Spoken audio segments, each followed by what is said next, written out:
Welcome to Sleepy Library. Tonight's story is The Water Bobbies. Take a comfortable position. Close your eyes. And enjoy tonight's classic story.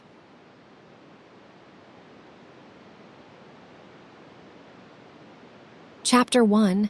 I heard 1,000 blended notes, while in a grove I sate reclined, in that sweet mood when pleasant thoughts bring sad thoughts to the mind.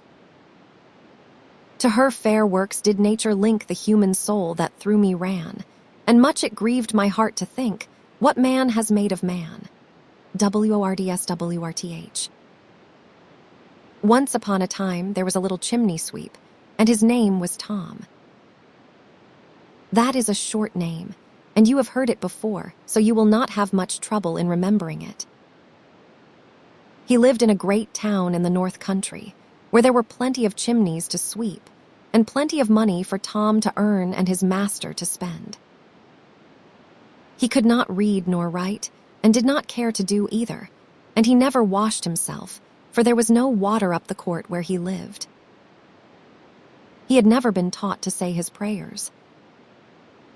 He never had heard of God or of Christ, except in words which you never have heard, and which it would have been well if he had never heard. He cried half his time, and laughed the other half. He cried when he had to climb the dark flues, rubbing his poor knees and elbows raw, and when the soot got into his eyes, which it did every day in the week, and when his master beat him, which he did every day in the week, and when he had not enough to eat, which happened every day in the week likewise. And he laughed the other half of the day, when he was tossing halfpennies with the other boys, or playing leapfrog over the posts, or bowling stones at the horses' legs as they trotted by, which last was excellent fun, when there was a wall at hand behind which to hide. As for chimney sweeping, and being hungry and being beaten, he took all that for the way of the world, like the rain and snow and thunder, and stood manfully with his back to it till it was over, as his old donkey did to a hailstorm, and then shook his ears and was as jolly as ever, and thought of the fine times coming, when he would be a man and a master sweep, and sit in the public house with a quart of beer and a long pipe, and play cards for silver money, and wear velveteens and ankle jacks, and keep a white bulldog with one gray ear, and carry her puppies in his pocket, just like a man. And he would have apprentices, 1, 2, 3 if he could. How he would bully them and knock them about, just as his master did to him, and make them carry home the soot sacks, while he rode before them on his donkey, with a pipe in his mouth and a flower in his buttonhole, like a king at the head of his army. Yes, there were good times coming, and when his master let him have a pull at the leavings of his beer, Tom was the jolliest boy in the whole town. One day, a smart little groom rode into the court where Tom lived.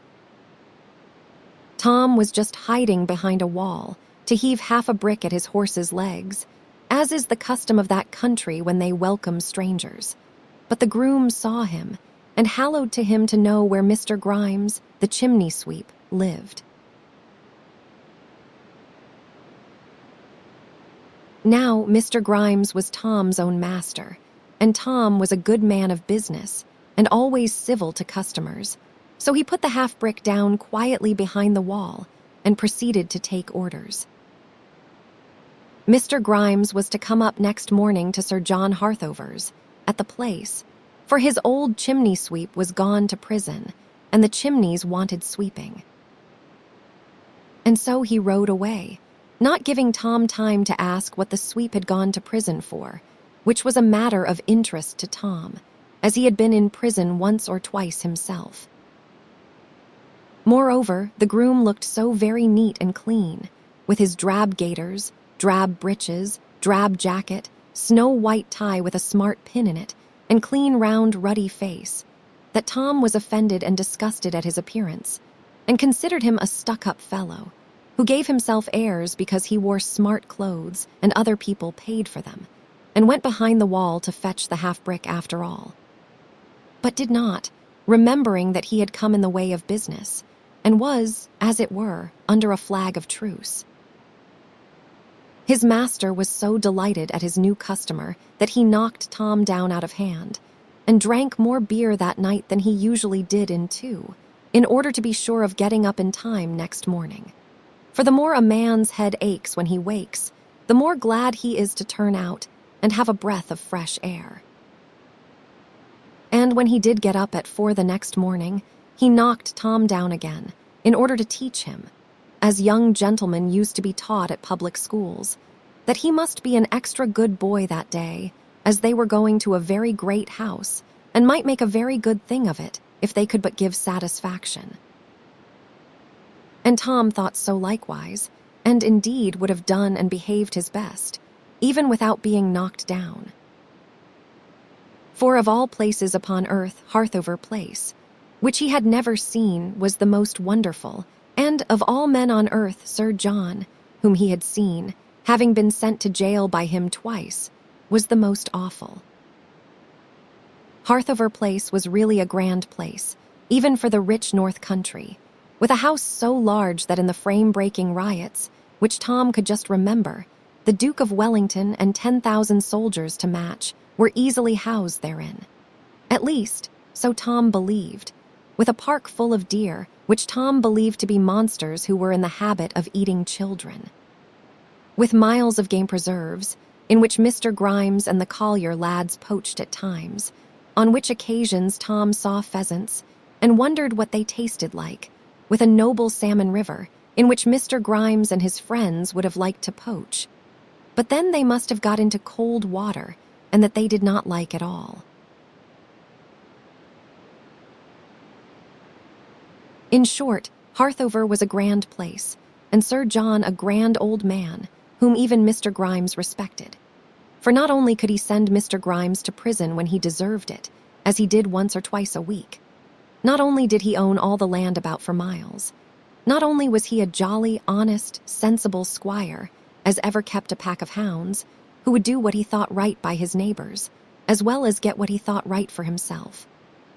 But what was more, he weighed full 15 stone, was nobody knew how many inches round the chest, and could have thrashed Mr. Grimes himself in fair fight, which very few folk round there could do, and which, my dear little boy, would not have been right for him to do, as a great many things are not which one both can do, and would like very much to do.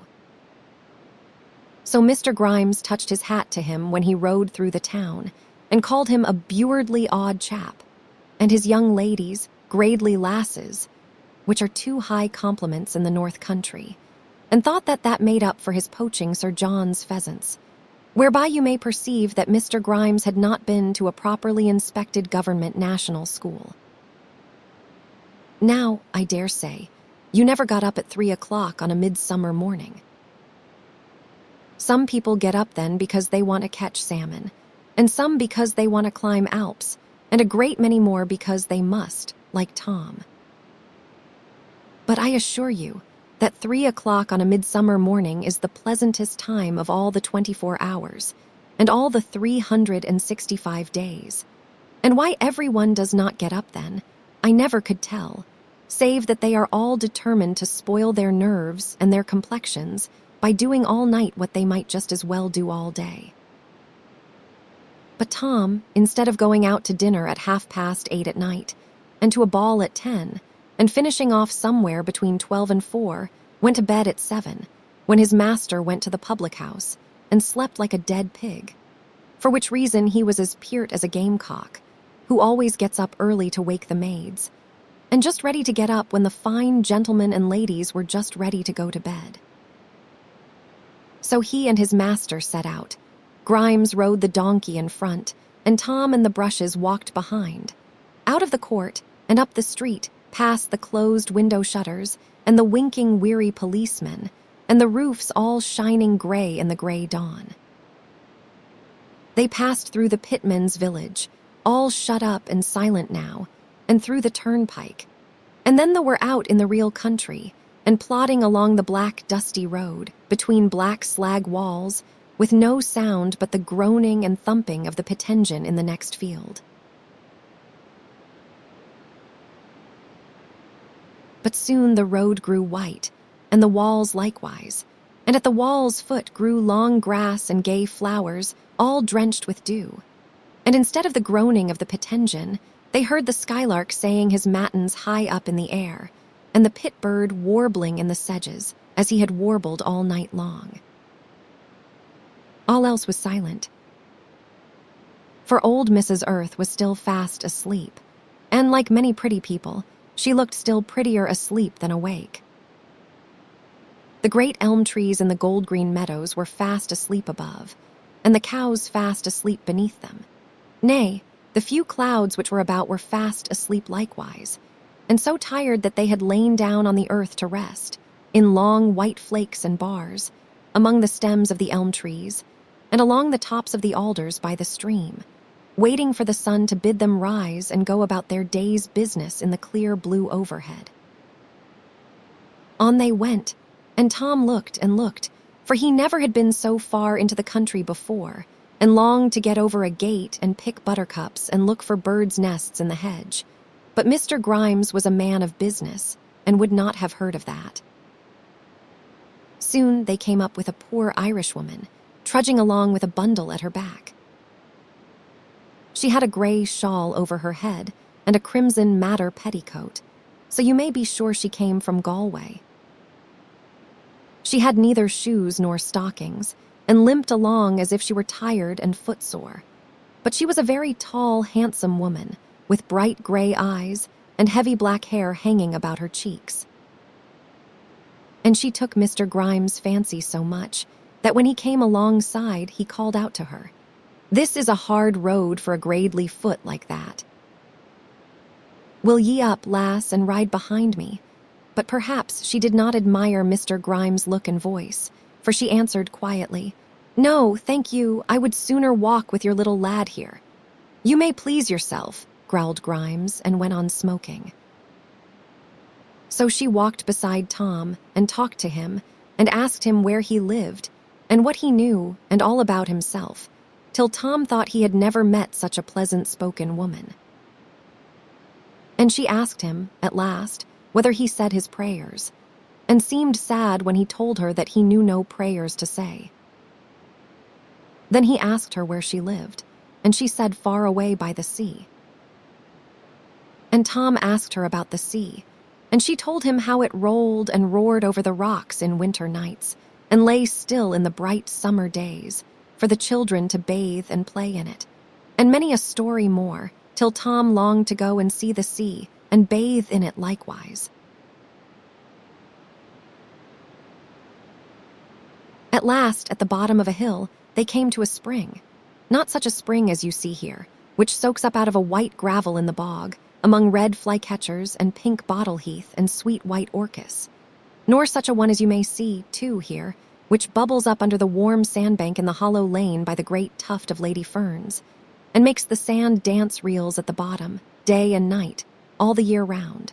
Not such a spring as either of those, but a real north country limestone fountain, like one of those in Sicily or Greece, where the old heathen fancied the nymphs sat cooling themselves the hot summer's day, while the shepherds peeped at them from behind the bushes.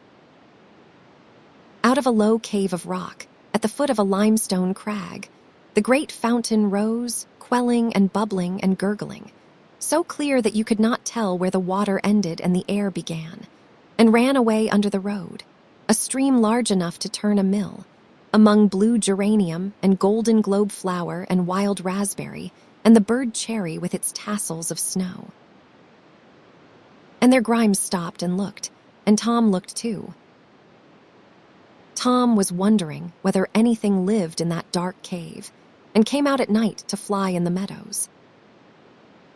But Grimes was not wondering at all.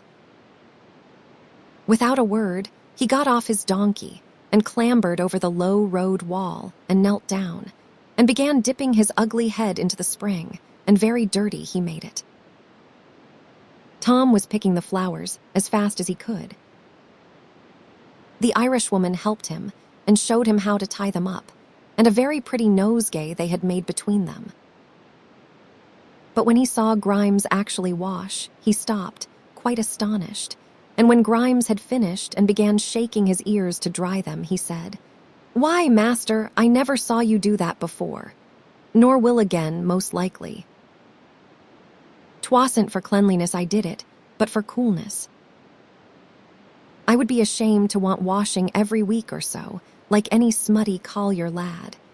I wish I might go and dip my head in," said poor little Tom.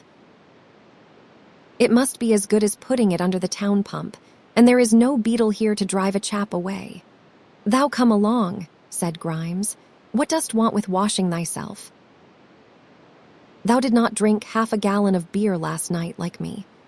"I do not care for you," said naughty Tom, and ran down to the stream and began washing his face.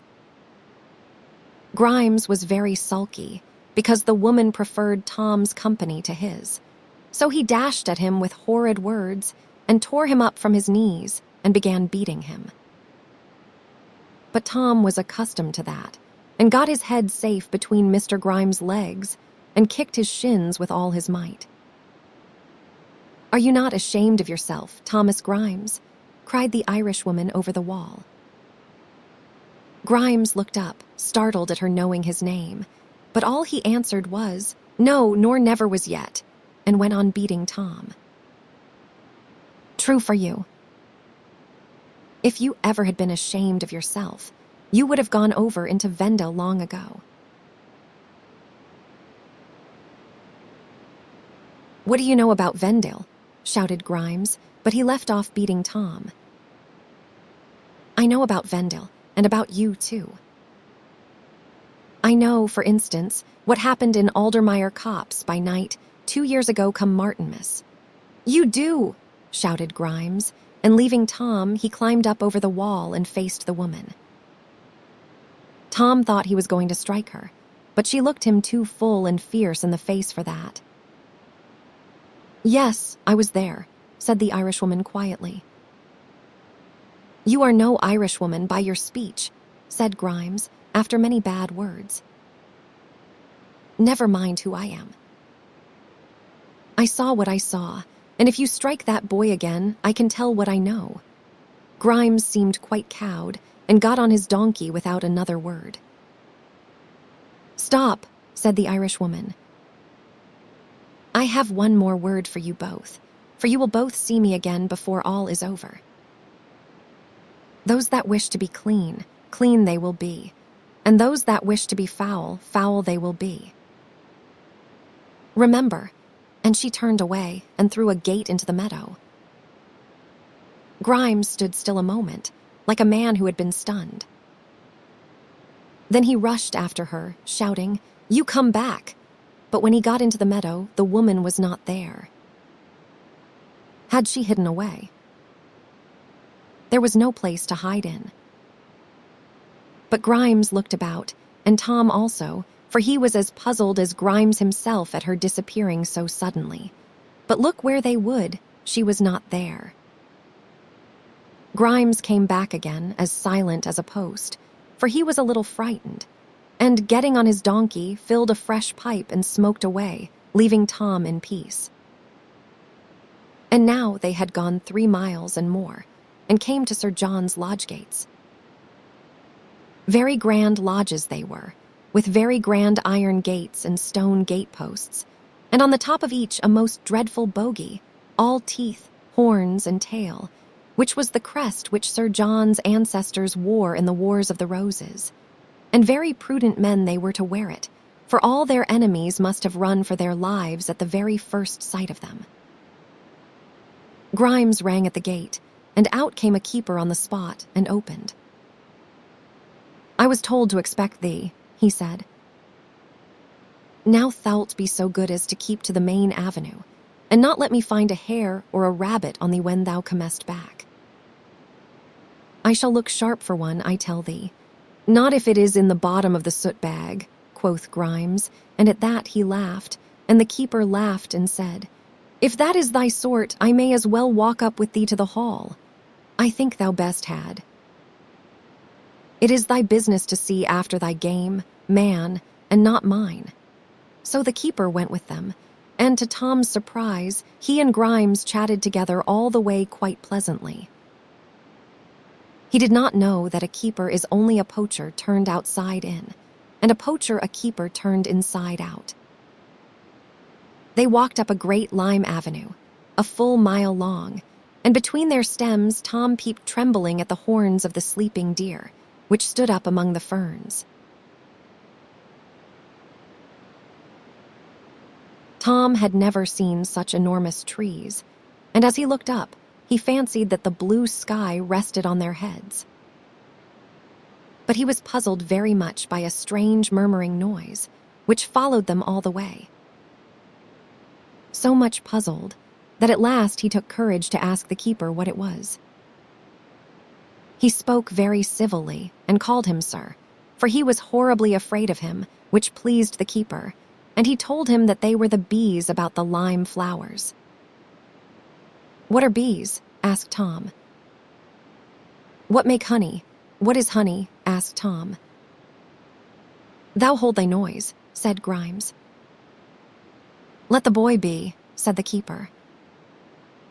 "He is a civil young chap now, and that is more than he will be long if he bides with thee."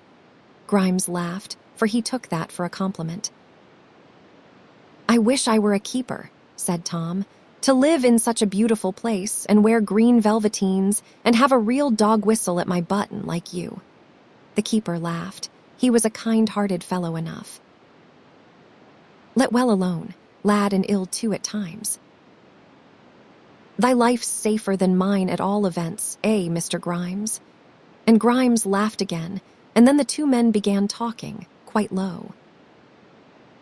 Tom could hear, though, that it was about some poaching fight, and at last Grimes said surlily, "Hast thou anything against me?" "Not now." "Then do not ask me any questions till thou hast, for I am a man of honor." And at that they both laughed again and thought it a very good joke.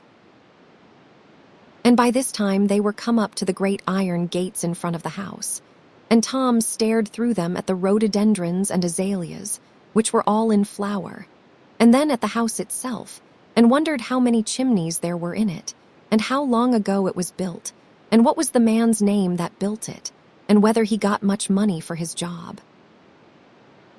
These last were very difficult questions to answer. For Harthover had been built at 90 different times, and in 19 different styles, and looked as if somebody had built a whole street of houses of every imaginable shape, and then stirred them together with a spoon. For the attics were Anglo-Saxon, the third door Norman, the second Cinquecento, the first floor Elizabethan, the right wing pure Doric, the center early English, with a huge portico copied from the Parthenon, the left wing pure Boeotian, which the country folk admired most of all, became it was just like the new barracks in the town, only 3 times as big. The grand staircase was copied from the catacombs at Rome, the back staircase from the Taj Mahal at Agra. This was built by Sir John's great-great-great-uncle, who won, in Lord Clive's Indian wars, plenty of money, plenty of wounds, and no more taste than his betters. The cellars were copied from the caves of Elephanta, the offices from the pavilion at Brighton, and the rest from nothing in heaven or earth or under the earth. So that Harthover House was a great puzzle to antiquarians, and a thorough Naboth's vineyard to critics and architects, and all persons who like meddling with other men's business, and spending other men's money. So they were all setting upon poor Sir John, year after year, and trying to talk him into spending £100,000 or so in building, to please them and not himself. But he always put them off, like a canny North Countryman as he was. One wanted him to build a Gothic house, but he said he was no Goth, and another to build an Elizabethan, but he said he lived under good Queen Victoria and not good Queen Bess. And another was bold enough to tell him that his house was ugly, but he said he lived inside it and not outside. And another that there was no unity in it, but he said that that was just why he liked the old place. For he liked to see how each Sir John, and Sir Hugh, and Sir Ralph, and Sir Randall had left his mark upon the place, each after his own taste. And he had no more notion of disturbing his ancestors' work than of disturbing their graves.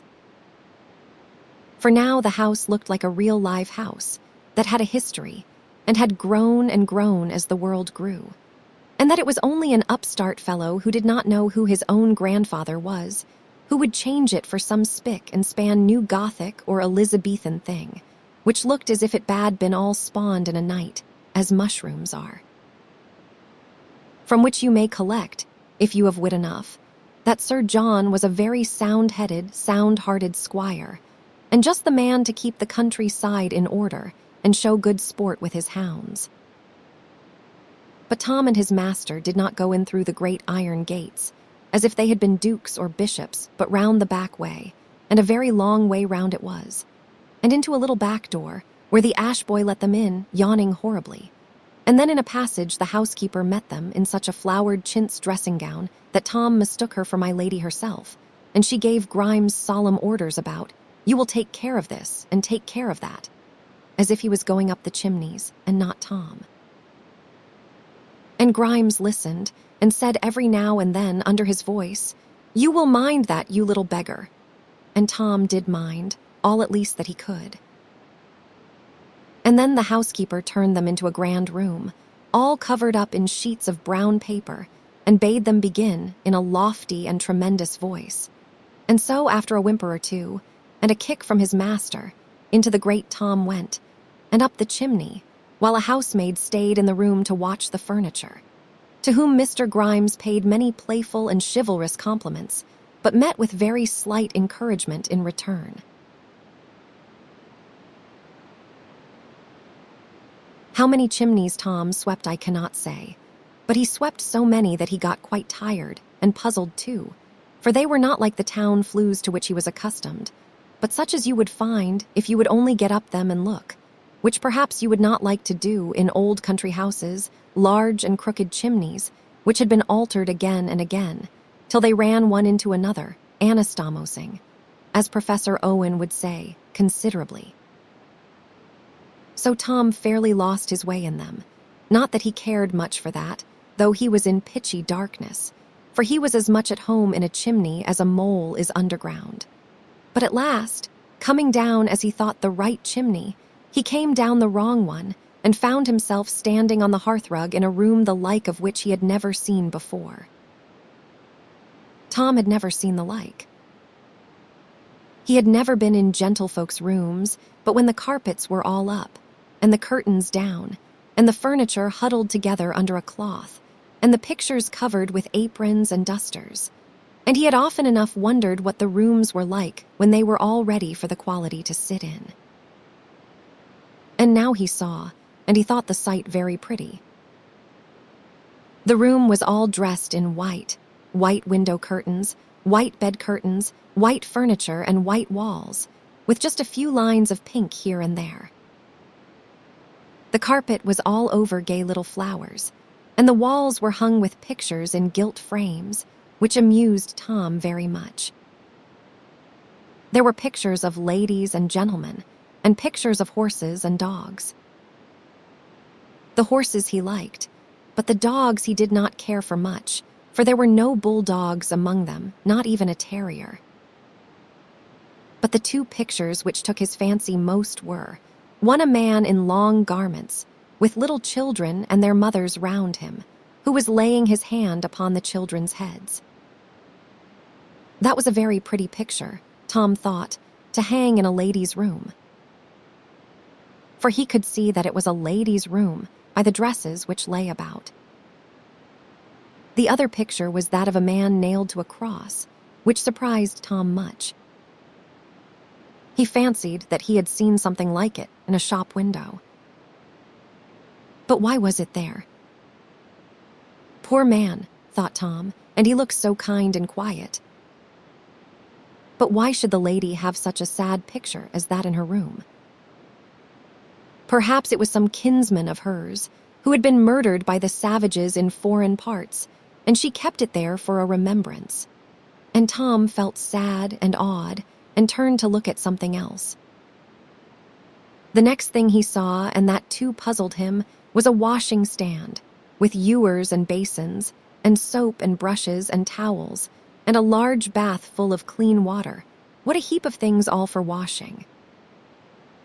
She must be a very dirty lady, thought Tom, by my master's rule, to want as much scrubbing as all that.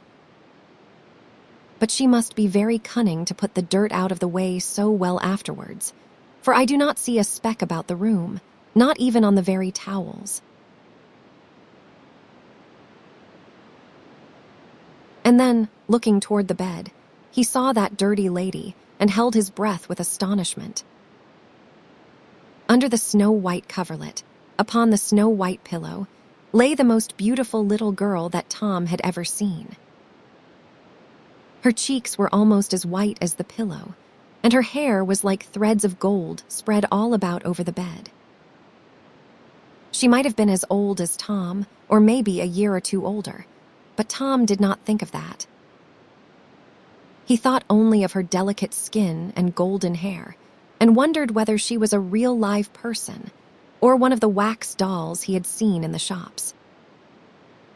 But when he saw her breathe, he made up his mind that she was alive and stood staring at her, as if she had been an angel out of heaven. No, she cannot be dirty. She never could have been dirty, thought Tom to himself. And then he thought, and are all people like that when they are washed? And he looked at his own wrist and tried to rub the soot off and wondered whether it ever would come off. Certainly I should look much prettier then if I grew at all like her. And looking round, he suddenly saw, standing close to him, a little ugly, black, ragged figure with bleared eyes and grinning white teeth. He turned on it angrily. What did such a little black ape want in that sweet young lady's room? And behold, it was himself, reflected in a great mirror, the like of which Tom had never seen before. And Tom, for the first time in his life, found out that he was dirty, and burst into tears with shame and anger, and turned to sneak up the chimney again and hide, and upset the fender and threw the fire irons down, with a noise as of 10,000 tin kettles tied to 10,000 mad dogs. Tails! Up jumped the little white lady in her bed, and seeing Tom, screamed as shrill as any peacock. In rushed a stout old nurse from the next room, and seeing Tom likewise, made up her mind that he had come to rob, plunder, destroy, and burn, and dashed at him as he lay over the fender, so fast that she caught him by the jacket.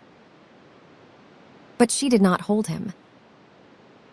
Tom had been in a policeman's hands many a time, and out of them too, what is more, and he would have been ashamed to face his friends forever if he had been stupid enough to be caught by an old woman. So he doubled under the good lady's arm, across the room, and out of the window in a moment. He did not need to drop out, though he would have done so bravely enough. Nor even to let himself down a spout, which would have been an old game to him. For once he got up by a spout to the church roof, he said to take jackdaws' eggs, but the policeman said to steal lead. And when he was seen on high, sat there till the sun got too hot, and came down by another spout, leaving the policemen to go back to the station house and eat their dinners. But all under the window spread a tree, with great leaves and sweet white flowers, almost as big as his head. It was magnolia, I suppose, but Tom knew nothing about that and cared less. For down the tree he went, like a cat, and across the garden lawn, and over the iron railings and up the park towards the wood, leaving the old nurse to scream murder and fire at the window. The under-gardener, mowing, saw Tom and threw down his scythe, caught his leg in it and cut his shin open, whereby he kept his bed for a week. But in his hurry he never knew it and gave chase to poor Tom. The dairymaid heard the noise, got the churn between her knees, and tumbled over it, spilling all the cream. and yet she jumped up and gave chase to Tom. A groom cleaning Sir John's hack at the stables let him go loose, whereby he kicked himself lame in 5 minutes, but he ran out and gave chase to Tom. Grimes upset the soot sack in the new graveled yard and spoilt it all utterly, but he ran out and gave chase to Tom. The old steward opened the park gate in such a hurry that he hung up his pony's chin upon the spikes, and for aught I know, it hangs there still. But he jumped off and gave chase to Tom. The plowman left his horses at the headland, and one jumped over the fence and pulled the other into the ditch, plow and all. But he ran on and gave chase to Tom. The keeper, who was taking a stoat out of a trap, let the stoat go and caught his own finger. But he jumped up and ran after Tom, and considering what he said and how he looked, I should have been sorry for Tom if he had caught him. Sir John looked out of his study window, for he was an early old gentleman, and up at the nurse, and a marten dropped mud in his eye, so that he had at last to send for the doctor, and yet he ran out and gave chase to Tom. The Irishwoman, too, was walking up to the house to beg. She must have got round by some byway, but she threw away her bundle and gave chase to Tom likewise. Only my lady did not give chase, for when she had put her head out of the window, her night wig fell into the garden, and she had to ring up her lady's maid and send her down for it privately, which quite put her out of the running, so that she came in nowhere, and is consequently not placed.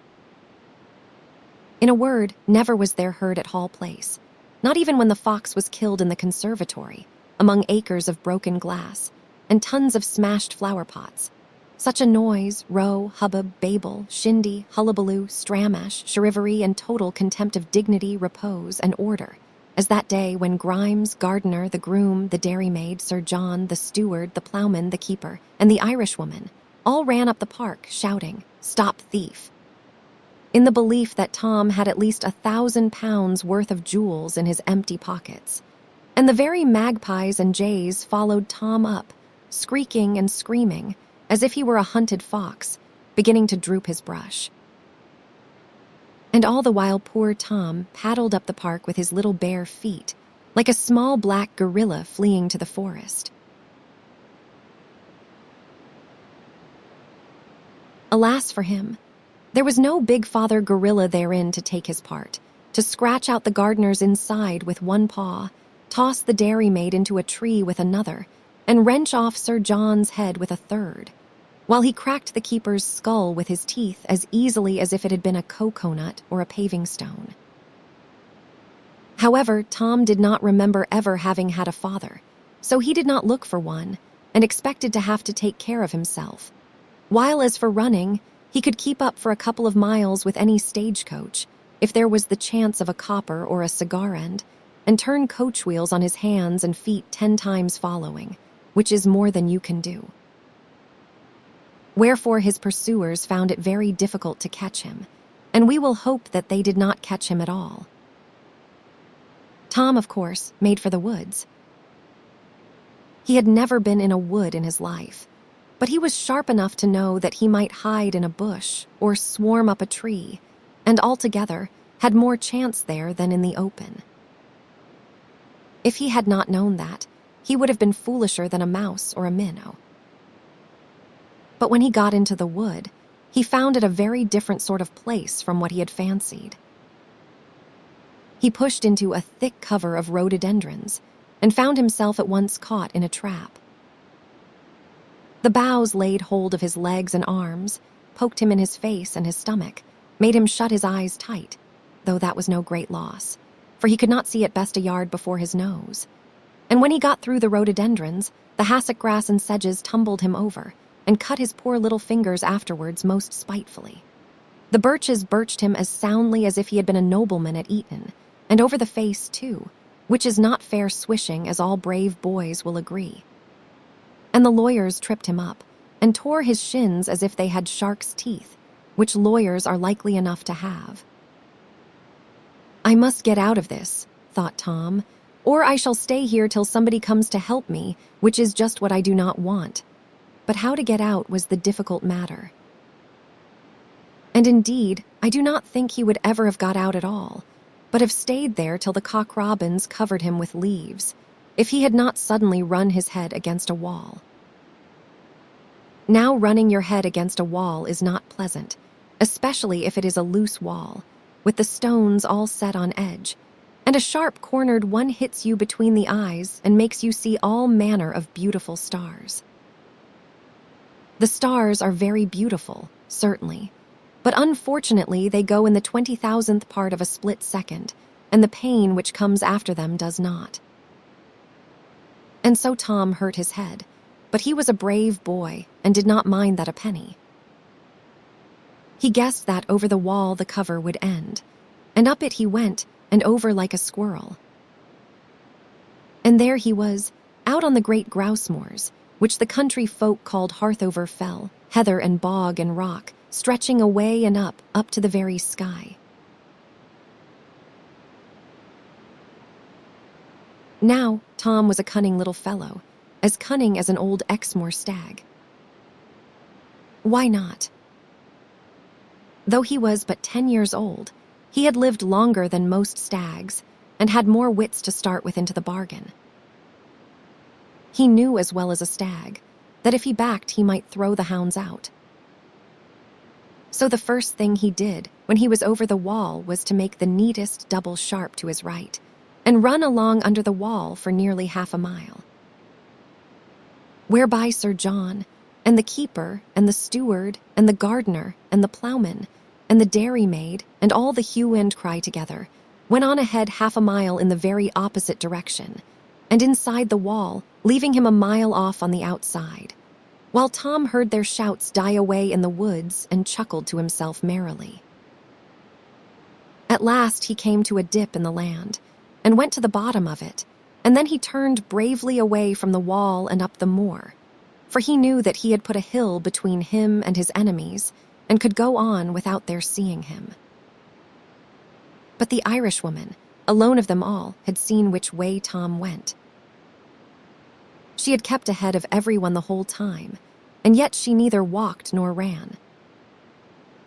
She went along quite smoothly and gracefully, while her feet twinkled past each other so fast that you could not see which was foremost, till everyone asked the other who the strange woman was, and all agreed, for want of anything better to say, that she must be in league with Tom. But when she came to the plantation, they lost sight of her, and they could do no less.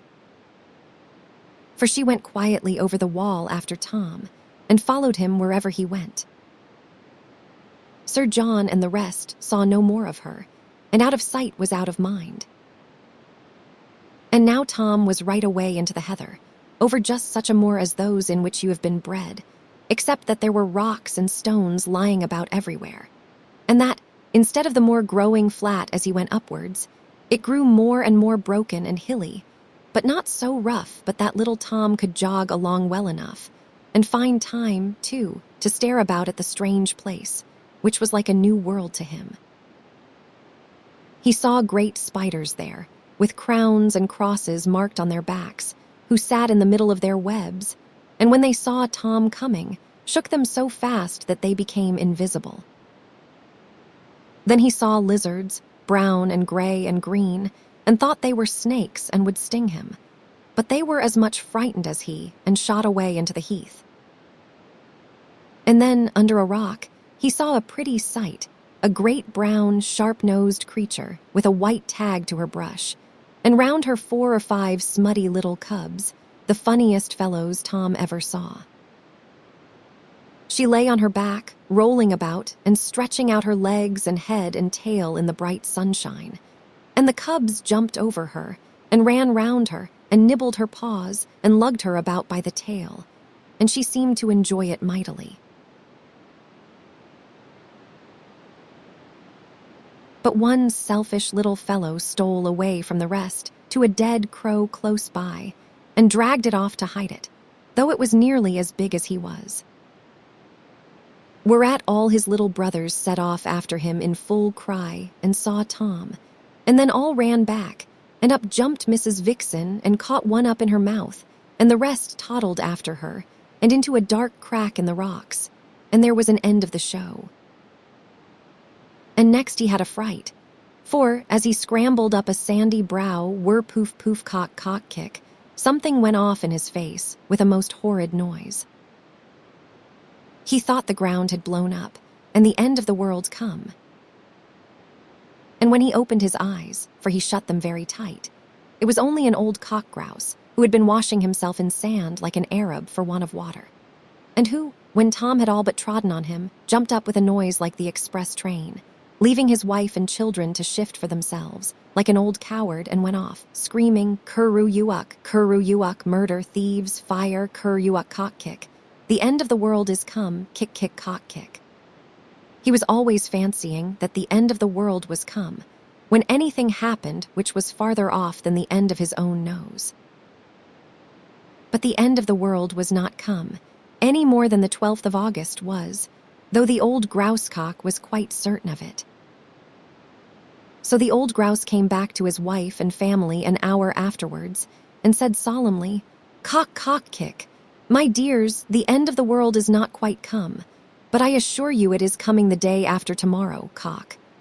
But his wife had heard that so often that she knew all about it, and a little more. And besides, she was the mother of a family, and had 7 little poults to wash and feed every day, and that made her very practical and a little sharp-tempered. So all she answered was, Kick, kick, kick, go and catch spiders, kick.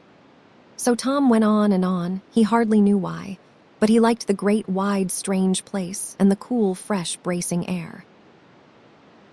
But he went more and more slowly as he got higher up the hill, for now the ground grew very bad indeed.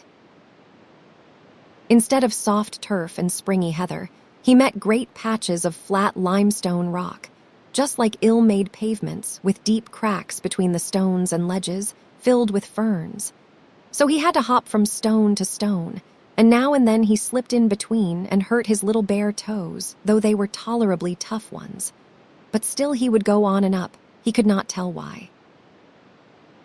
What would Tom have said if he had seen, walking over the moor behind him, the very same Irishwoman who had taken his part upon the road? But whether it was that he looked too little behind him, or whether it was that she kept out of sight behind the rocks and knolls, he never saw her, though she saw him.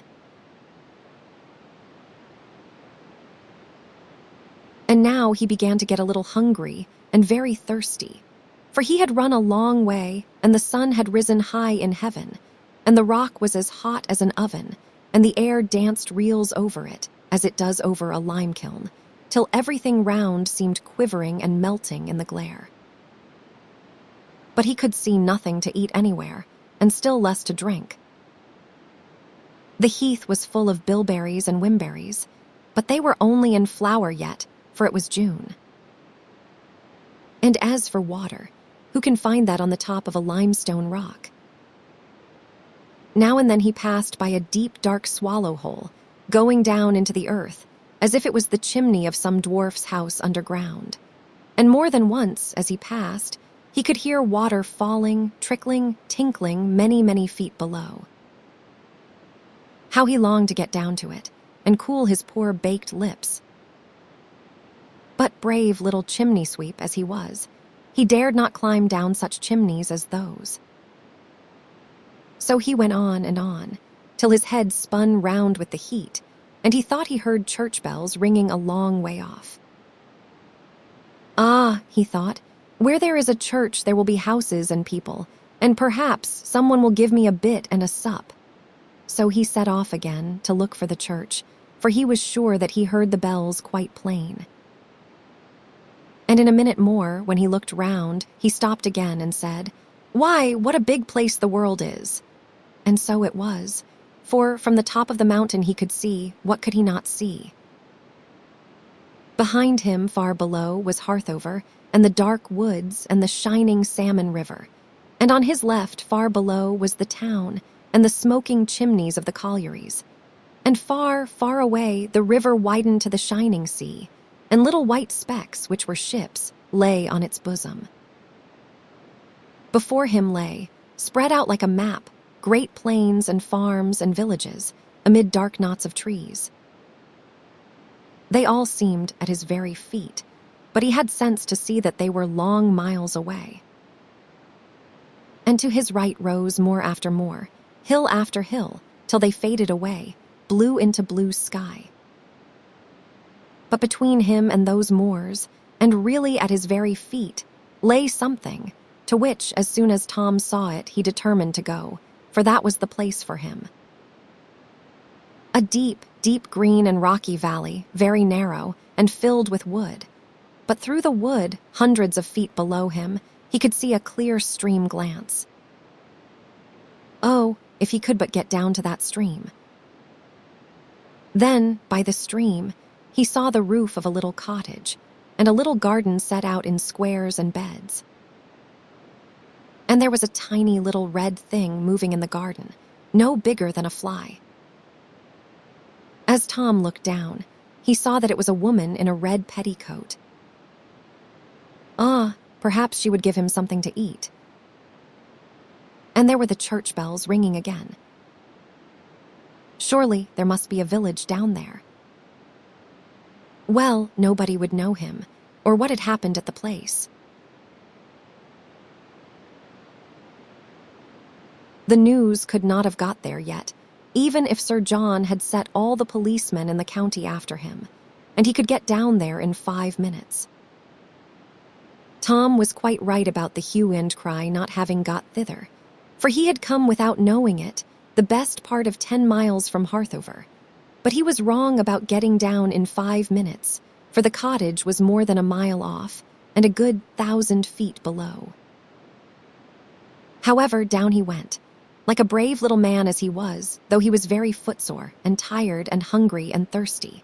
While the church bells rang so loud, he began to think that they must be inside his own head, and the river chimed and tinkled far below. And this was the song which it sang: clear and cool, by laughing shallow and dreaming pool, cool and clear by shining shingle and foaming where. Under the crag where the ouzel sings, and the ivied wall where the church bell rings, undefiled for the undefiled. Play by me, bathe in me, mother and child. Dank and foul, by the smoky town in its murky cowl. Foul and dank, by wharf and sewer and slimy bank. Darker and darker the farther I go, baser and baser the richer I grow. Who dares sport with the sin defiled?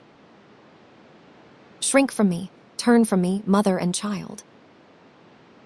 Strong and free, the floodgates are open, away to the sea, free and strong, cleansing my streams as I hurry along, to the golden sands and the leaping bar, and the taintless tide that awaits me afar. As I lose myself in the infinite main, like a soul that has sinned and is pardoned again. Undefiled for the undefiled, play by me, bathe in me, mother and child.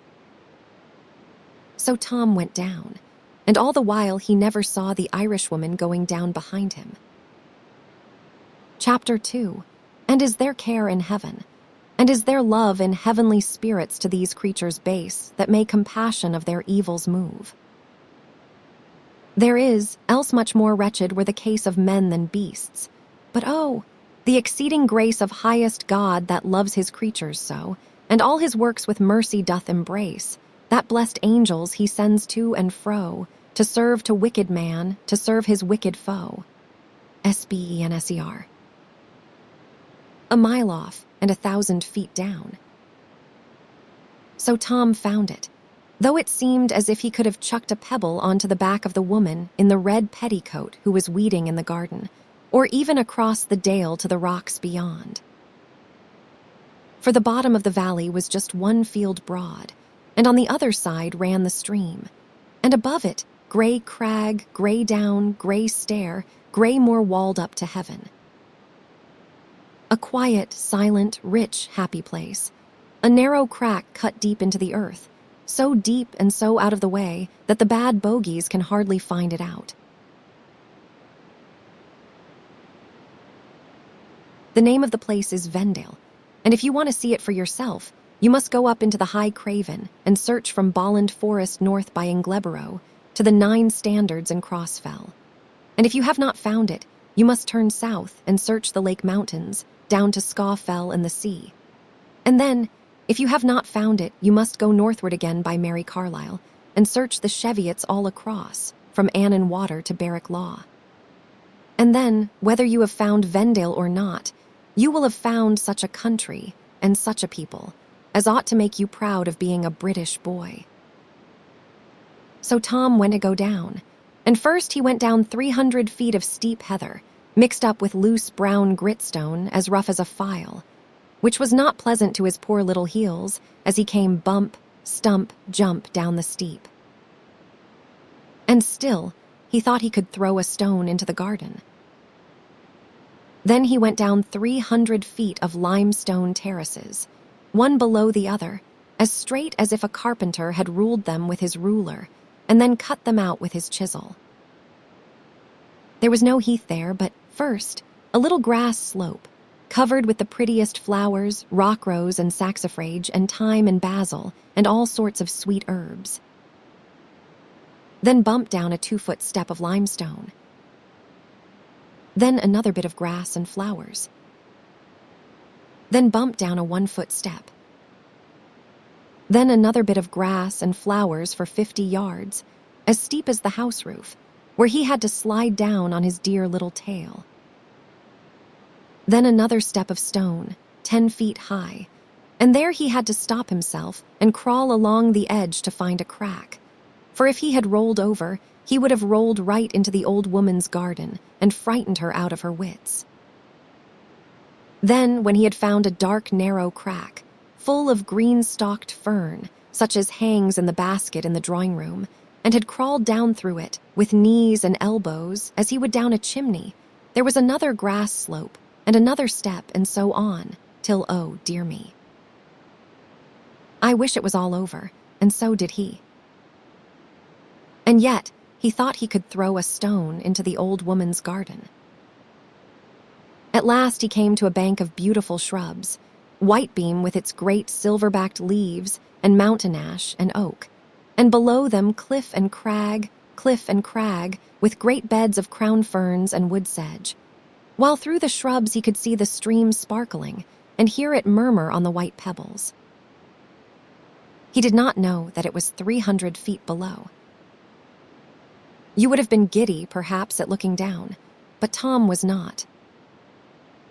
He was a brave little chimney sweep, and when he found himself on the top of a high cliff, instead of sitting down and crying for his baba, though he never had had any baba to cry for, he said, "Ah, this will just suit me," though he was very tired, and down he went by stock and stone, sedge and ledge, bush and rush, as if he had been born a jolly little black ape with 4 hands instead of 2.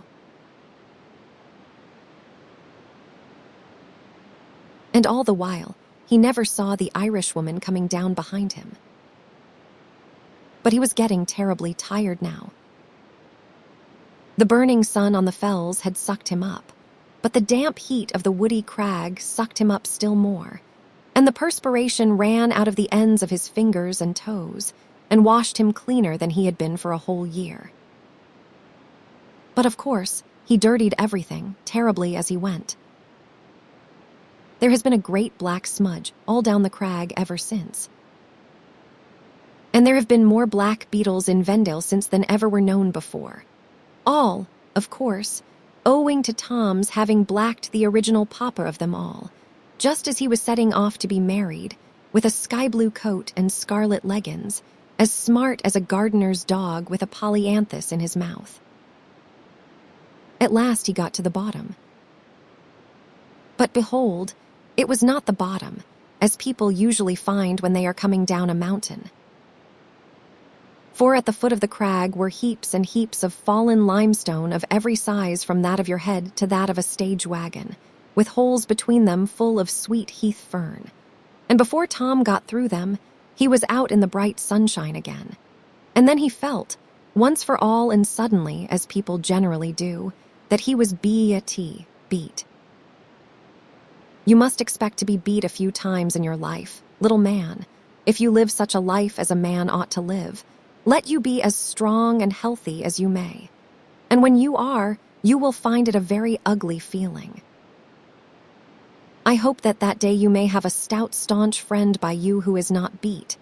For if you have not, you had best lie where you are and wait for better times, as poor Tom did. He could not get on. The sun was burning, and yet he felt chill all over. He was quite empty, and yet he felt quite sick. There was but 200 yards of smooth pasture between him and the cottage, and yet he could not walk down it. He could hear the stream murmuring only 1 field beyond it, and yet it seemed to him as if it was 100 miles off. He lay down on the grass till the beetles ran over him, and the flies settled on his nose. I do not know when he would have got up again, if the gnats and the midges had not taken compassion on him. But the gnats blew their trumpets so loud in his ear, and the midges nibbled so at his hands and face, wherever they could find a place free from soot, that at last he woke up and stumbled away, down over a low wall and into a narrow road and up to the cottage door. And a neat, pretty cottage it was, with clipped yew hedges all round the garden, and yews inside too, cut into peacocks and trumpets and teapots and all kinds of queer shapes. And out of the open door came a noise like that of the frogs on the grate, when they know that it is going to be scorching hot tomorrow, and how they know that I do not know, and you do not know, and nobody knows. He came slowly up to the open door, which was all hung round with clematis and roses, and then peeped in, half afraid. And there sat by the empty fireplace, which was filled with a pot of sweet herbs, the nicest old woman that ever was seen, in her red petticoat and short dimity bedgown, and clean white cap, with a black silk handkerchief over it, tied under her chin. At her feet sat the grandfather of all the cats, and opposite her sat, on 2 benches, 12 or 14 neat, rosy, chubby little children, learning their criss-cross row, and gabble enough they made about it. Such a pleasant cottage it was, with a shiny, clean stone floor and curious old prints on the walls, and an old black oak sideboard full of bright pewter and brass dishes, and a cuckoo clock in the corner, which began shouting as soon as Tom appeared. Not that it was frightened at Tom, but that it was just 11 o'clock. All the children started at Tom's dirty black figure. The girls began to cry, and the boys began to laugh, and all pointed at him rudely enough. But Tom was too tired to care for that. "What art thou, and what dost want?" cried the old dame. "A chimney sweep." "Away with thee." "I will have no sweeps here." "Water," said poor little Tom, quite faint. "Water." "There is plenty I the beck," she said, quite sharply. "But I cannot get there. I am most clemmed with hunger and drought." And Tom sank down upon the doorstep and laid his head against the post. And the old dame looked at him through her spectacles 1 minute, and 2, and 3, and then she said, "He is sick, and a bairn, sweep or none." "Water," said Tom. "God forgive me." And she put by her spectacles and rose, and came to Tom. "Water's bad for thee. I will give thee milk." And she toddled off into the next room and brought a cup of milk and a bit of bread. Tom drank the milk off at 1 draught, and then looked up, revived. "Where didst come from?" said the dame. "Over fell there," said Tom, and pointed up into the sky. "Over Harthover, and down Looseweight Crag." "Art sure thou art not lying?" "Why should I?" said Tom, and leant his head against the post. "And how got ye up there?" "I came over from the place." And Tom was so tired and desperate he had no heart or time to think of a story, so he told all the truth in a few words. "Bless thy little heart." "And thou hast not been stealing then?" "No, bless thy little heart, and I will warrant not." "Why, gods guided the bairn because he was innocent. Away from the place, and over Harthover fell, and down Luthwaite Crag. Who ever heard the like, if God had not led him? Why dost not eat thy bread? I cannot. It is good enough, for I made it myself. I cannot, said Tom, and he laid his head on his knees and then asked, Is it Sunday? No, then, why should it be? Because I hear the church bells ringing so. Bless thy pretty heart. The bairn's sick. Come wy me, and I will hap thee up somewhere. If thou wert a bit cleaner, I would put thee in my own bed, for the Lord's sake. But come along here. But when Tom tried to get up, he was so tired and giddy that she had to help him and lead him. She put him in an outhouse upon soft, sweet hay and an old rug, and bade him sleep off his walk, and she would come to him when school was over, in an hour's time. And so she went in again, expecting Tom to fall fast asleep at once. But Tom did not fall asleep.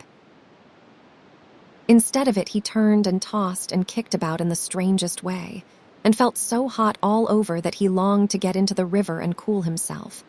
And then he fell half asleep, and dreamt that he heard the little white lady crying to him, Oh, you are so dirty. Go and be washed.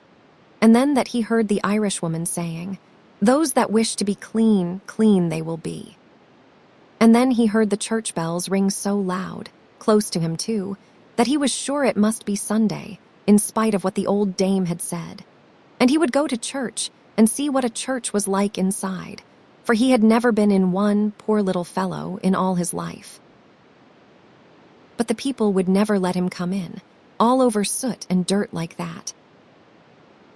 He must go to the river and wash first. And he said out loud again and again, though being half asleep he did not know it, I must be clean, I must be clean. And all of a sudden he found himself, not in the outhouse on the hay, but in the middle of a meadow over the road with the stream just before him, saying continually, I must be clean, I must be clean. He had got there on his own legs, between sleep and awake, as children will often get out of bed and go about the room when they are not quite well. But he was not a bit surprised, and went on to the bank of the brook and lay down on the grass, and looked into the clear, clear limestone water, with every pebble at the bottom bright and clean, while the little silver trout dashed about in fright at the sight of his black face. And he dipped his hand in and found it so cool, cool, cool. And he said, I will be a fish. I will swim in the water. I must be clean. I must be clean. So he pulled off all his clothes in such haste that he tore some of them, which was easy enough with such ragged old things. And he put his poor hot sore feet into the water, and then his legs, and the farther he went in, the more the church bells rang in his head. Ah, said Tom, I must be quick and wash myself. The bells are ringing quite loud now, and they will stop soon, and then the door will be shut, and I shall never be able to get in at all. Tom was mistaken, for in England the church doors are left open all service time, for everybody who likes to come in, churchman or dissenter. Aye, even if he were a Turk or a heathen. And if any man dared to turn him out, as long as he behaved quietly, the good old English law would punish that man, as he deserved, for ordering any peaceable person out of God's house, which belongs to all alike. But Tom did not know that, any more than he knew a great deal more which people ought to know. And all the while he never saw the Irishwoman, not behind him this time, but before. For just before he came to the riverside, she had stepped down into the cool, clear water, and her shawl and her petticoat floated off her, and the green water weeds floated round her sides, and the white water lilies floated round her head, and the fairies of the stream came up from the bottom and bore her away and down upon their arms, for she was the queen of them all, and perhaps of more besides. Where have you been? They asked her. I have been smoothing sick folks' pillows and whispering sweet dreams into their ears, opening cottage casements to let out the stifling air, coaxing little children away from gutters and foul pools where fever breeds, turning women from the gin shop door and staying men's hands as they were going to strike their wives. Doing all I can to help those who will not help themselves, and little enough that is, and weary work for me. But I have brought you a new little brother, and watched him safe all the way here." Then all the fairies laughed for joy at the thought that they had a little brother coming. "But mind, maidens, he must not see you or know that you are here. He is but a savage now, and like the beasts which perish, and from the beasts which perish he must learn. So you must not play with him, or speak to him, or let him see you, but only keep him from being harmed." Then the fairies were sad, because they could not play with their new brother, but they always did what they were told. And their queen floated away down the river, and whither she went, thither she came. But all this Tom, of course, never saw or heard. And perhaps if he had, it would have made little difference in the story, for was so hot and thirsty, and longed so to be clean for once, that he tumbled himself as quick as he could into the clear, cool stream. And he had not been in it 2 minutes before he fell fast asleep, into the quietest, sunniest, coziest sleep that ever he had in his life. And he dreamt about the green meadows by which he had walked that morning, and the tall elm trees and the sleeping cows. And after that, he dreamt of nothing at all. The reason of his falling into such a delightful sleep is very simple, and yet hardly anyone has found it out. It was merely that the fairies took him. Some people think that there are no fairies. Cousin Cramchild tells little folks so in his conversations. Well, perhaps there are none, in Boston, U.S., where he was raised. There are only a clumsy lot of spirits there, who cannot make people hear without thumping on the table. But they get their living thereby, and I suppose that is all they want. And Aunt Agitate, in her arguments on political economy, says there are none. Well, perhaps there are none, in her political economy. But it is a wide world, my little man, and thank heaven for it, for else, between crinolines and theories, some of us would get squashed, and plenty of room in it for fairies without people seeing them, unless, of course, they look in the right place. The most wonderful and the strongest things in the world, you know, are just the things which no one can see. There is life in you, and it is the life in you which makes you grow and move and think, and yet you cannot see it. And there is steam in a steam engine, and that is what makes it move, and yet you cannot see it. And so there may be fairies in the world, and they may be just what makes the world go round to the old tune of say El Amor, qui fait la monde la ronde. And yet no one may be able to see them except those whose hearts are going round to that same tune. At all events, we will make believe that there are fairies in the world. It will not be the last time, by many a one, that we shall have to make believe. And yet, after all, there is no need for that. There must be fairies, for this is a fairy tale. And how can one have a fairy tale if there are no fairies? You do not see the logic of that. Perhaps not.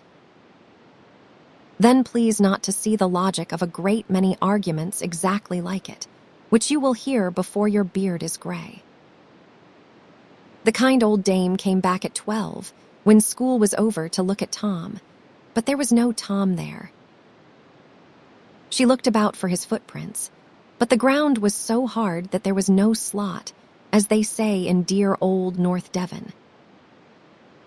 And if you grow up to be a brave, healthy man, you may know someday what no slot means, and know too, I hope, what a slot does mean, a broad slot with blunt claws, which makes a man put out his cigar and set his teeth, and tighten his girths when he sees it, and what his rights mean, if he has them, brow, bay, tray, and points, and see something worth seeing between Haddon Wood and Countessbury Cliff, with good Mr. Palk Collins to show you the way, and mend your bones as fast as you smash them. Only when that jolly day comes, please do not break your neck. Stogged in a mire you never will be, I trust, for you are a heath cropper bred and born." So the old dame went in again quite sulky, thinking that little Tom had tricked her with a false story and shammed ill and then run away again. But she altered her mind the next day. For when Sir John and the rest of them had run themselves out of breath and lost Tom, they went back again, looking very foolish. And they looked more foolish still when Sir John heard more of the story from the nurse, and more foolish still, again, when they heard the whole story from Miss Ellie, the little lady in white. All she had seen was a poor little black chimney sweep, crying and sobbing, and going to get up the chimney again. Of course, she was very much frightened, and no wonder. But that was all. The boy had taken nothing in the room. By the mark of his little sooty feet, they could see that he had never been off the hearthrug till the nurse caught hold of him. It was all a mistake. So Sir John told Grimes to go home, and promised him 5 shillings if he would bring the boy quietly up to him, without beating him, that he might be sure of the truth. For he took for granted, and Grimes too, that Tom had made his way home.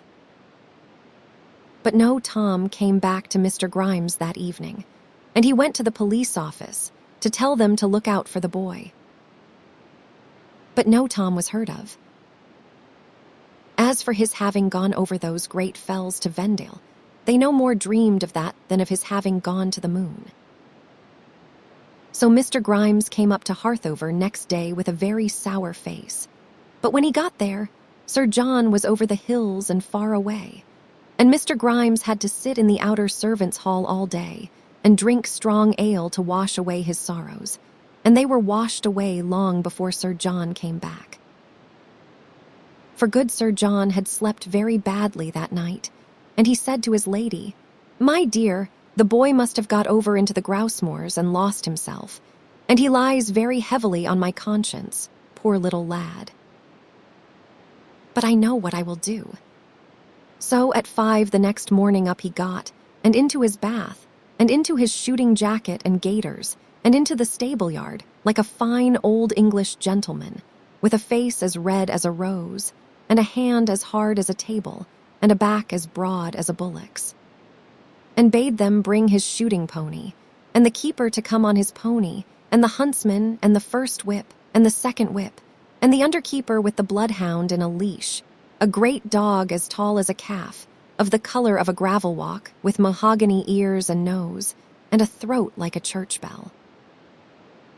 They took him up to the place where Tom had gone into the wood, and there the hound lifted up his mighty voice and told them all he knew. Then he took them to the place where Tom had climbed the wall, and they shoved it down, and all got through. And then the wise dog took them over the moor, and over the fells, step by step, very slowly, for the scent was a day old, you know, and very light from the heat and drought. But that was why cunning old Sir John started at 5 in the morning. And at last he came to the top of Luthwaite Crag, and there he bayed and looked up in their faces as much as to say, "I tell you he has gone down here." They could hardly believe that Tom would have gone so far, and when they looked at that awful cliff, they could never believe that he would have dared to face it. But if the dog said so, it must be true. "Heaven forgive us," said Sir John. "If we find him at all, we shall find him lying at the bottom." And he slapped his great hand upon his great thigh and said, "Who will go down over Luthwaite Crag and see if that boy is alive?" Oh, that I were 20 years younger, and I would go down myself. And so he would have done, as well as any sweep in the county. Then he said, £20 to the man who brings me that boy alive. And as was his way, what he said he meant. Now among the lot was a little groom boy, a very little groom indeed, and he was the same who had ridden up the court and told Tom to come to the hall, and he said, £20 or none, I will go down over Lewthwaite Crag, if it is only for the poor boy's sake. For he was as civil a spoken little chap as ever climbed a flue. So down over Lewthwaite Crag he went. A very smart groom he was at the top, and a very shabby one at the bottom. For he tore his gaiters, and he tore his breeches, and he tore his jacket, and he burst his braces, and he burst his boots, and he lost his hat, and what was worst of all, he lost his shirt pin, which he prized very much, for it was gold, and he had won it in a raffle at Malton, and there was a figure at the top of it of Tiud Mare, noble old Beeswing herself, as natural as life. So it was a really severe loss, but he never saw anything of Tom. And all the while Sir John and the rest were riding round, full 3 miles to the right and back again, to get into Vendale and to the foot of the crag. When they came to the old dame's school, all the children came out to see. And the old dame came out too, and when she saw Sir John, she curtsied very low, for she was a tenant of his. "Well, dame, and how are you?" said Sir John. "Blessings on you as broad as your back, Harthover," says she. She did not call him Sir John, but only Harthover, for that is the fashion in the north country, and welcome into Vendale. But you are no hunting the fox this time of the year. "I am hunting, and strange game too," said he. "Blessings on your heart, and what makes you look so sad the morn?" "I am looking for a lost child, a chimney sweep that is run away." "Oh, Harthover, Harthover," says she, "ye were always a just man and a merciful, and ye'll no harm the poor little lad if I give you tidings of him." Not I, dame." "I am afraid we hunted him out of the house all on a miserable mistake, and the hound has brought him to the top of Lewthwaite Crag, and whereat the old dame broke out crying, without letting him finish his story. So he told me the truth after all, poor little dear. Ah, first thoughts are best, and a body's heart'll guide them right if they will but hearken to it. And then she told Sir John all. "Bring the dog here and lay him on," said Sir John, without another word, and he set his teeth very hard. And the dog opened at once, and went away at the back of the cottage, over the road, and over the meadow, and through a bit of alder copse. And there, upon an alder stump, they saw Tom's clothes lying. And then they knew as much about it all as there was any need to know. And Tom. Ah, now comes the most wonderful part of this wonderful story. Tom, when he woke, for of course he woke, children always wake after they have slept exactly as long as is good for them, found himself swimming about in the stream, being about 4 inches, or, that I may be accurate, 3.87902 inches long, and having round the parotid region of his fauces a set of external gills. I hope you understand all the big words, just like those of a sucking eft, which he mistook for a lace frill, till he pulled at them, found he hurt himself, and made up his mind that they were part of himself, and best left alone. In fact, the fairies had turned him into a water baby. A water baby. You never heard of a water baby? Perhaps not. That is the very reason why this story was written. There are a great many things in the world which you never heard of, and a great many more which nobody ever heard of, and a great many things, too, which nobody will ever hear of, at least until the coming of the coxigrews, when man shall be the measure of all things. But there are no such things as water bobbies. How do you know that? Have you been there to see? And if you had been there to see, and had seen none, that would not prove that there were none. If Mr. Garth does not find a fox in Eversley Wood, as folks sometimes fear he never will, that does not prove that there are no such things as foxes. And as is Eversley Wood to all the woods in England, so are the waters we know to all the waters in the world. And no one has a right to say that no water bobbies exist till they have seen no water bobbies existing, which is quite a different thing, mind, from not seeing water bobbies, and a thing which nobody ever did, or perhaps ever will do. But surely, if there were water bobbies, somebody would have caught one at least. Well, how do you know that somebody has not? But they would have put it into spirits, or into the illustrated news, or perhaps cut it into two halves, poor dear little thing, and sent one to Professor Owen and one to Professor Huxley to see what they would each say about it. Ah, my dear little man, that does not follow at all, as you will see before the end of the story. But a water baby is contrary to nature. Well, but, my dear little man, you must learn to talk about such things, when you grow older, in a very different way from that. You must not talk about ain't, and cannot, when you speak of this great wonderful world round you, of which the wisest man knows only the very smallest corner, and is, as the great Sir Isaac Newton said, only a child picking up pebbles on the shore of a boundless ocean. You must not say that this cannot be, or that that is contrary to nature. You do not know what nature is, or what she can do, and nobody knows. Not even Sir Roderick Murchison, or Professor Owen, or Professor Sedgwick, or Professor Huxley, or Mr. Darwin, or Professor Faraday, or Mr. Grove, or any other of the great men whom good boys are taught to respect. They are very wise men, and you must listen respectfully to all they say. But even if they should say, which I am sure they never would, that cannot exist. That is contrary to nature. You must wait a little and see, for perhaps even they may be wrong.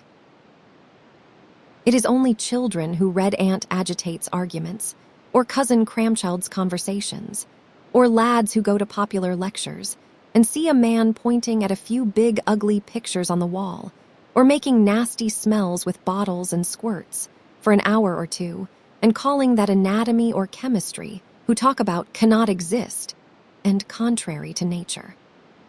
Wise men are afraid to say that there is anything contrary to nature, except what is contrary to mathematical truth. For 2 and 2 cannot make 5, and 2 straight lines cannot join twice, and a part cannot be as great as the whole, and so on at least, so it seems at present. But the wiser men are, the less they talk about cannot. That is a very rash, dangerous word, that cannot. And if people use it too often, the queen of all the fairies, who makes the clouds thunder and the fleas bite, and takes just as much trouble about one as about the other, is apt to astonish them suddenly by showing them that though they say she cannot, yet she can, and what is more, will, whether they approve or not. And therefore it is that there are dozens and hundreds of things in the world which we should certainly have said were contrary to nature, if we did not see them going on under our eyes all day long. If people had never seen little seeds grow into great plants and trees, of quite different shape from themselves, and these trees again produce fresh seeds to grow into fresh trees, they would have said, "The thing cannot be, it is contrary to nature." And they would have been quite as right in saying so, as in saying that most other things cannot be. Or suppose again, that you had come like M. Du Chaillu, a traveler from unknown parts, and that no human being had ever seen or heard of an elephant. And suppose that you described him to people and said, "This is the shape and plan and anatomy of the beast, and of his feet, and of his trunk, and of his grinders, and of his tusks, though they are not tusks at all, but 2 foreteeth run mad. And this is the section of his skull, more like a mushroom than a reasonable skull of a reasonable or unreasonable beast," and so forth, and so forth. And though the beast, which I assure you I have seen and shot, is first cousin to the little hairy coney of Scripture, second cousin to a pig, and I suspect 13th or 14th cousin to a rabbit, yet he is the wisest of all beasts, and can do everything save read, write, and cast accounts. People would surely have said, "Nonsense, your elephant is contrary to nature," and have thought you were telling stories, as the French thought of Le Vaillant when he came back to Paris, and said that he had shot a giraffe. And as the king of the cannibal islands thought of the English sailor, when he said that in his country water turned to marble and rain fell as feathers. They would tell you, the more they knew of science, your elephant is an impossible monster, contrary to the laws of comparative anatomy as far as yet known. To which you would answer the less, the more you thought. Did not learned men, too, hold, till within the last 25 years, that a flying dragon was an impossible monster?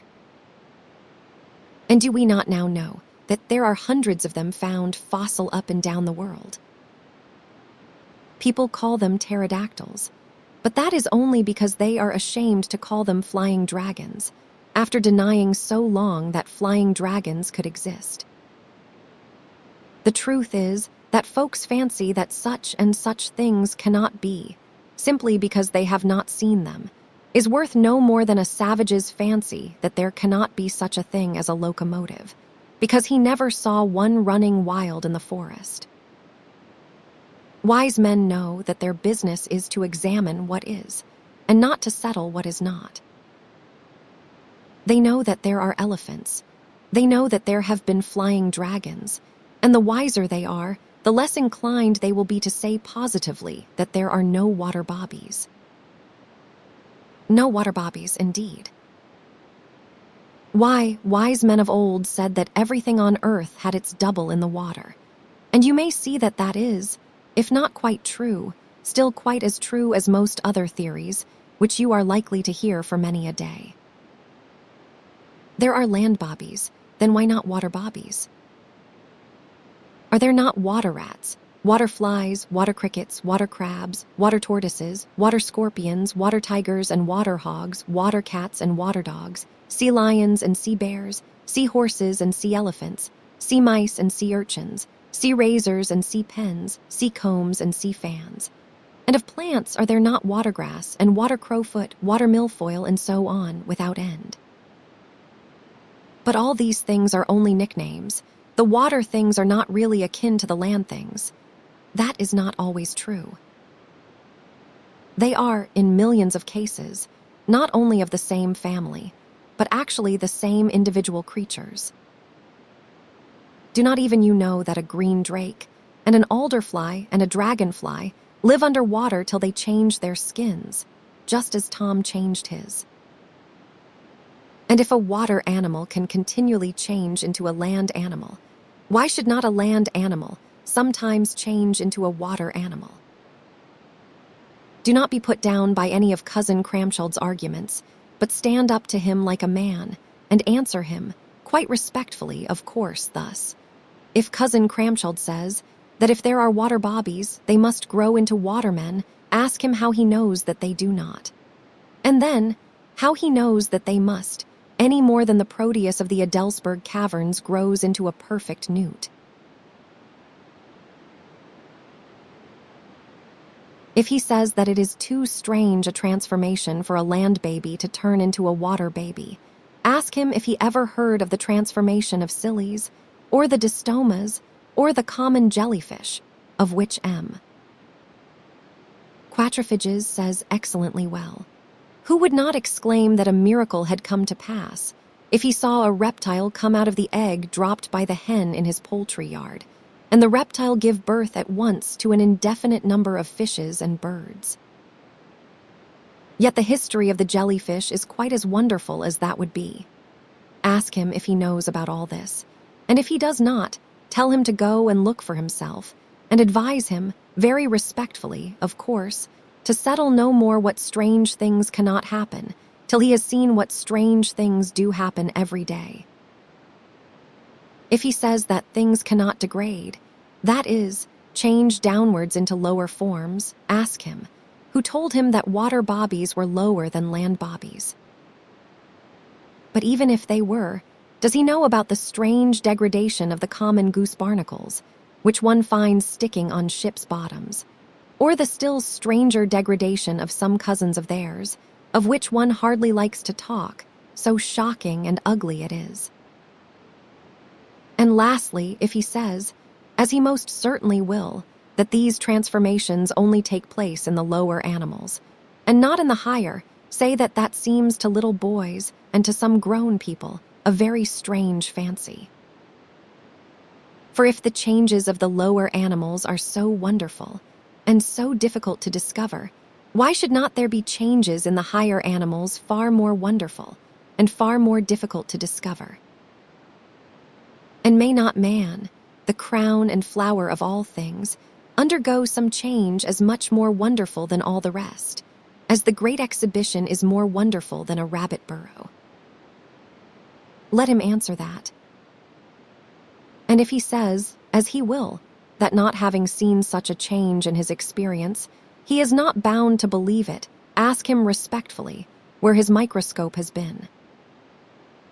Does not each of us, in coming into this world, go through a transformation just as wonderful as that of a sea egg or a butterfly? And do not reason and analogy, as well as scripture, tell us that that transformation is not the last? And that, though what we shall be, we know not, yet we are here but as the crawling caterpillar, and shall be hereafter as the perfect fly. The old Greeks, heathens as they were, saw as much as that 2,000 years ago, and I care very little for cousin Cramchild if he sees even less than they.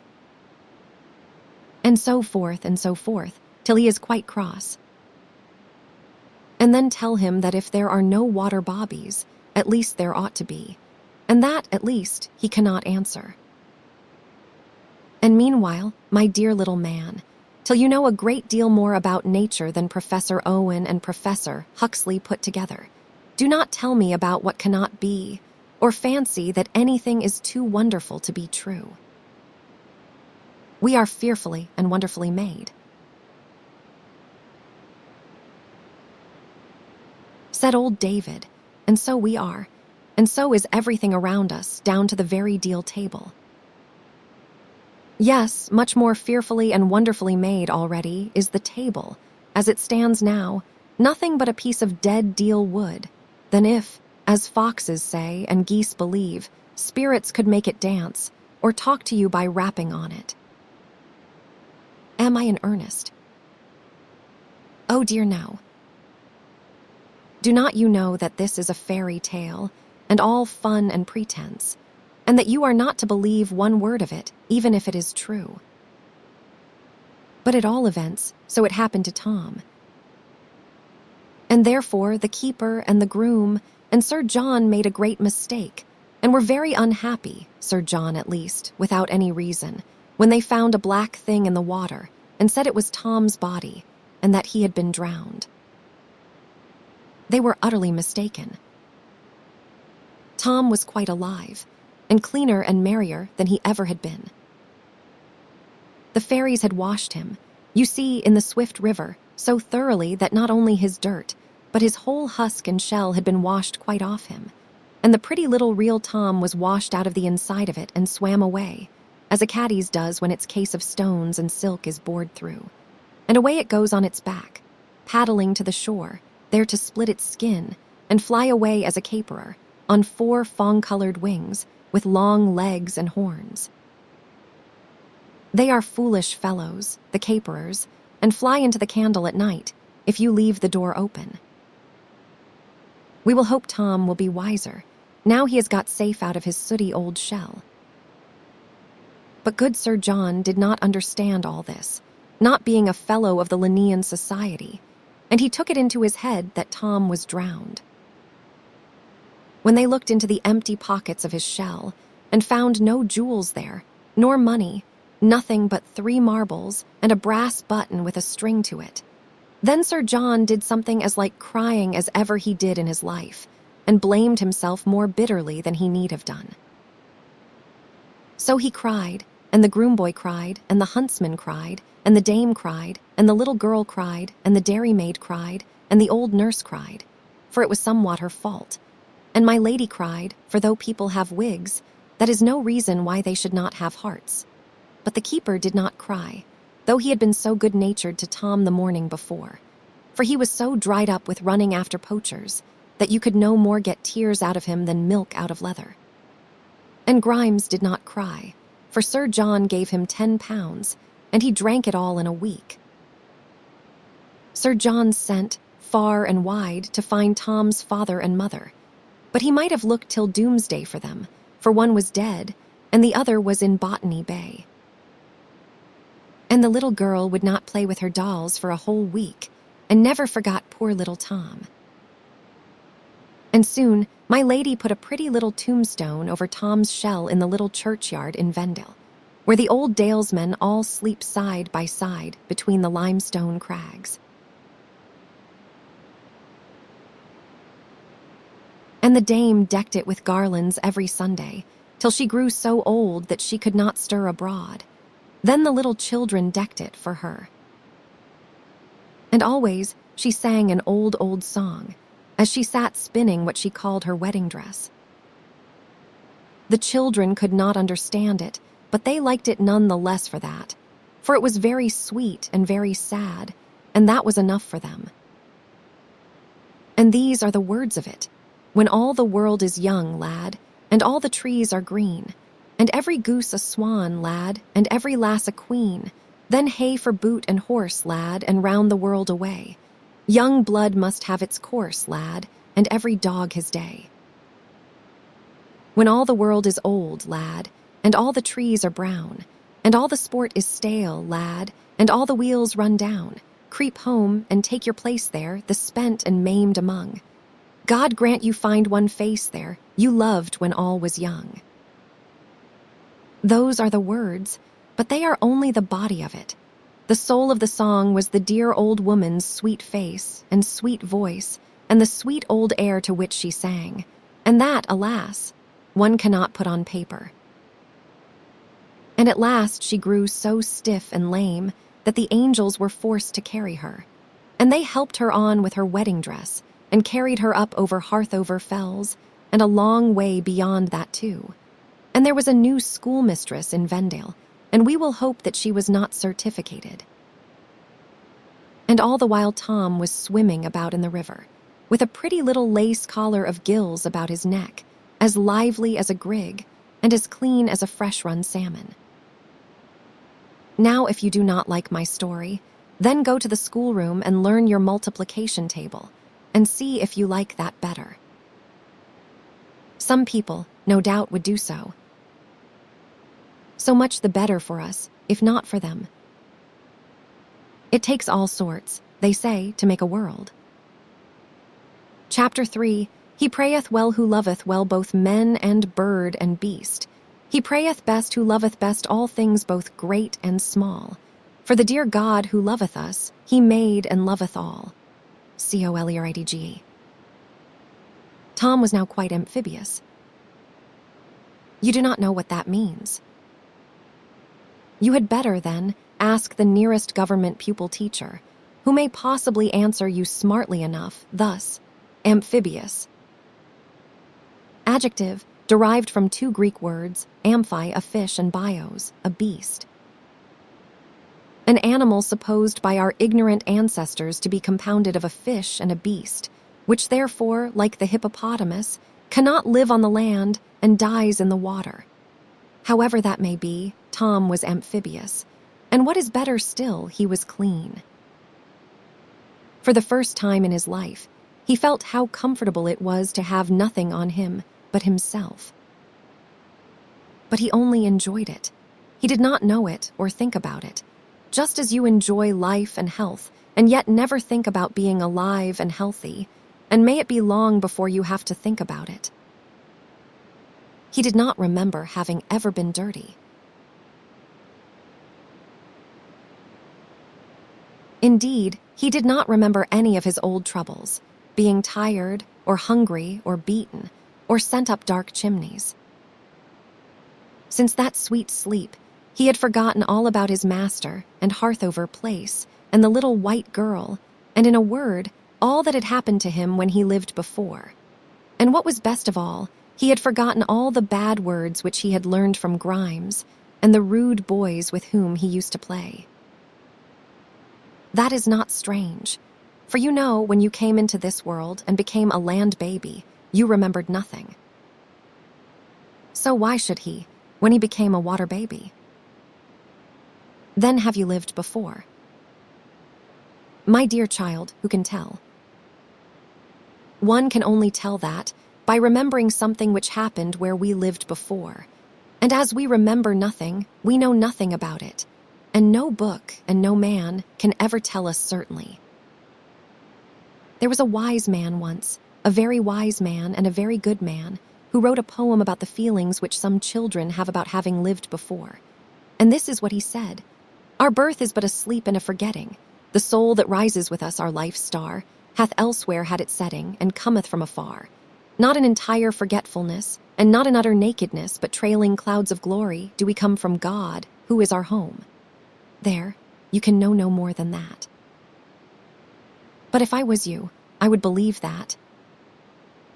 For then the great fairy science, who is likely to be queen of all the fairies for many a year to come, can only do you good and never do you harm. And instead of fancying with some people that your body makes your soul, as if a steam engine could make its own coke, or, with some people, that your soul has nothing to do with your body, but is only stuck into it like a pin into a pincushion, to fall out with the first shake. You will believe the one true, orthodox, inductive, rational, deductive, philosophical, seductive, logical, productive, irrefragable, salutary, nominalistic, comfortable, realistic, and on all accounts to be received doctrine of this wonderful fairy tale, which is that your soul makes your body, just as a snail makes his shell. For the rest, it is enough for us to be sure that whether or not we lived before, we shall live again, though not, I hope, as poor little heathen Tom did. For he went downward into the water, but we, I hope, shall go upward to a very different place. But Tom was very happy in the water.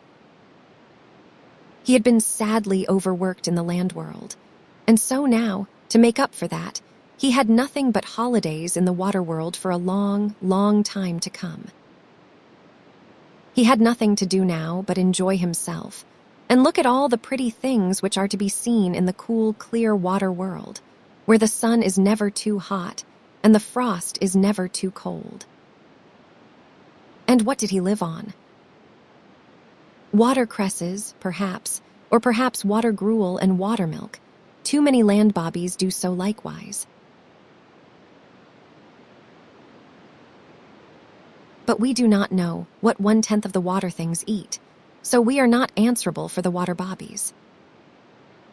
Sometimes he went along the smooth gravel waterways, looking at the crickets which ran in and out among the stones, as rabbits do on land.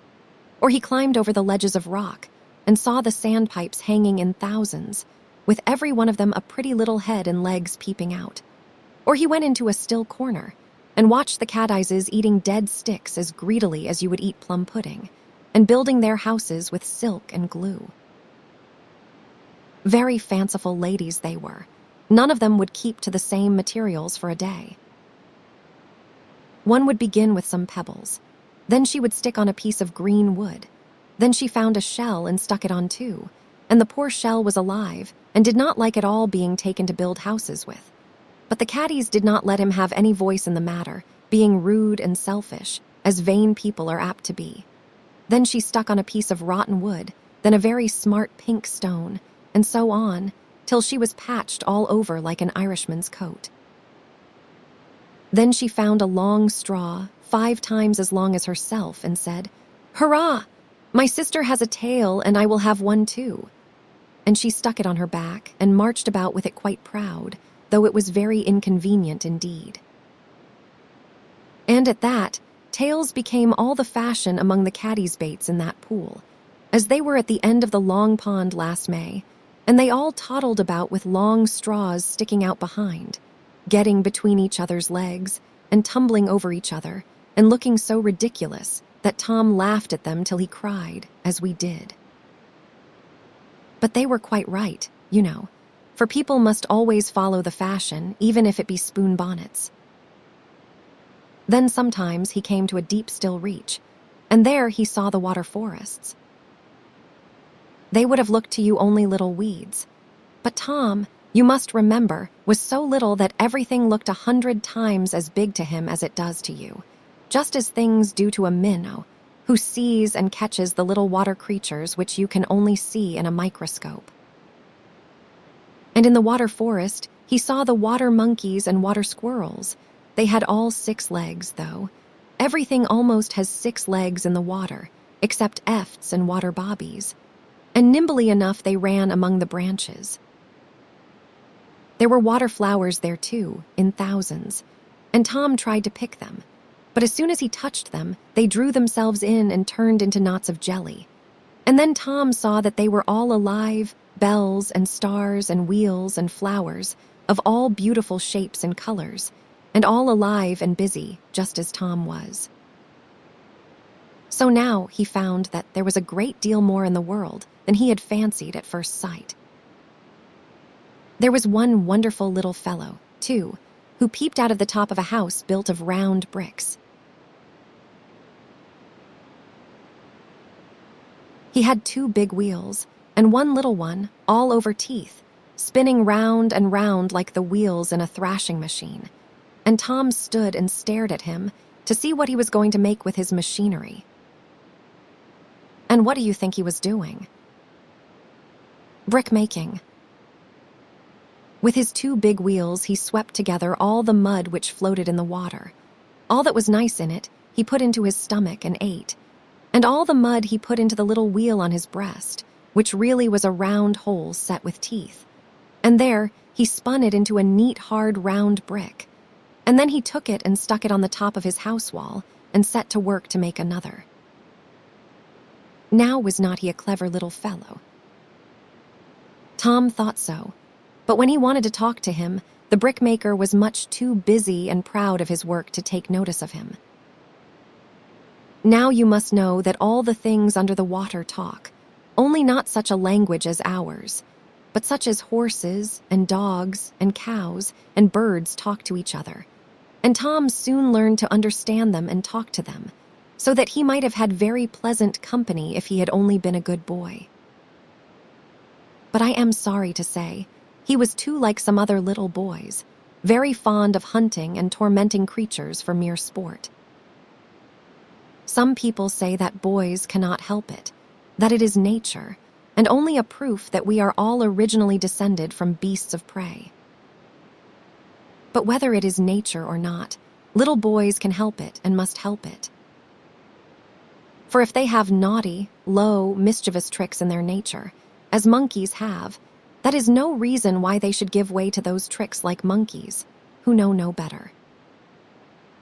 And therefore they must not torment dumb creatures, for if they do, a certain old lady who is coming will surely give them exactly what they deserve. But Tom did not know that, and he pecked and howked the poor water things about sadly, till they were all afraid of him, and got out of his way or crept into their shells, so he had no one to speak to or play with. The water fairies, of course, were very sorry to see him so unhappy, and longed to take him, and tell him how naughty he was, and teach him to be good, and to play and romp with him too. But they had been forbidden to do that. Tom had to learn his lesson for himself by sound and sharp experience, as many another foolish person has to do, though there may be many a kind heart yearning over them all the while, and longing to teach them what they can only teach themselves. At last one day he found a caddy's, and wanted it to peep out of its house, but its house door was shut. He had never seen a caddy's with a house door before, so what must he do, the meddlesome little fellow, but pull it open, to see what the poor lady was doing inside. What a shame. How should you like to have anyone breaking your bedroom door in, to see how you looked when you were in bed?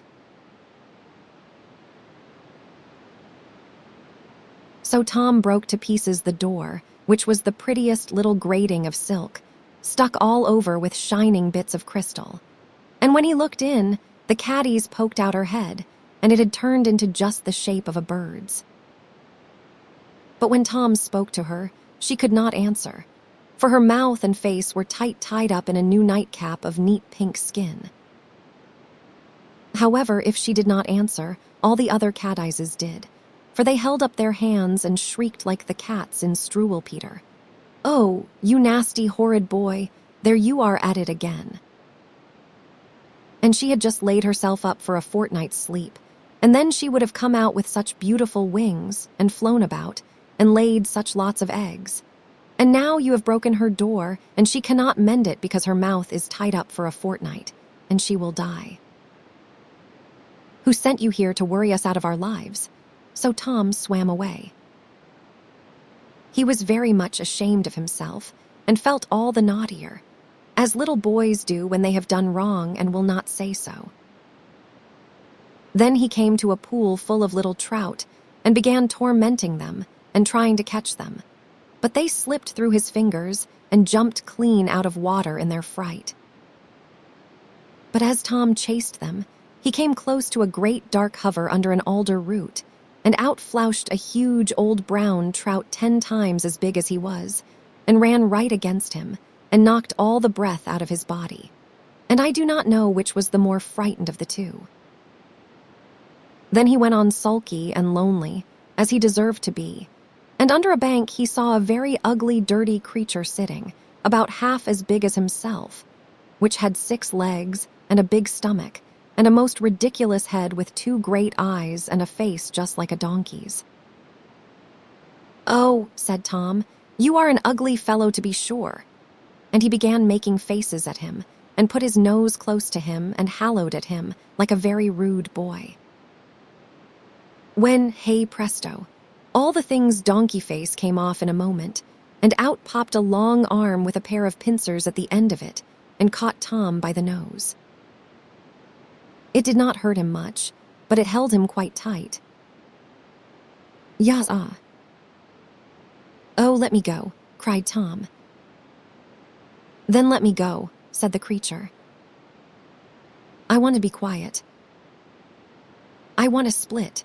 Tom promised to let him alone, and he let go. "Why do you want to split?" said Tom.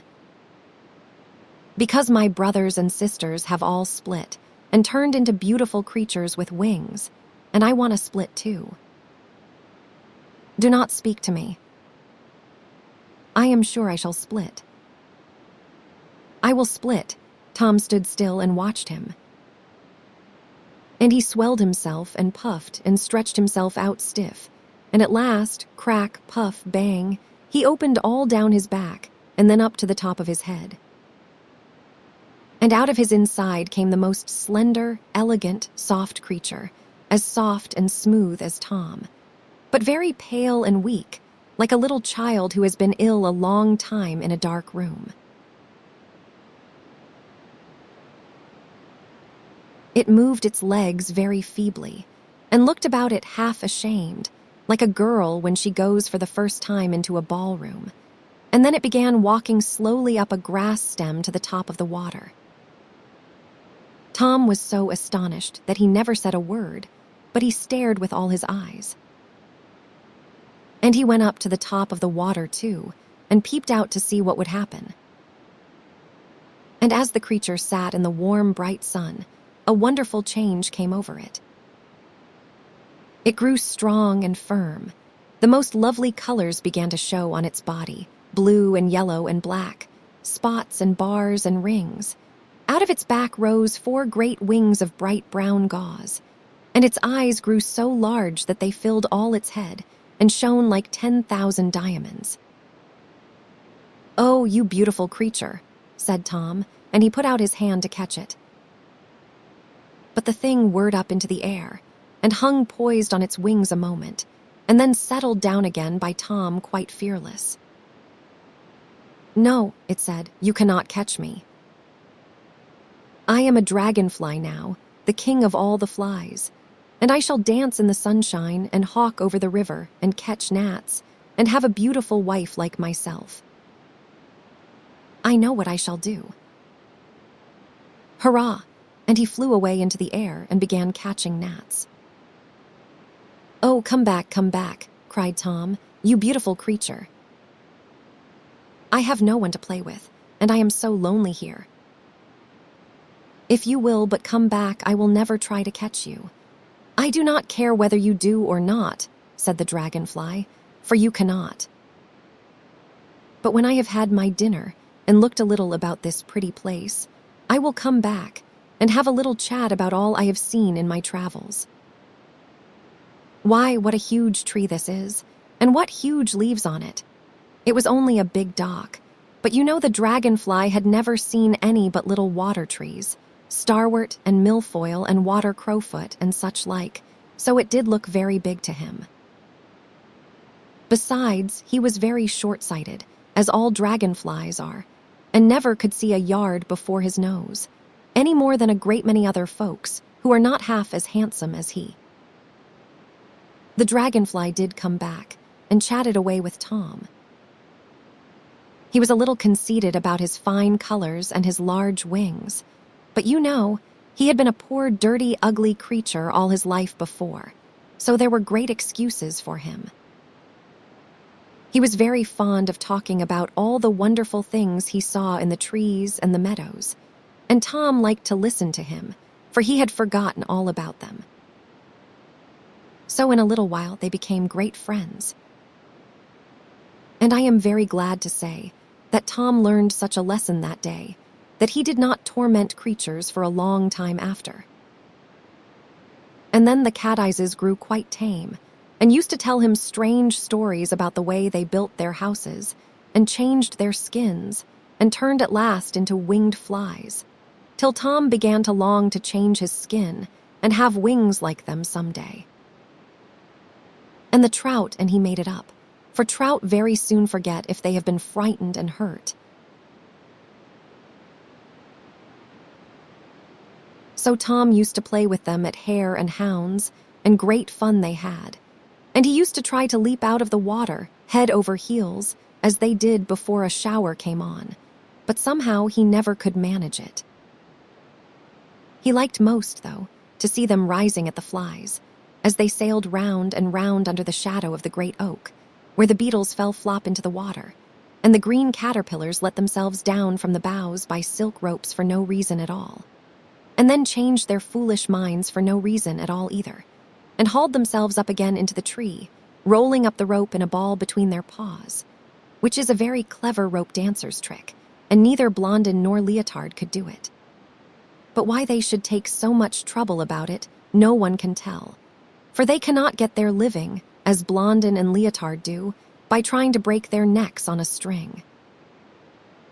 And very often Tom caught them just as they touched the water, and caught the alder flies and the caperers, and the cocktailed duns and spinners, yellow and brown and claret and gray, and gave them to his friends the trout.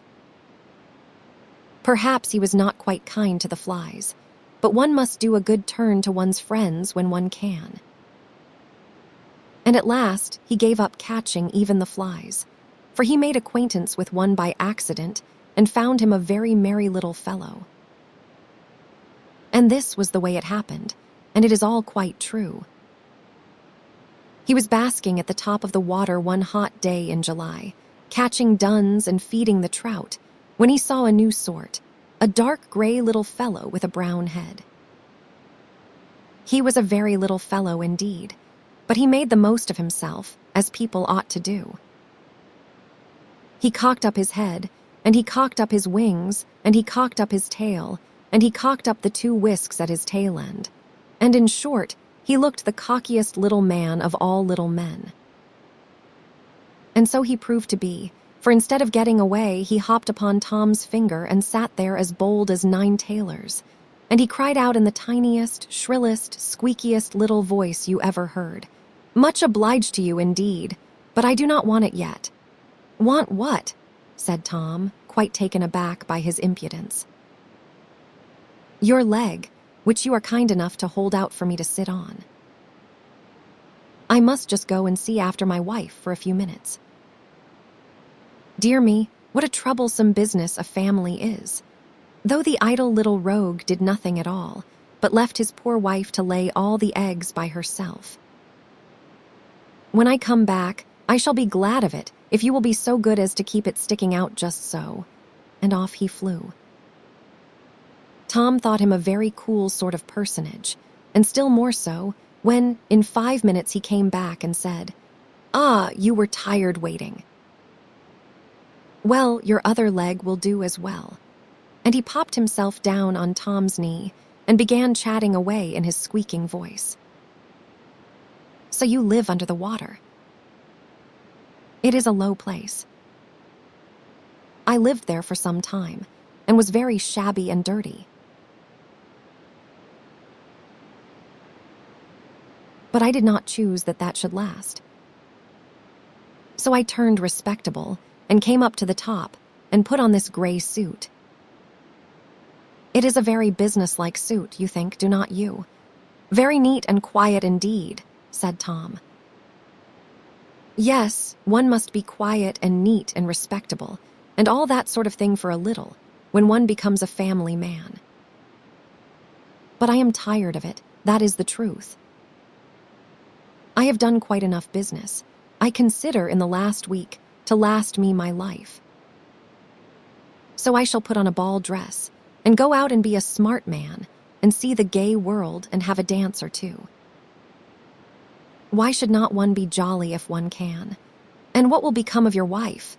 Oh, she is a very plain, stupid creature, and that is the truth, and thinks about nothing but eggs. If she chooses to come, why she may, and if not, why I go without her, and here I go." And as he spoke, he turned quite pale and then quite white. "Why, you are ill," said Tom. But he did not answer. "You are dead," said Tom, looking at him as he stood on his knee as white as a ghost. "No, I ain't," answered a little squeaking voice over his head. "This is me up here in my ball dress, and that is my skin." "Ha ha, you could not do such a trick as that." And no more Tom could, nor Howden, nor Robin, nor Frikel, nor all the conjurers in the world. For the little rogue had jumped clean out of his own skin, and left it standing on Tom's knee, eyes, wings, legs, tail, exactly as if it had been alive. "Ha ha," he said, and he jerked and skipped up and down, never stopping an instant, just as if he had St. Vitus's dance.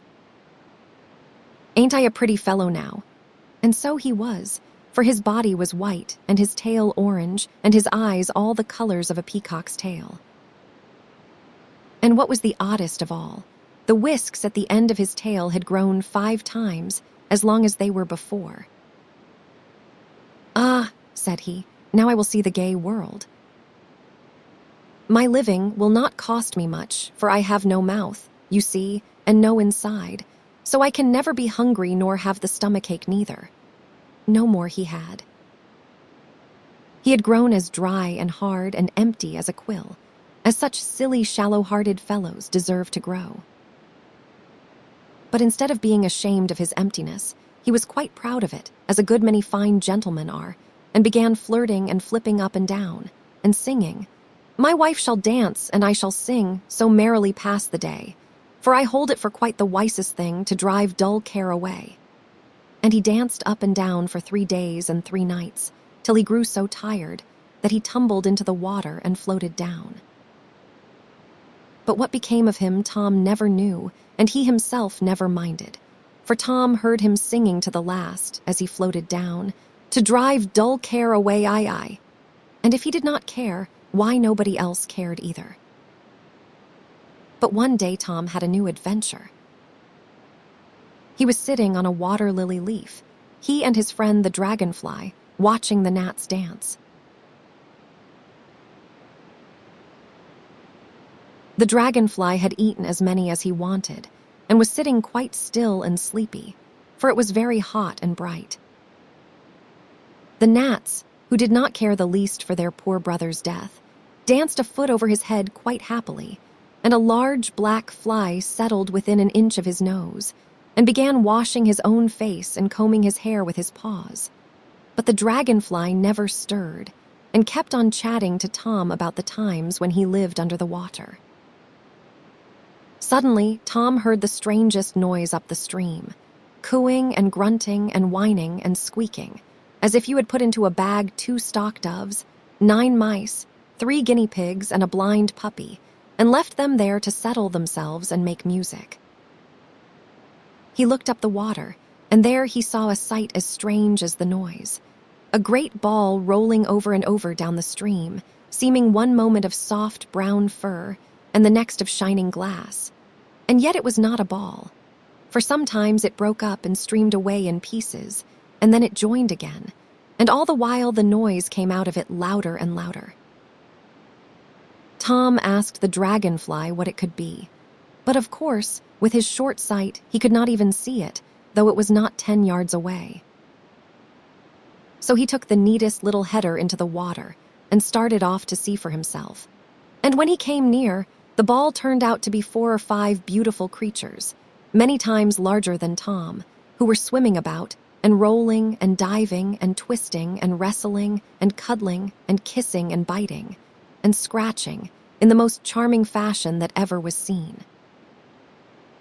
And if you do not believe me, you may go to the zoological gardens, for I am afraid that you will not see it nearer, unless, perhaps, you get up at 5 in the morning and go down to Cordery's Moor, and watch by the great withy pollard which hangs over the backwater, where the otters breed sometimes. And then say, if otters at play in the water are not the merriest, lithest, gracefulest creatures you ever saw. But when the biggest of them saw Tom, she darted out from the rest, and cried in the water language sharply enough, "Quick, children, here is something to eat indeed," and came at poor Tom, showing such a wicked pair of eyes, and such a set of sharp teeth and a grinning mouth, that Tom, who had thought her very handsome, said to himself, "Handsome is that handsome does," and slipped in between the water lily roots as fast as he could, and then turned round and made faces at her. "Come out," said the wicked old otter, "or it will be worse for you." But Tom looked at her from between 2 thick roots and shook them with all his might, making horrible faces all the while, just as he used to grin through the railings at the old women when he lived before. It was not quite well bred, no doubt, but you know, Tom had not finished his education yet. "Come away, children," said the otter in disgust. "It is not worth eating after all. It is only a nasty eft which nothing eats, not even those vulgar pike in the pond." "I am not an eft," said Tom. "Efts have tails." "You are an eft," said the otter very positively. "I see your 2 hands quite plain, and I know you have a tail." "I tell you I have not," said Tom. "Look here," and he turned his pretty little self quite round, and sure enough he had no more tail than you. The otter might have got out of it by saying that Tom was a frog, but like a great many other people, when she had once said a thing, she stood to it, right or wrong, so she answered, "I say you are an eft, and therefore you are, and not fit food for gentlefolk like me and my children. You may stay there till the salmon eat you." She knew the salmon would not, but she wanted to frighten poor Tom. "Ha, ha, they will eat you, and we will eat them." And the otter laughed such a wicked, cruel laugh, as you may hear them do sometimes. And the first time that you hear it, you will probably think it is bogies. "What are salmon?" asked Tom.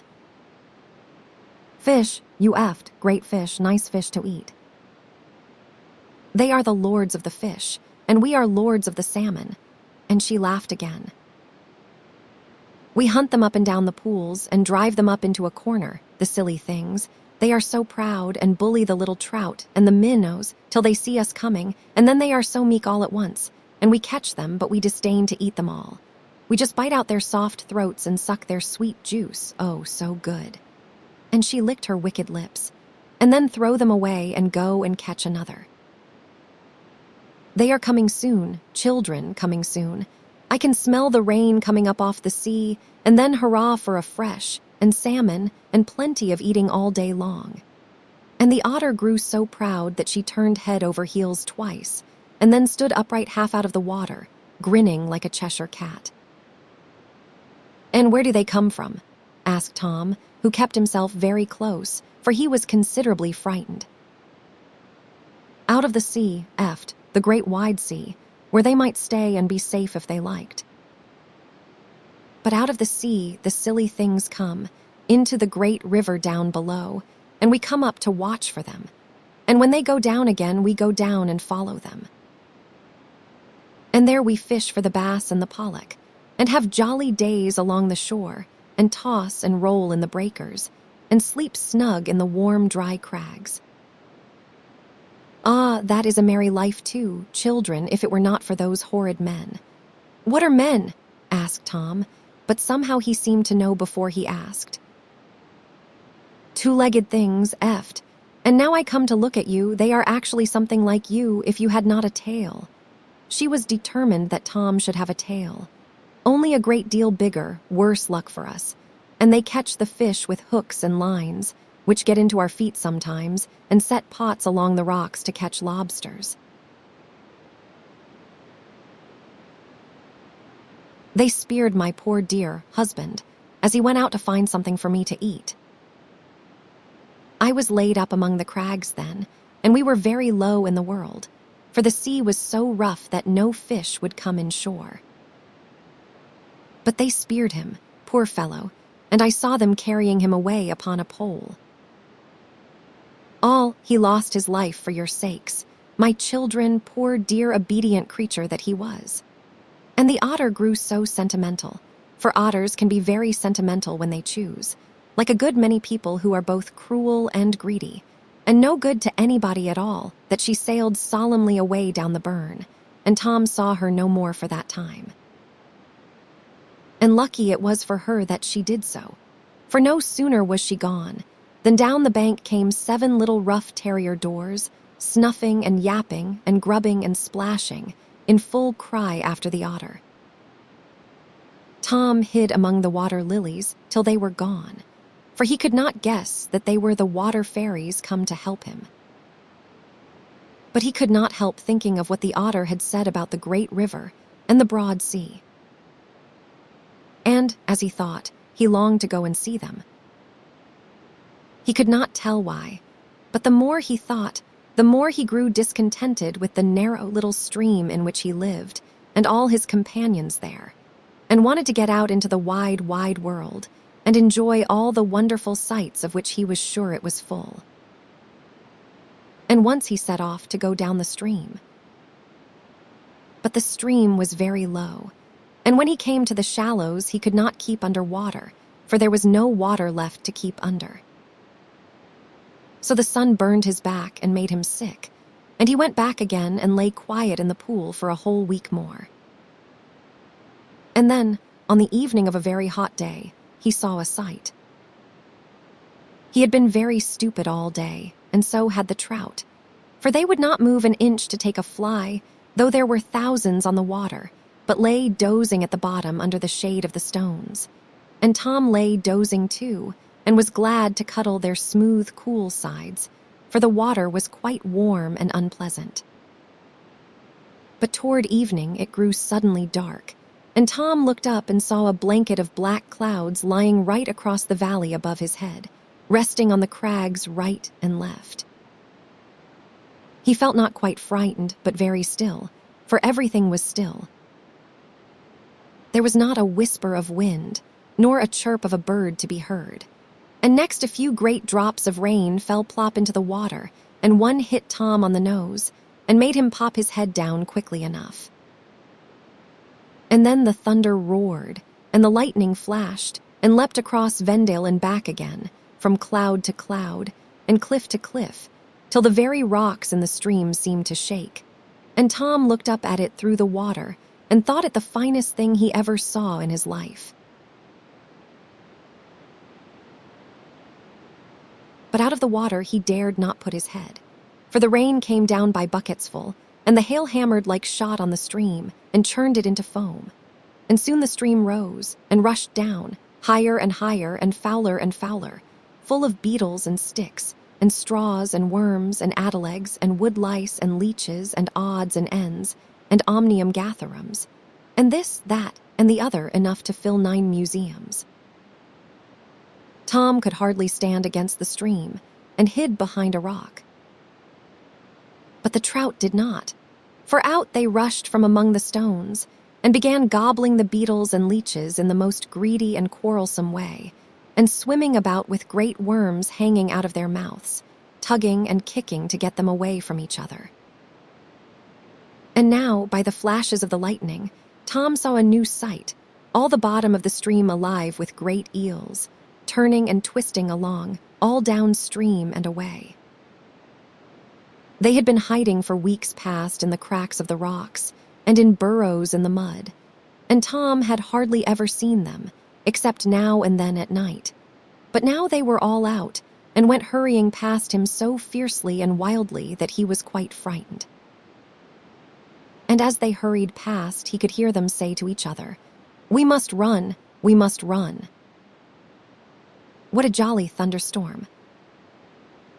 Down to the sea, down to the sea. And then the otter came by with all her brood, twining and sweeping along as fast as the eels themselves. And she spied Tom as she came by and said, "Now is your time, eft, if you want to see the world. Come along, children, never mind those nasty eels. We shall breakfast on salmon tomorrow." Down to the sea, down to the sea. Then came a flash brighter than all the rest, and by the light of it, in the 1,000th part of a second they were gone again, but he had seen them. He was certain of it. 3 beautiful little white girls, with their arms twined round each other's necks, floating down the torrent as they sang, "Down to the sea, down to the sea." Oh, stay. "Wait for me," cried Tom, but they were gone. Yet he could hear their voices clear and sweet through the roar of thunder and water and wind, singing as they died away, "Down to the sea." "Down to the sea," said Tom. "Everything is going to the sea, and I will go too." Goodbye, trout. But the trout were so busy gobbling worms that they never turned to answer him, so that Tom was spared the pain of bidding them farewell. And now, down the rushing stream, guided by the bright flashes of the storm, past tall birch-fringed rocks, which shone out one moment as clear as day, and the next were dark as night, past dark hovers under swirling banks, from which great trout rushed out on Tom, thinking him to be good to eat, and turned back sulkily, for the fairies sent them home again with a tremendous scolding for daring to meddle with a water baby. On through narrow strids and roaring cataracts, where Tom was deafened and blinded for a moment by the rushing waters, along deep reaches, where the white water lilies tossed and flapped beneath the wind and hail, past sleeping villages, under dark bridge arches, and away to the sea. And Tom could not stop, and did not care to stop. He would see the great world below, and the salmon, and the breakers, and the wide, wide sea. And when the daylight came, Tom found himself out in the Salmon River. And what sort of a river was it? Was it like an Irish stream, winding through the brown bogs, where the wild ducks squatter up from among the white water lilies, and the curlews flit to and fro, crying, "Tully-weep, mind your sheep"? And Dennis tells you strange stories of the Peshtamore, the great bogey snake which lies in the black peat pools among the old pine stems, and puts his head out at night to snap at the cattle as they come down to drink. But you must not believe all that Dennis tells you, mind, for if you ask him, "Is there a salmon here, do you think, Dennis? Is it salmon, thin, your honor manes?" Salmon. Cartloads it is of thin, and ridgemans, should the ring ache out of water, av ye'd but the luck to see thim. Then you fish the pool all over, and never get a rise. But there cannot be a salmon here, Dennis, and if you will but think, if one had come up last tide, he would be gone to the higher pools by now. Sure thin, and your honor's the through fisherman, and understands it all like a book. Why, ye spake as if ye'd known the water 1,000 years. As I said, how could there be a fish here at all just now? But you said just now they were shouldering each other out of water. And then Dennis will look up at you with his handsome, sly, soft, sleepy, good-natured, untrustable, Irish gray eye, and answer with the prettiest smile. Sure, and did not I think your honor would like a pleasant answer? So you must not trust Dennis, because he is in the habit of giving pleasant answers. But instead of being angry with him, you must remember that he is a poor Paddy and knows no better. So you must just burst out laughing. And then he will burst out laughing too and slave for you and trot about after you and show you good sport if he can, for he is an affectionate fellow, and as fond of sport as you are, and if he cannot, tell you fibs instead, 100 an hour. And wonder all the while why poor old Ireland does not prosper like England and Scotland, and some other places, where folk have taken up a ridiculous fancy that honesty is the best policy. Or was it like a Welsh salmon river, which is remarkable chiefly, at least, till this last year, for containing no salmon, as they have been all poached out by the enlightened peasantry, to prevent the Cithral Sassenach, which means you, my little dear, your kith and kin, and signifies much the same as the Chinese fan kuei from coming bothering into Wales, with good tackle, and ready money, and civilization, and common honesty, and other like things of which the Cymri stand in no need whatsoever. Or was it such a salmon stream, as I trust you will see among the Hampshire water meadows before your hairs are gray, under the wise new fishing laws, when Winchester apprentices shall covenant, as they did 300 years ago, not to be made to eat salmon more than 3 days a week, and fresh-run fish shall be as plentiful under Salisbury spire as they are in Holly Hole at Christchurch. In the good time coming, when folks shall see that, of all heaven's gifts of food, the one to be protected most carefully is that worthy gentleman salmon, who is generous enough to go down to the sea weighing 5 ounces, and to come back next year weighing 5 pounds, without having cost the soil or the state 1 farthing. Or was it like a Scotch stream, such as Arthur Clough drew in his Bothy, where over a ledge of granite into a granite basin the amber torrent descended? Beautiful there for the color derived from green rocks under. Beautiful most of all, where beads of foam uprising mingle their clouds of white with the delicate hue of the stillness. Cliff over cliff for its sides, with rowan and pendant birch boughs. Ah, my little man, when you are a big man and fish such a stream as that, you will hardly care, I think, whether she be roaring down in full spate, like coffee covered with scald cream, while the fish are swirling at your fly as an oar blade swirls in a boat race, or flashing up the cataract like silver arrows, out of the fiercest of the foam. Or whether the fall be dwindled to a single thread, and the shingle below be as white and dusty as a turnpike road, while the salmon huddle together in one dark cloud in the clear amber pool, sleeping away their time till the rain creeps back again off the sea. You will not care much, if you have eyes and brains, for you will lay down your rod contentedly and drink in at your eyes the beauty of that glorious place, and listen to the water ouzel piping on the stones, and watch the yellow roes come down to drink and look up at you with their great soft trustful eyes, as much as to say, you could not have the heart to shoot at us. And then, if you have sense, you will turn and talk to the great giant of a gilly who lies basking on the stone beside you. He will tell you no fibs, my little man, for he is a Scotchman and fears God and not the priest. And as you talk with him, you will be surprised more and more at his knowledge, his sense, his humor, his courtesy. And you will find out, unless you have found it out before, that a man may learn from his Bible to be a more thorough gentleman than if he had been brought up in all the drawing-rooms in London. No, it was none of these, the salmon stream at Harthover. It was such a stream as you see in dear old Bewick, who was born and bred upon them. A full 100 yards broad it was, sliding on from Broad Pool to Broad Shallow, and Broad Shallow to Broad Pool, over great fields of shingle, under oak and ash coverts, past low cliffs of sandstone, past green meadows and fair parks, and a great house of grey stone, and brown moors above, and here and there against the sky the smoking chimney of a colliery. You must look at Bewick to see just what it was like, for he has drawn it 100 times with the care and the love of a true North countryman. And even if you do not care about the Salmon River, you ought, like all good boys, to know your Bewick. At least, so old Sir John used to say, and very sensibly he put it too, as he was wont to do. If they want to describe a finished young gentleman in France, I hear they say of him, il sate son rable. But if I want to describe one in England, I say, he knows his bewick.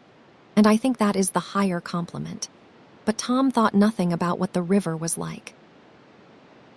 All his fancy was to get down to the wide, wide sea.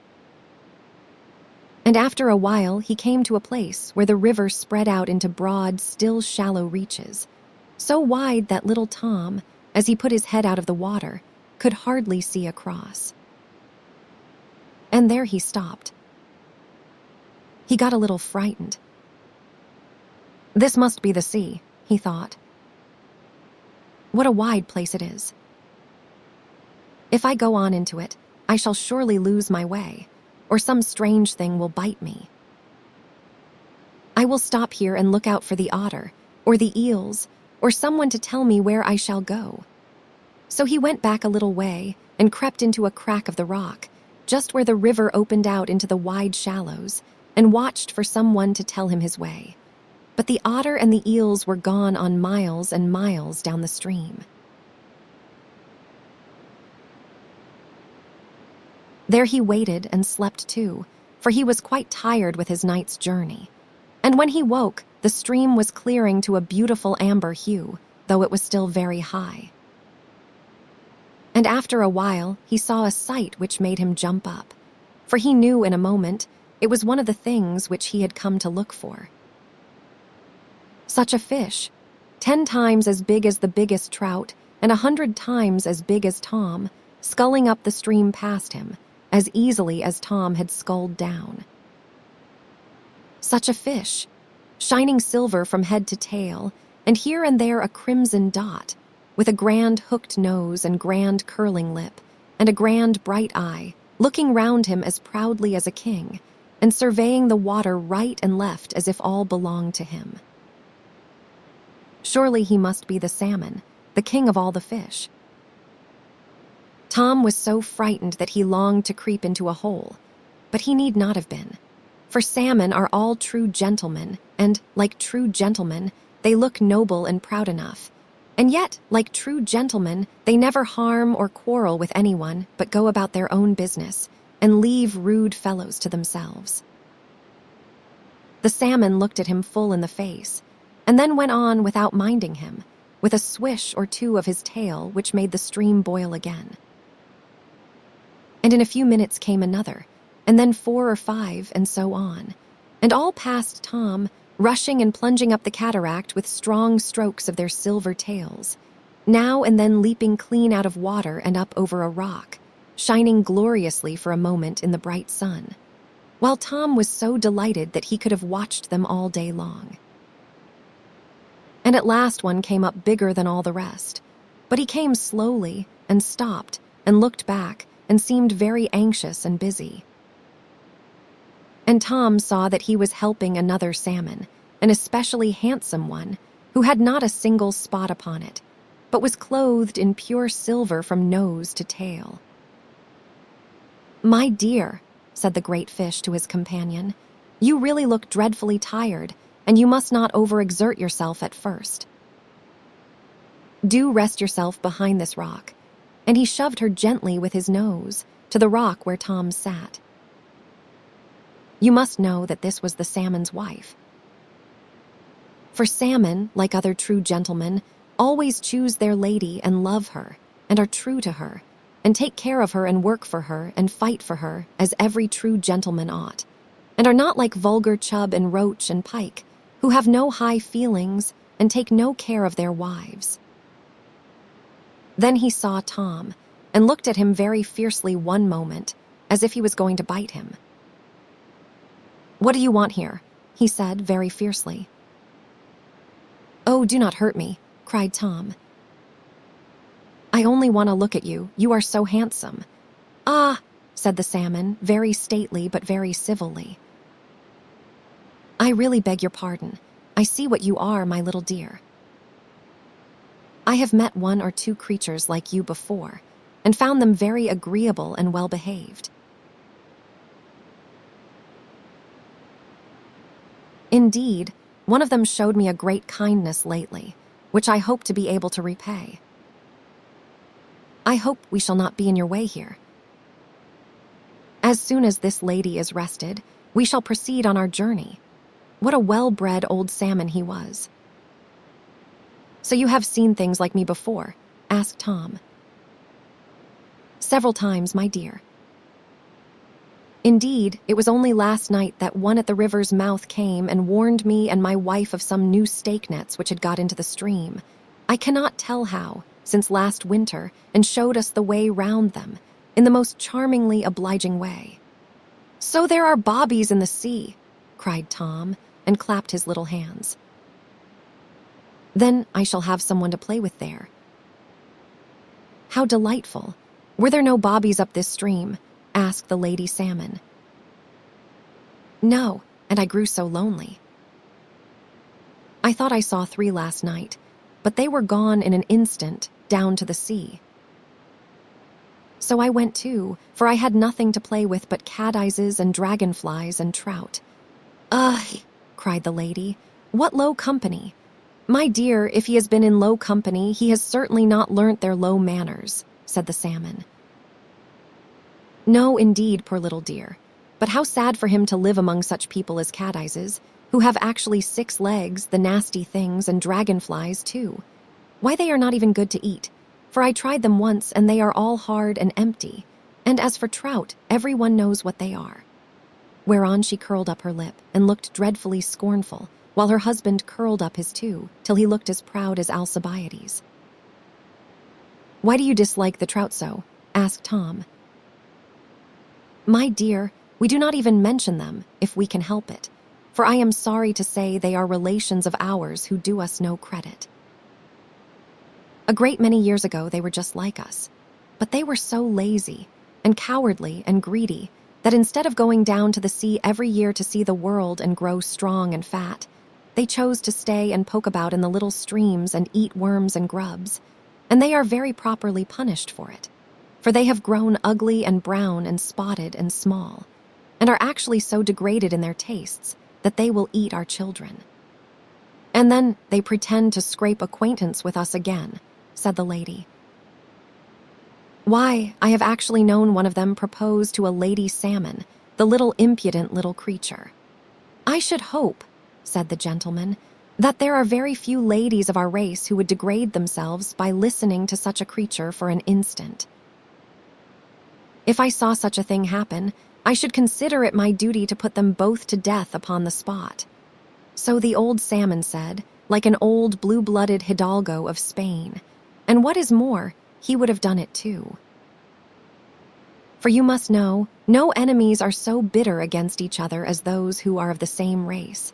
And a salmon looks on a trout, as some great folks look on some little folks, as something just too much like himself to be tolerated.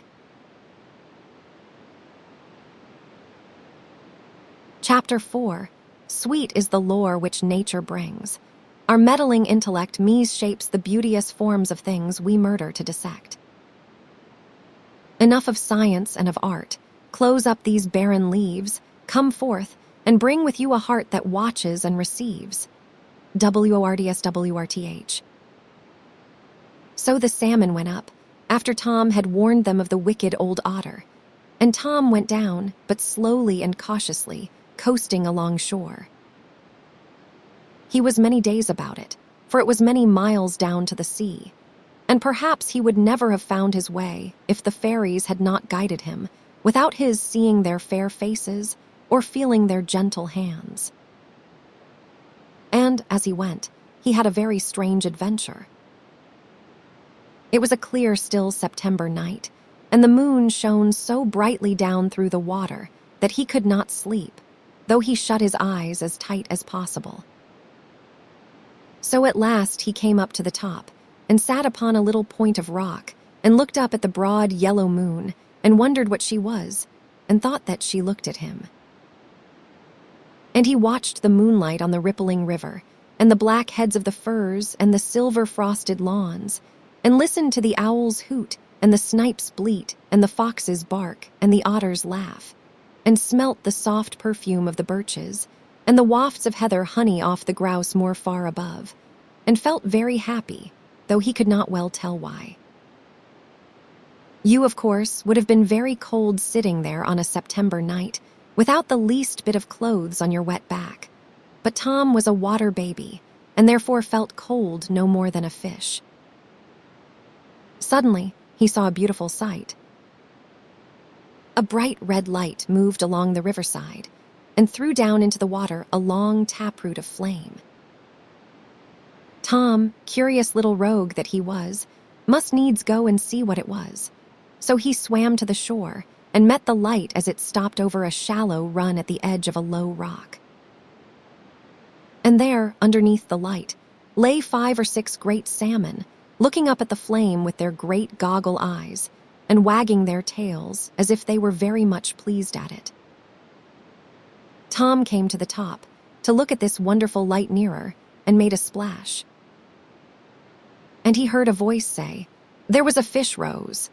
He did not know what the words meant, but he seemed to know the sound of them and to know the voice which spoke them. And he saw on the bank 3 great 2-legged creatures, one of whom held the light, flaring and sputtering, and another a long pole. And he knew that they were men, and was frightened, and crept into a hole in the rock, from which he could see what went on. The man with the torch bent down over the water and looked earnestly in, and then he said, "Tak that muckle fellow, lad. He is o'er 15 puns, and haud your hand steady." Tom felt that there was some danger coming, and longed to warn the foolish salmon, who kept staring up at the light as if he was bewitched. But before he could make up his mind, down came the pole through the water. There was a fearful splash and struggle, and Tom saw that the poor salmon was speared right through, and was lifted out of the water. And then, from behind, there sprang on these 3 men 3 other men, and there were shouts and blows and words which Tom recollected to have heard before. And he shuddered and turned sick at them now, for he felt somehow that they were strange and ugly and wrong and horrible. And it all began to come back to him. They were men, and they were fighting. Savage, desperate, up-and-down fighting, such as Tom had seen too many times before. And he stopped his little ears and longed to swim away, and was very glad that he was a water baby and had nothing to do any more with horrid, dirty men, with foul clothes on their backs and foul words on their lips. But he dared not stir out of his hole, while the rock shook over his head with the trampling and struggling of the keepers and the poachers. All of a sudden there was a tremendous splash, and a frightful flash, and a hissing, and all was still. For into the water, close to Tom, fell one of the men, he who held the light in his hand. Into the swift river he sank, and rolled over and over in the current. Tom heard the men above run along seemingly looking for him, but he drifted down into the deep hole below, and there lay quite still, and they could not find him. Tom waited a long time, till all was quiet, and then he peeped out and saw the man lying. At last he screwed up his courage and swam down to him. Perhaps, he thought, the water has made him fall asleep as it did me. Then he went nearer. He grew more and more curious. He could not tell why. He must go and look at him. He would go very quietly, of course, so he swam round and round him, closer and closer, and as he did not stir, at last he came quite close and looked him in the face. The moon shone so bright that Tom could see every feature, and as he saw, he recollected, bit by bit, it was his old master, Grimes. Tom turned tail and swam away as fast as he could. "Oh, dear me," he thought, "now he will turn into a water baby. What a nasty, troublesome one he will be. And perhaps he will find me out and beat me again." So he went up the river again a little way, and lay there the rest of the night under an alder root. But when morning came, he longed to go down again to the big pool, and see whether Mr. Grimes had turned into a water baby yet. So he went very carefully, peeping round all the rocks and hiding under all the roots. Mr. Grimes lay there still. He had not turned into a water baby. In the afternoon, Tom went back again. He could not rest till he had found out what had become of Mr. Grimes. But this time, Mr. Grimes was gone, and Tom made up his mind that he was turned into a water baby. He might have made himself easy, poor little man. Mr. Grimes did not turn into a water baby or anything like one at all. But he did not make himself easy, and a long time he was fearful lest he should meet Grimes suddenly in some deep pool. He could not know that the fairies had carried him away and put him where they put everything which falls into the water, exactly where it ought to be. But, do you know, what had happened to Mr. Grimes had such an effect on him that he never poached salmon anymore. And it is quite certain that, when a man becomes a confirmed poacher, the only way to cure him is to put him under water for 24 hours, like Grimes. So when you grow to be a big man, do you behave as all honest fellows should, and never touch a fish or a head of game which belongs to another man without his express leave. And then people will call you a gentleman and treat you like one, and perhaps give you good sport, instead of hitting you into the river or calling you a poaching snob. Then Tom went on down, for he was afraid of staying near Grimes, and as he went, all the vale looked sad. The red and yellow leaves showered down into the river. The flies and beetles were all dead and gone. The chill autumn fog lay low upon the hills, and sometimes spread itself so thickly on the river that he could not see his way. But he felt his way instead, following the flow of the stream, day after day, past great bridges, past boats and barges, past the great town, with its wharfs and mills and tall smoking chimneys, and ships which rode at anchor in the stream. And now and then he ran against their hawsers, and wondered what they were, and peeped out, and saw the sailors lounging on board smoking their pipes, and ducked under again, for he was terribly afraid of being caught by man and turned into a chimney sweep once more. He did not know that the fairies were close to him always, shutting the sailors' eyes lest they should see him, and turning him aside from mill races and sewer mouths, and all foul and dangerous things. Poor little fellow, it was a dreary journey for him, and more than once he longed to be back in Vendale, playing with the trout in the bright summer sun. But it could not be. What has been once can never come over again.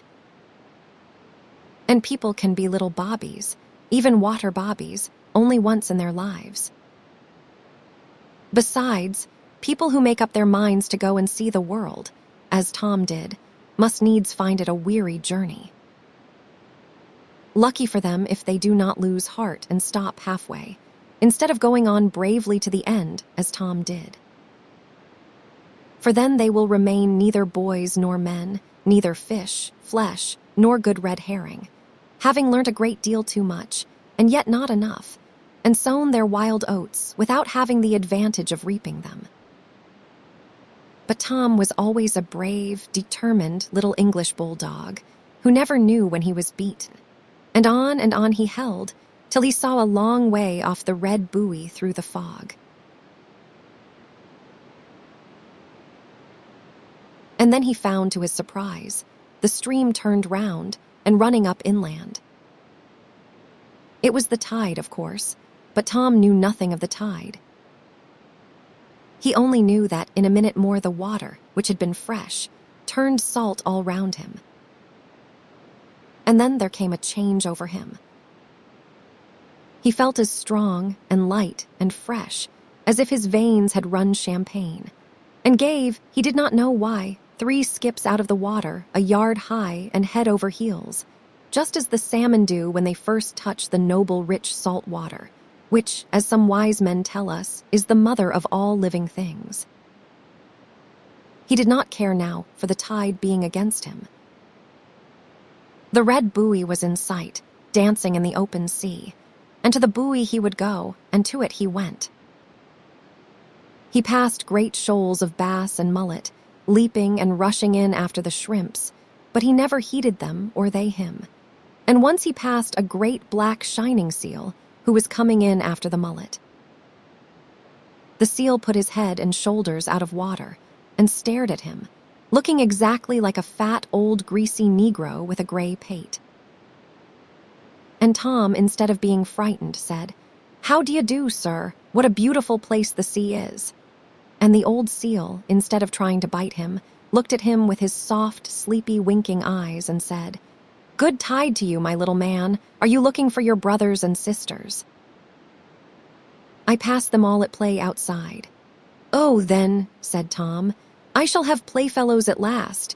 And he swam on to the buoy and got upon it, for he was quite out of breath and sat there and looked round for water bobbies, but there were none to be seen. The sea breeze came in freshly with the tide and blew the fog away, and the little waves danced for joy around the buoy, and the old buoy danced with them. The shadows of the clouds ran races over the bright blue bay, and yet never caught each other up.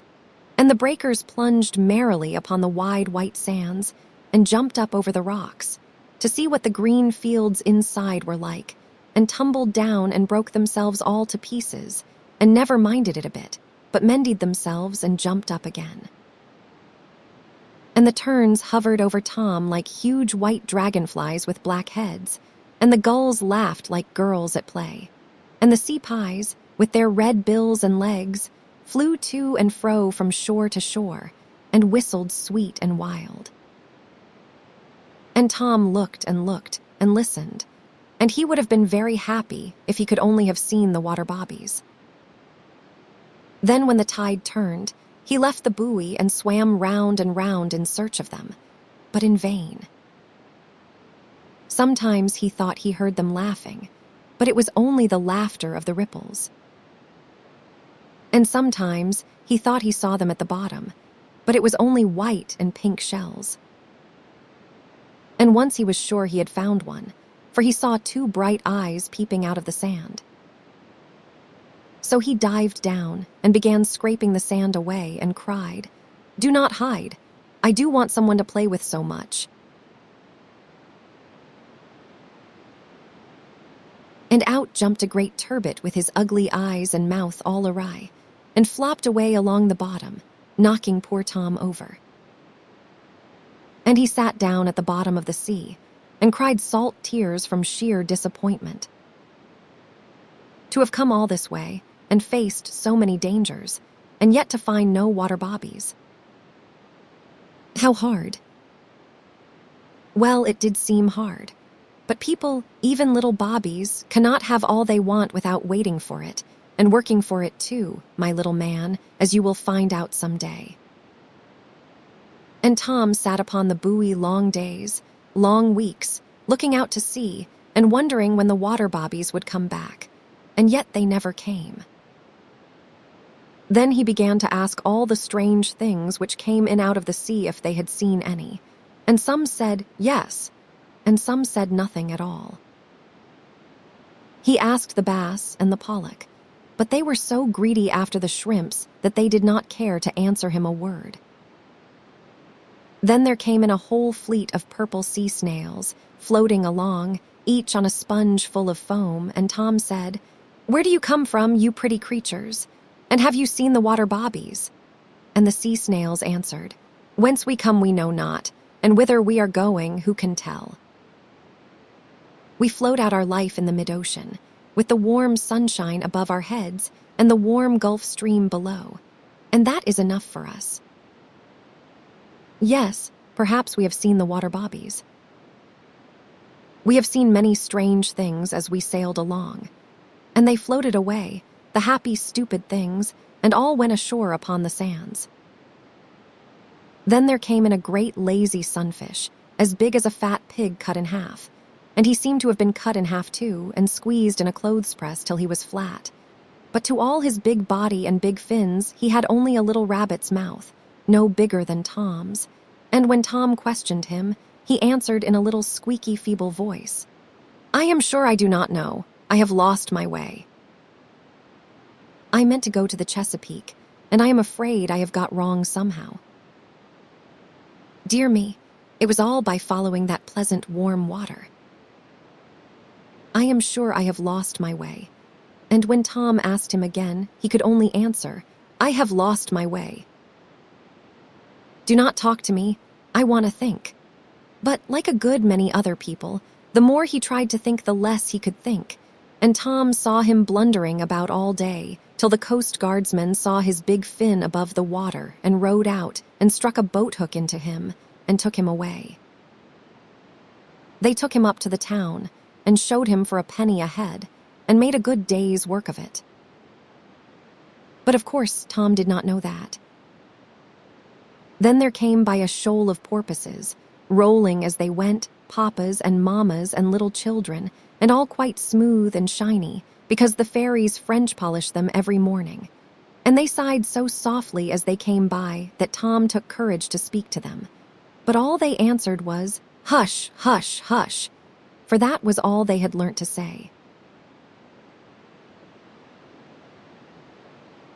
And then there came a shoal of basking sharks, some of them as long as a boat, and Tom was frightened at them. But they were very lazy, good-natured fellows, not greedy tyrants, like white sharks and blue sharks and ground sharks and hammerheads, who eat men, or sawfish and threshers and ice sharks, who hunt the poor old whales. They came and rubbed their great sides against the buoy, and lay basking in the sun with their back fins out of water, and winked at Tom, but he never could get them to speak. They had eaten so many herrings that they were quite stupid, and Tom was glad when a collier brig came by and frightened them all away, for they did smell most horribly, certainly, and he had to hold his nose tight as long as they were there. And then there came by a beautiful creature, like a ribbon of pure silver with a sharp head and very long teeth, but it seemed very sick and sad. Sometimes it rolled helpless on its side, and then it dashed away glittering like white fire, and then it lay sick again and motionless. "Where do you come from?" asked Tom. "And why are you so sick and sad?" "I come from the warm Carolinas and the sandbanks fringed with pines, where the great owlrays leap and flap like giant bats upon the tide. But I wandered north and north, upon the treacherous warm Gulf Stream, till I met with the cold icebergs, afloat in the mid-ocean. So I got tangled among the icebergs, and chilled with their frozen breath. But the water bobbies helped me from among them, and set me free again.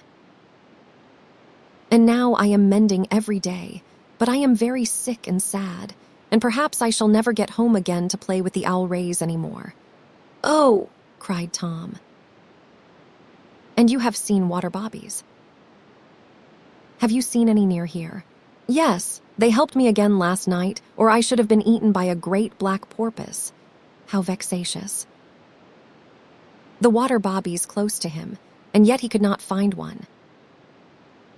And then he left the buoy, and used to go along the sands and round the rocks, and come out in the night, like the forsaken merman in Mr. Arnold's beautiful, beautiful poem, which you must learn by heart some day, and sit upon a point of rock, among the shining seaweeds, in the low October tides, and cry and call for the water bobbies. But he never heard a voice call in return. And at last, with his fretting and crying, he grew quite lean and thin. But one day, among the rocks, he found a playfellow. It was not a water baby, alas, but it was a lobster, and a very distinguished lobster he was, for he had live barnacles on his claws, which is a great mark of distinction in lobsterdom, and no more to be bought for money than a good conscience or the Victoria Cross. Tom had never seen a lobster before, and he was mightily taken with this one, for he thought him the most curious, odd, ridiculous creature he had ever seen. And there he was not far wrong, for all the ingenious men, and all the scientific men, and all the fanciful men in the world, with all the old German bogey painters into the bargain, could never invent, if all their wits were boiled into one, anything so curious, and so ridiculous as a lobster. He had one claw knobbed and the other jagged, and Tom delighted in watching him hold on to the seaweed with his knobbed claw, while he cut up salads with his jagged one, and then put them into his mouth, after smelling at them like a monkey. And always the little barnacles threw out their casting nets and swept the water, and came in for their share of whatever there was for dinner. But Tom was most astonished to see how he fired himself off, snap, like the leap frogs which you make out of a goose's breastbone. Certainly he took the most wonderful shots, and backwards too. For, if he wanted to go into a narrow crack 10 yards off, what do you think he did? If he had gone in head foremost, of course he could not have turned round. So he used to turn his tail to it, and lay his long horns, which carry his sixth sense in their tips, and nobody knows what that sixth sense is, straight down his back to guide him, and twist his eyes back till they almost came out of their sockets, and then made ready, present, fire, snap. And away he went, pop into the hole, and peeped out and twiddled his whiskers as much as to say, "You could not do that." Tom asked him about water bobbies. Yes, he said. He had seen them often. But he did not think much of them. They were meddlesome little creatures that went about helping fish and shells which got into scrapes. Well, for his part, he should be ashamed to be helped by little soft creatures that had not even a shell on their backs. He had lived quite long enough in the world to take care of himself. He was a conceited fellow, the old lobster, and not very civil to Tom, and you will hear how he had to alter his mind before he was done, as conceited people generally have. But he was so funny, and Tom so lonely that he could not quarrel with him, and they used to sit in holes in the rocks and chat for hours. And about this time, there happened to Tom a very strange and important adventure, so important indeed that he was very near never finding the water bobbies at all, and I am sure you would have been sorry for that. I hope that you have not forgot the little white lady all this while. At least, here she comes, looking like a clean, white, good little darling, as she always was and always will be. For it befell in the pleasant short December days, when the wind always blows from the southwest, till old Father Christmas comes and spreads the great white tablecloth, ready for little boys and girls to give the birds their Christmas dinner of crumbs. It befell to go on in the pleasant December days that Sir John was so busy hunting that nobody at home could get a word out of him. 4 days a week he hunted, and very good sport he had. And the other 2 he went to the bench and the board of guardians, and very good justice he did. And when he got home in time, he dined at 5. For he hated this absurd new fashion of dining at 8 in the hunting season, which forces a man to make interest with the footman for cold beef and beer as soon as he comes in, and so spoil his appetite, and then sleep in an armchair in his bedroom, all stiff and tired, for 2 or 3 hours before he can get his dinner like a gentleman. And do you be like Sir John, my dear little man, when you are your own master? And if you want either to read hard or ride hard, stick to the good old Cambridge hours of breakfast at 8 and dinner at 5, by which you may get 2 days' work out of 1. But of course, if you find a fox at 3 in the afternoon and run him till dark, and leave off 20 miles from home, why you must wait for your dinner till you can get it, as better men than you have done. Only see that, if you go hungry, your horse does not, but give him his warm gruel and beer, and take him gently home, remembering that good horses do not grow on the hedge like blackberries. It befell to go on a second time that Sir John, hunting all day and dining at 5, fell asleep every evening, and snored so terribly that all the windows in Harthover shook, and the soot fell down the chimneys.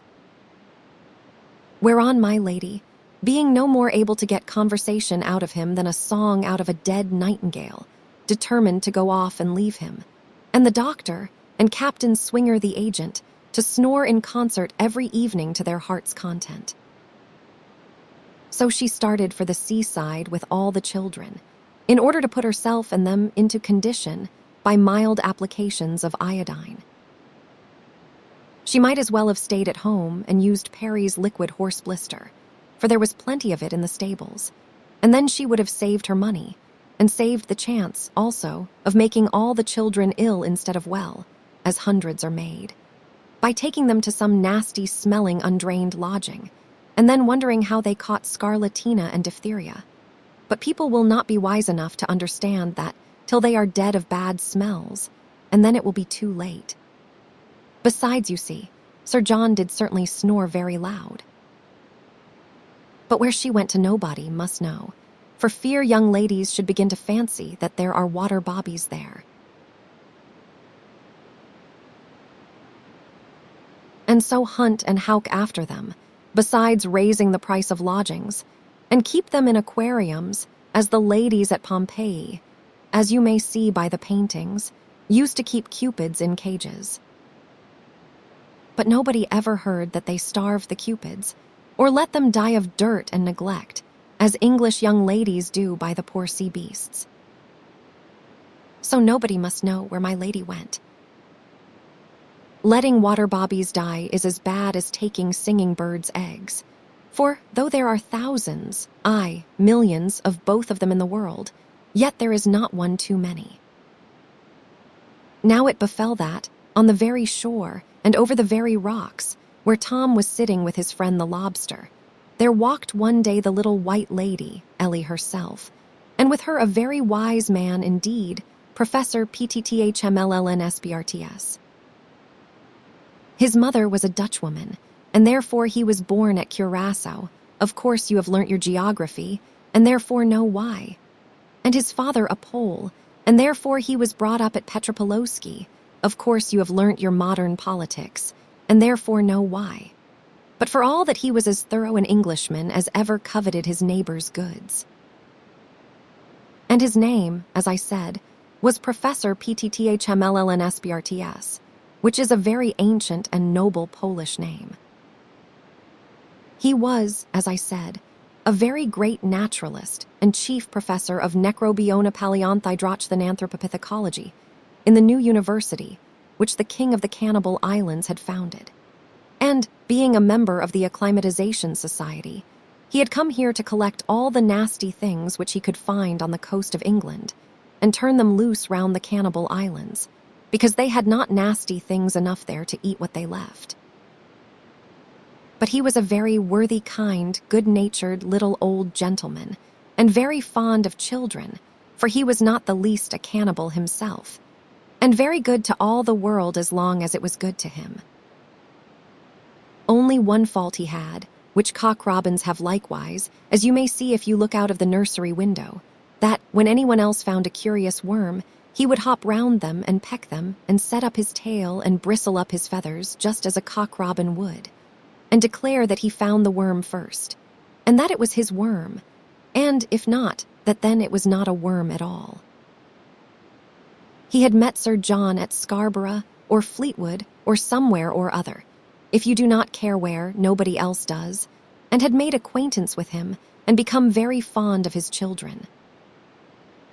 Now Sir John knew nothing about sea cockyola birds, and cared less, provided the fishmonger sent him good fish for dinner, and my lady knew as little, but she thought it proper that the children should know something. For in the stupid old times, you must understand, children were taught to know one thing, and to know it well. But in these enlightened new times they are taught to know a little about everything, and to know it all ill, which is a great deal pleasanter and easier, and therefore quite right. So Ellie and he were walking on the rocks, and he was showing her about 1 in 10,000 of all the beautiful and curious things which are to be seen there. But little Ellie was not satisfied with them at all. She liked much better to play with live children, or even with dolls which she could pretend were alive.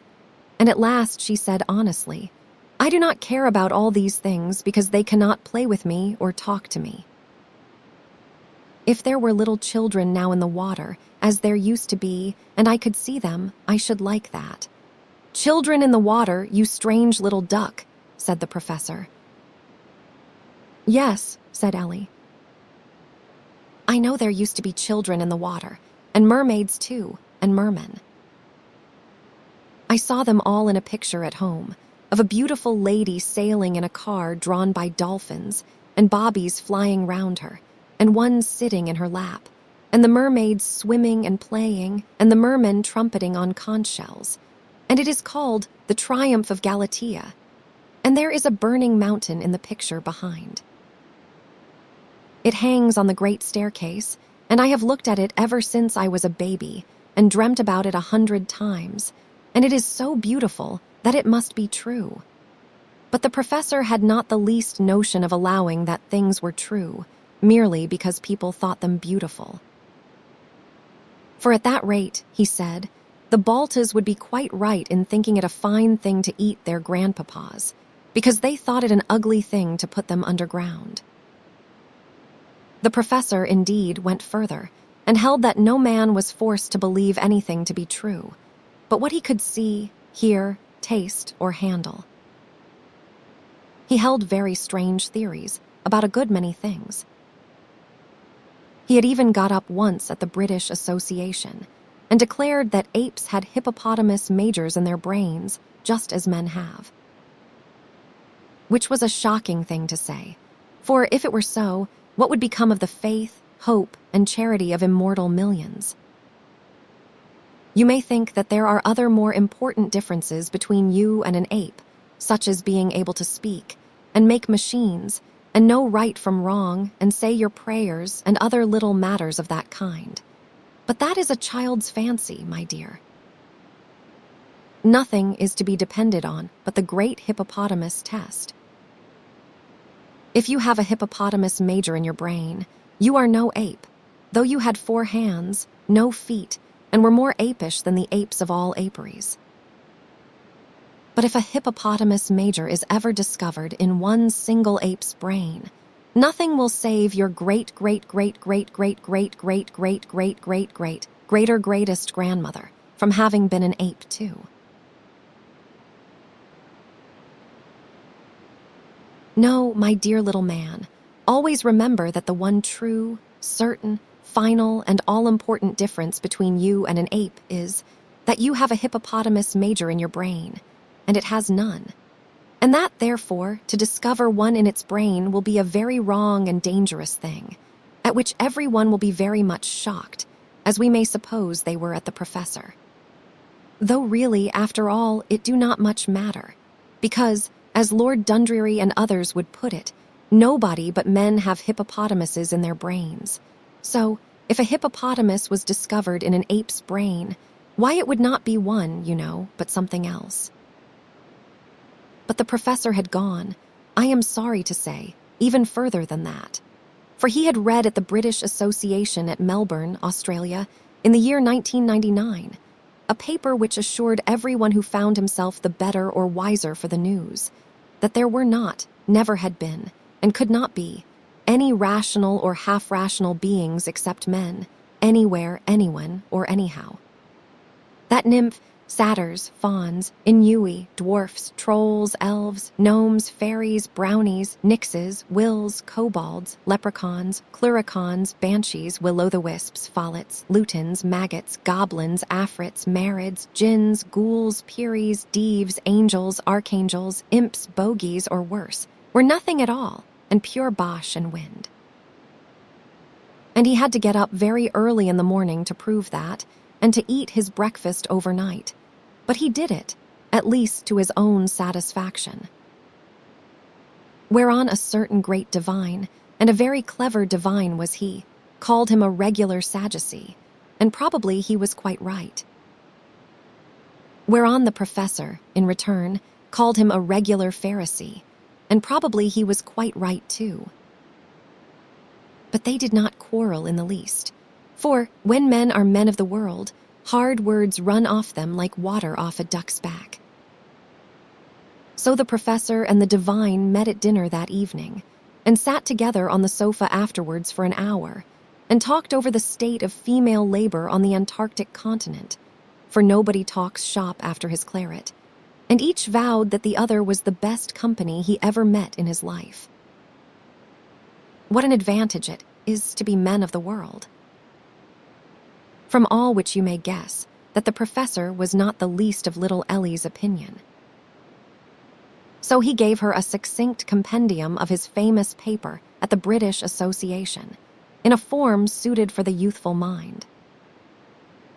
But as we have gone over his arguments against water bobbies once already, which is once too often, we will not repeat them here. Now little Ellie was, I suppose, a stupid little girl, for instead of being convinced by Professor PTTHMLLNSBRTS arguments, she only asked the same question over again. But why are there not water bobbies? I trust and hope that it was because the professor trod at that moment on the edge of a very sharp muscle and hurt one of his corns sadly, that he answered quite sharply, forgetting that he was a scientific man and therefore ought to have known that he could not know, and that he was a logician and therefore ought to have known that he could not prove a universal negative. I say, I trust and hope it was because the muscle hurt his corn that the professor answered quite sharply, because there ain't. Which was not even good English, my dear little boy. For, as you must know from Aunt Agitate's arguments, the professor ought to have said, if he was so angry as to say anything of the kind, because there are not, or are none of them, or if he had been reading Aunt Agitate too, because they do not exist. And he groped with his net under the weeds so violently that, as it befell, he caught poor little Tom. He felt the net very heavy, and lifted it out quickly, with Tom all entangled in the meshes. "Dear me," he cried. "What a large pink holothurian, with hands too. It must be connected with synapta," and he took him out. "It has actually eyes," he cried. "Why, it must be a cephalopod. This is most extraordinary." "No, I ain't," cried Tom as loud as he could, for he did not like to be called bad names. "It is a water baby," cried Ellie, and of course it was.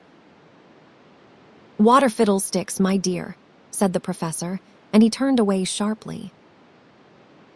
There was no denying it. It was a water baby, and he had said a moment ago that there were none. What was he to do? He would have liked, of course, to have taken Tom home in a bucket. He would not have put him in spirits.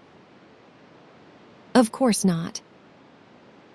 He would have kept him alive and petted him, for he was a very kind old gentleman, and written a book about him, and given him 2 long names, of which the first would have said a little about Tom, and the second all about himself.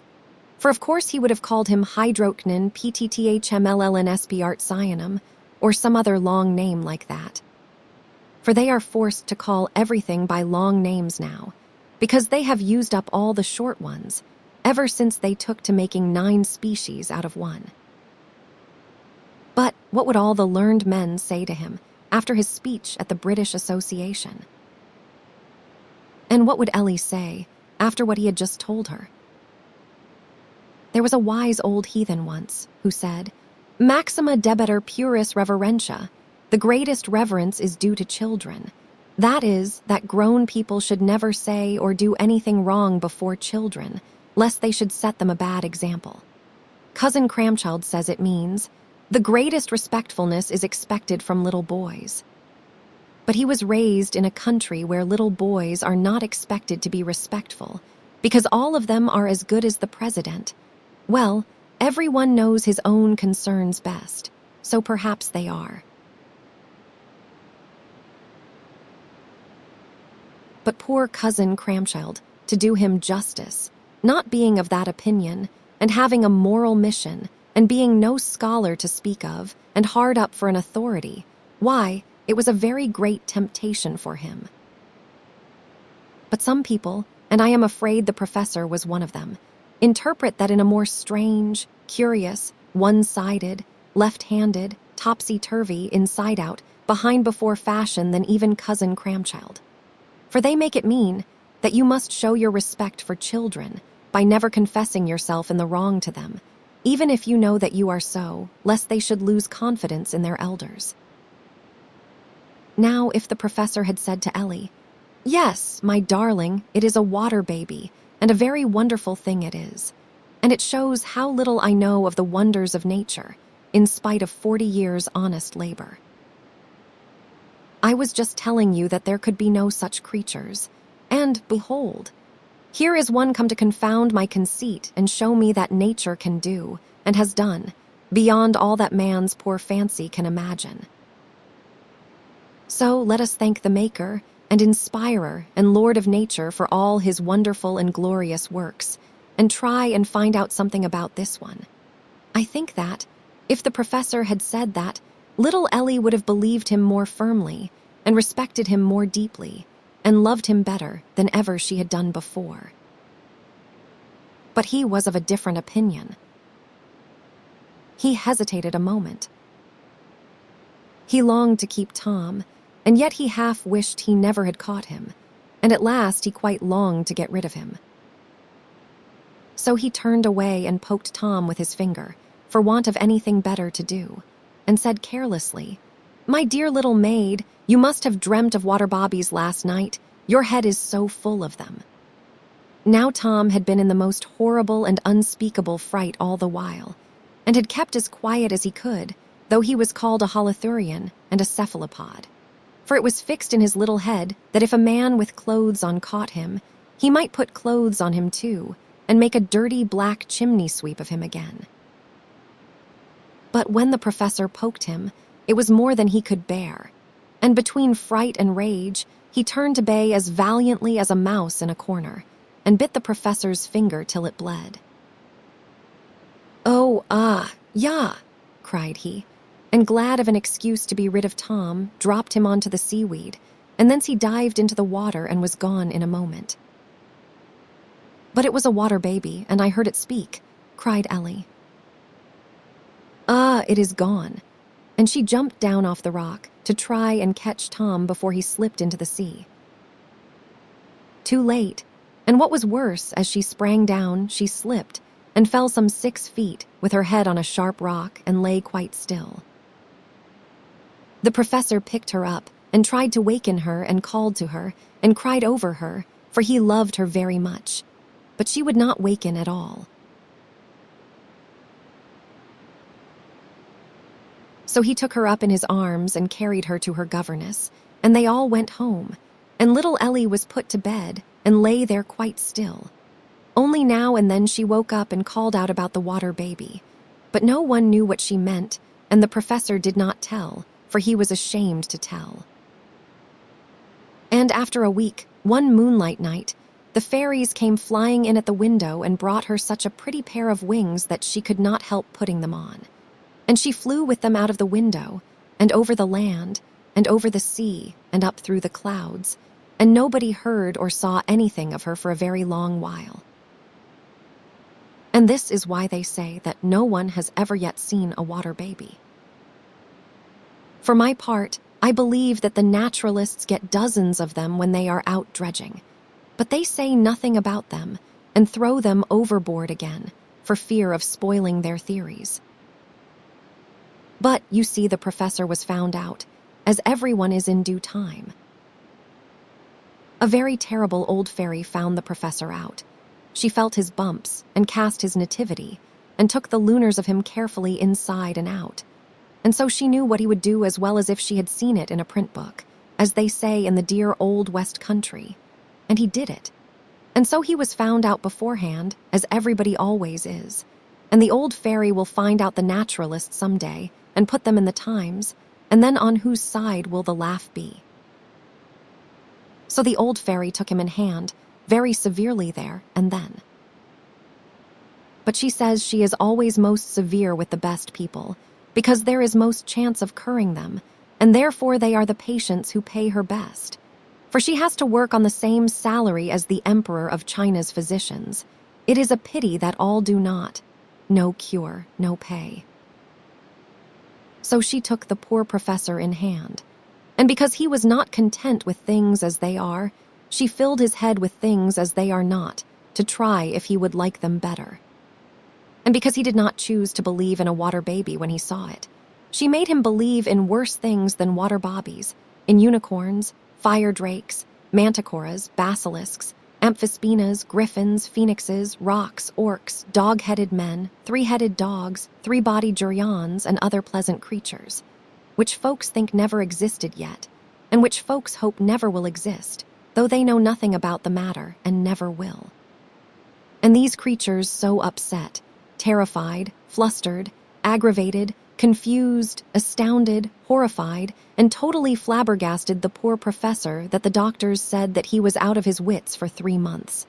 And perhaps they were right, as they are now and then. So all the doctors in the county were called in to make a report on his case. And of course, every one of them flatly contradicted the other. Else what use is there in being men of science? But at last the majority agreed on a report in the true medical language, one half bad Latin, the other half worse Greek, and the rest what might have been English if they had only learnt to write it. And this is the beginning thereof. The subinhippoposternal anastomoses of paratomic diacelerit in the encephalodigital region of the distinguished individual of whose symptomatic phonomena we had the melancholy honor, subsequently to a preliminary diagnostic inspection, of making an inspectorial diagnosis, presenting the interexclusively quadrilateral and antinomian diathesis known as Bumpster-Hawson's blue follicles, we proceeded. But what they proceeded to do my lady never knew, for she was so frightened at the long words that she ran for her life and locked herself into her bedroom, for fear of being squashed by the words and strangled by the sentence. A boa constrictor, she said, was bad company enough, but what was a boa constrictor made of paving stones? It was quite shocking. "What can they think is the matter with him?" said she to the old nurse. "That his wit's just addled, may be why unbelief and heathenry," quoth she. "Then why cannot they say so? And the heaven, and the sea, and the rocks, and the vales re-echoed, why indeed?" But the doctors never heard them. So she made Sir John write to the Times to command the Chancellor of the Exchequer for the time being to put a tax on long words, a light tax on words over 3 syllables, which are necessary evils, like rats, but like them must be kept down judiciously. A heavy tax on words over 4 syllables, as heterodoxy, spontaneity, spiritualism, spuriosity, etc., and on words over 5 syllables, of which I hope no one will wish to see any examples, a totally prohibitory tax. And a similar prohibitory tax on words derived from 3 or more languages at once. Words derived from 2 languages having become so common that there was no more hope of rooting out them than of rooting out Pethwins. The Chancellor of the Exchequer, being a scholar and a man of sense, jumped at the notion, for he saw in it the one and only plan for abolishing Schedule D. But when he brought in his bill, most of the Irish members, and I am sorry to say some of the Scotch likewise, opposed it most strongly, on the ground that in a free country no man was bound either to understand himself or to let others understand him. So the bill fell through on the first reading, and the Chancellor, being a philosopher, comforted himself with the thought that it was not the first time that a woman had hit off a grand idea, and the men turned up their stupid noses thereat. Now the doctors had it all their own way, and to work they went in earnest, and they gave the poor professor divers and sundry medicines, as prescribed by the ancients and moderns, from Hippocrates to Feuchtersleben, as below, viz. 1. Hellebore, to wit, hellebore of Ida. Hellebore of Galatia. Hellebore of Sicily. and all other hellebores, after the method of the helleborizing helleborists of the helleboric era. But that would not do. Bumpster Hassen's blue follicles would not stir an inch out of his encephalodigital region. 2. Trying to find out what was the matter with him, after the method of Hippocrates, Aretius, Celsus, Celius Aurelianus, and Galen. But they found that a great deal too much trouble, as most people have since, and so had recourse to 3. Borage. Cauteries. Boring a hole in his head to let out fumes, which, says Gordonius, will, without doubt, do much good, but it did not. Bees or stone. Diamargaritum. A ram's brain boiled in spice. Oil of wormwood. Water of Nile. Capers. Good wine, but there was none to be got. The water of a smith's forge. Ambergris. Mandrake pillows. Dormouse fat. Hare's ears. Starvation. Camphor. Salts and senna. Musk. Opium. Straight waistcoats. Bullyings. Bumpings. Bleedings. Bucketings with cold water. Knockings down. Kneeling on his chest till they broke it in, etc., etc., after the medieval or monkish method. But that would not do. Bumpster Hassen's blue follicles stuck there still. Then 4. Coaxing. Kissing. Champagne and turtle. Red herrings and soda water. Good advice. Gardening. Croquet. Musical soirees. Aunt Salty. Mild tobacco. The Saturday Review. A carriage with outriders, etc., etc., after the modern method. But that would not do. And if he had but been a convict lunatic, and had shot at the Queen, killed all his creditors to avoid paying them, or indulged in any other little amiable eccentricity of that kind, they would have given him, in addition, the healthiest situation in England on East Thumpstead Plain. Free run of Windsor Forest. The Times every morning. A double-barreled gun and pointers, and leave to shoot 3 Wellington College boys a week, not more in case black game was scarce. But as he was neither mad enough nor bad enough to be allowed such luxuries, they grew desperate and fell into bad ways, viz. 5. Suffumigations of sulfur. Herwigius his incomparable drink for madmen, only they could not find out what it was. Suffumigation of the liver of the fish, only they had forgotten its name, so Dr. Gray could not well procure them a specimen. Metallic tractors. Holloway's ointment. Electrobiology. Valentine Greatrex's stroking cure. Spear trapping. Holloway's pills.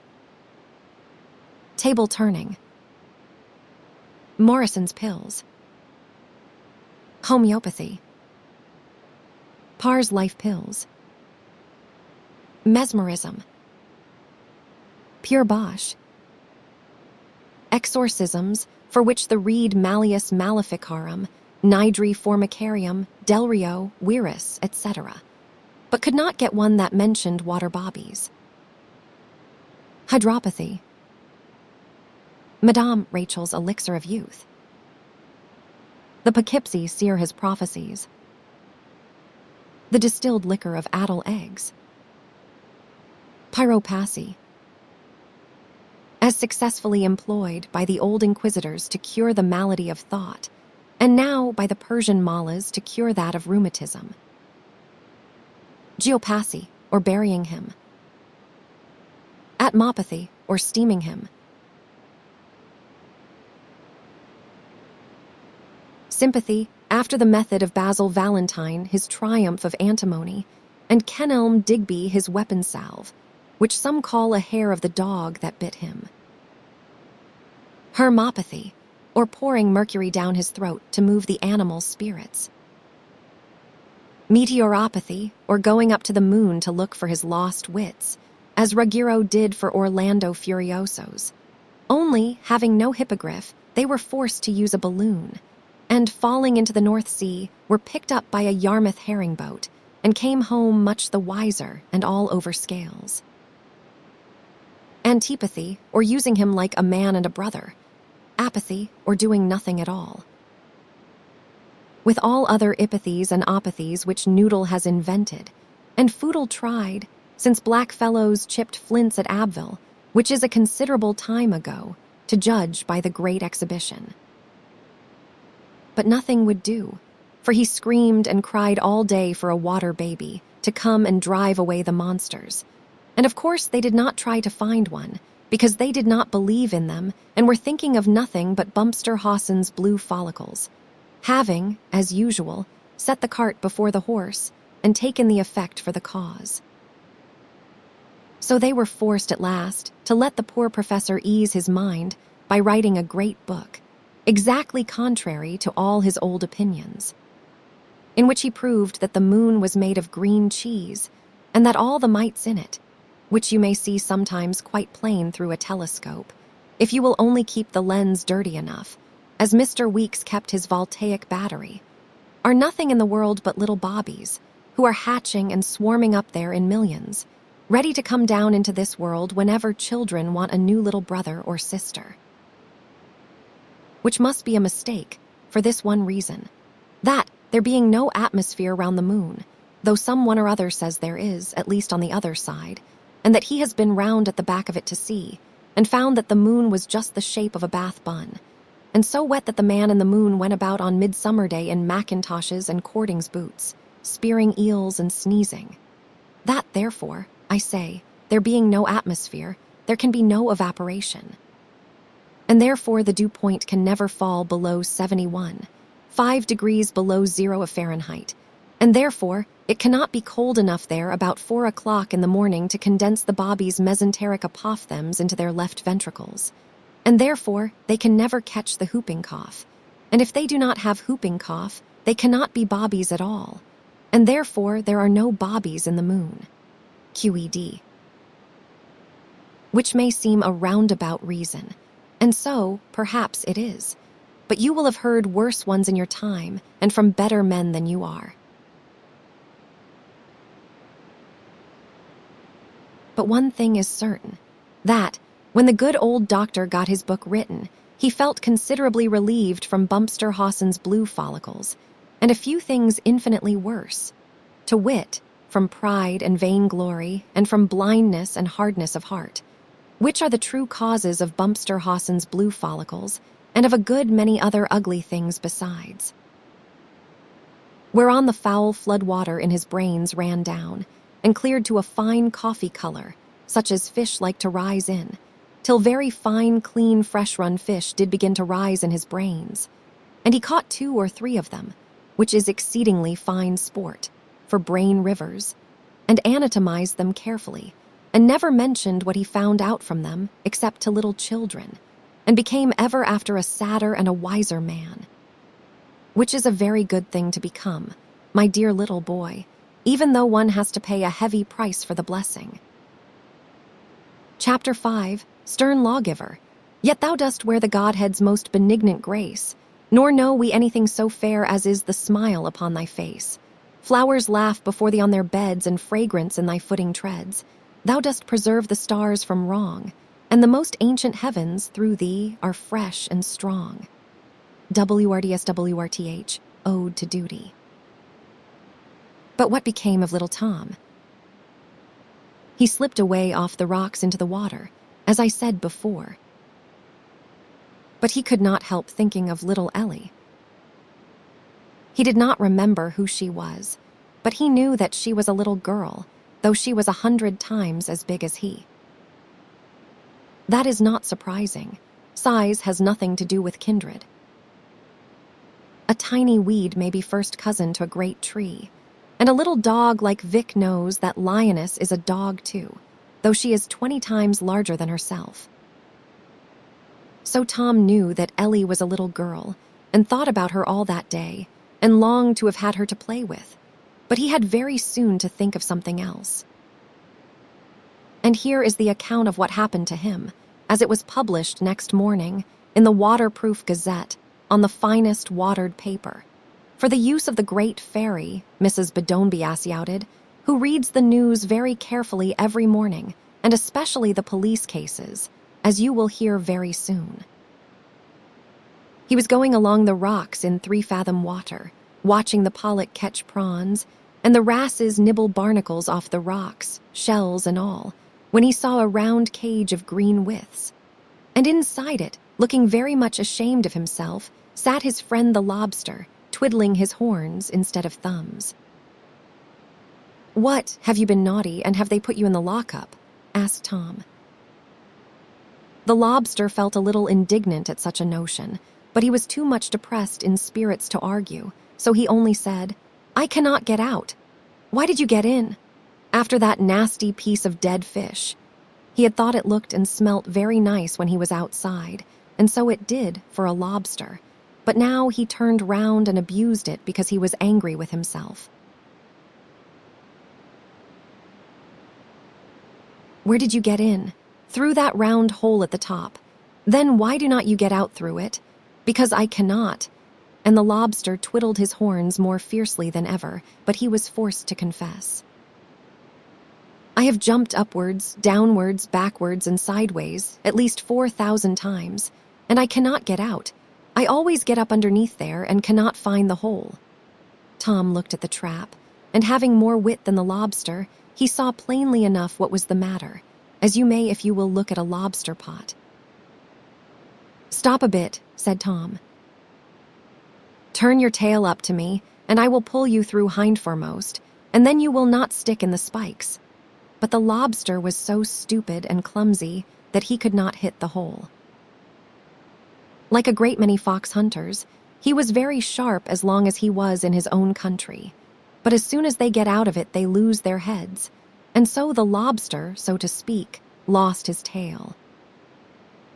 Tom reached and clawed down the hole after him till he caught hold of him, and then, as was to be expected, the clumsy lobster pulled him in head foremost. "Hullo, here is a pretty business," said Tom. "Now take your great claws and break the points off those spikes, and then we shall both get out easily." "Dear me, I never thought of that," said the lobster, "and after all the experience of life that I have had. You see, experience is of very little good unless a man, or a lobster, has wit enough to make use of it. For a good many people, like old Polonius, have seen all the world, and yet remain little better than children after all. But they had not got half the spikes away when they saw a great dark cloud over them, and lo, and behold, it was the otter. How she did grin and grin when she saw Tom. "Yar," said she, "you little meddlesome wretch, I have you now. I will serve you out for telling the salmon where I was."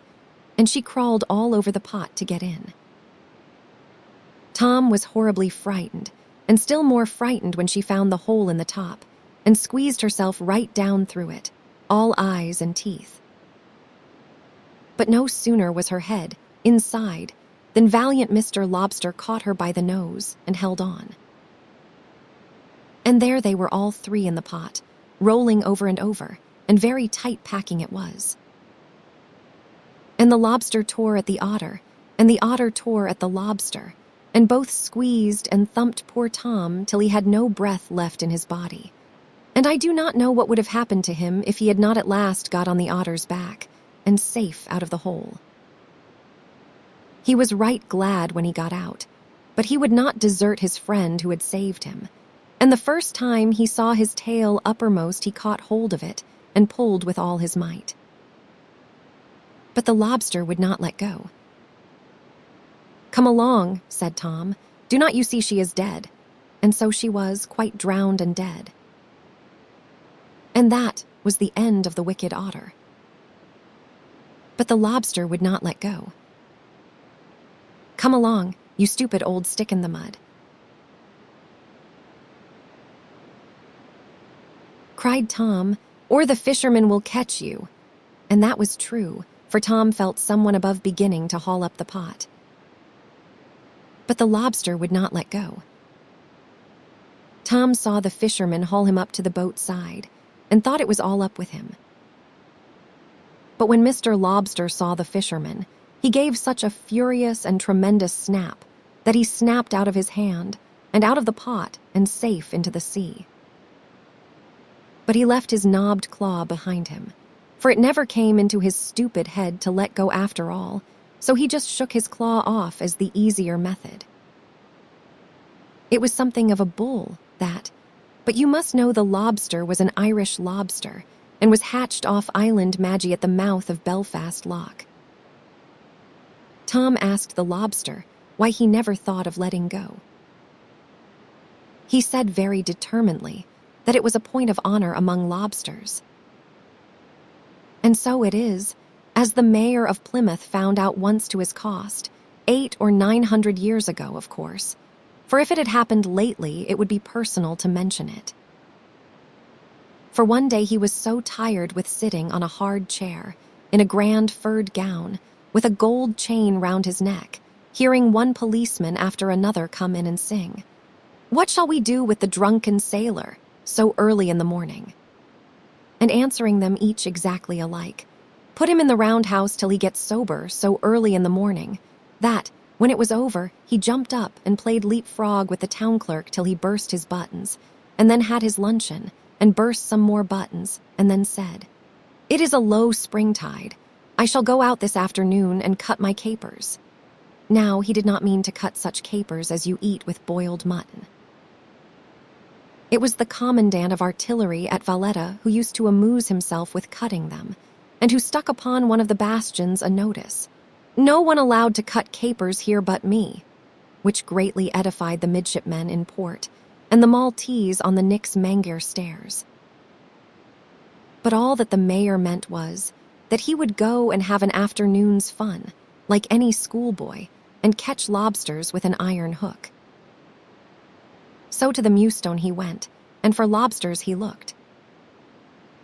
And when he came to a certain crack in the rocks, he was so excited that, instead of putting in his hook, he put in his hand, and Mr. Lobster was at home and caught him by the finger and held on.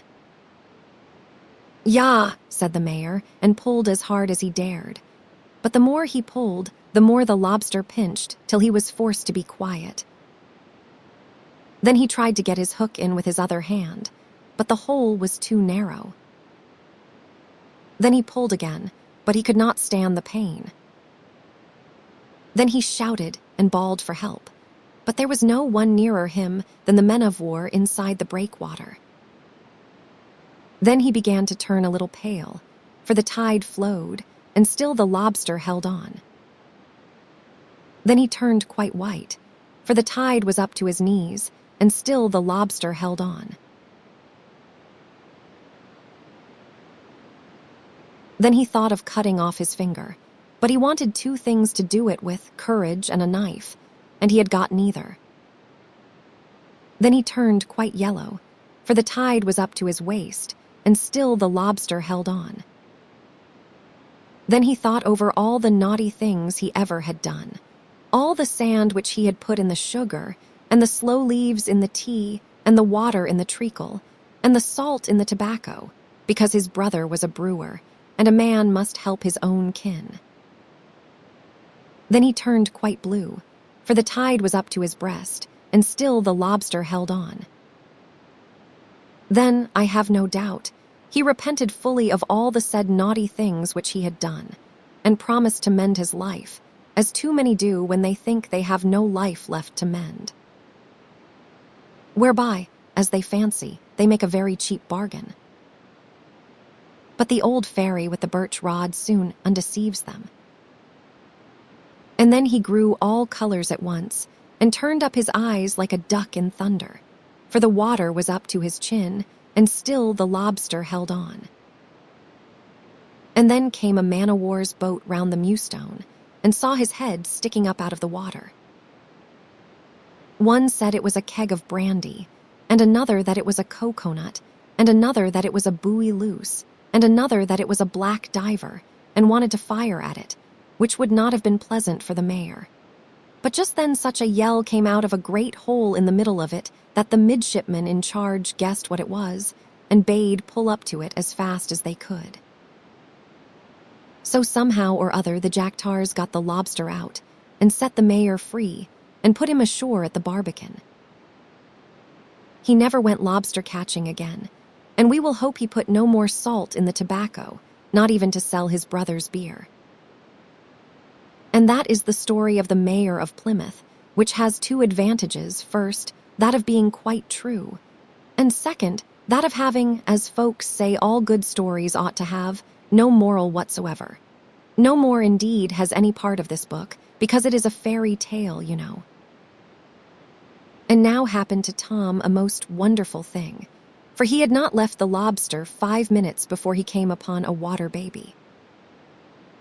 A real live water baby, sitting on the white sand, very busy about a little point of rock. And when it saw Tom, it looked up for a moment, and then cried, "Why, you are not one of us.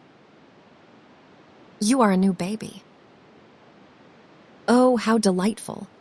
And it ran to Tom, and Tom ran to it, and they hugged and kissed each other for ever so long, they did not know why. But they did not want any introductions there under the water. At last Tom said, "Oh, where have you been all this while? I have been looking for you so long, and I have been so lonely. We have been here for days and days. There are hundreds of us about the rocks. How was it you did not see us, or hear us when we sing and romp every evening before we go home?" Tom looked at the baby again, and then he said, "Well, this is wonderful. I have seen things just like you again and again, but I thought you were shells or sea creatures. I never took you for water bobbies like myself. Now, was not that very odd?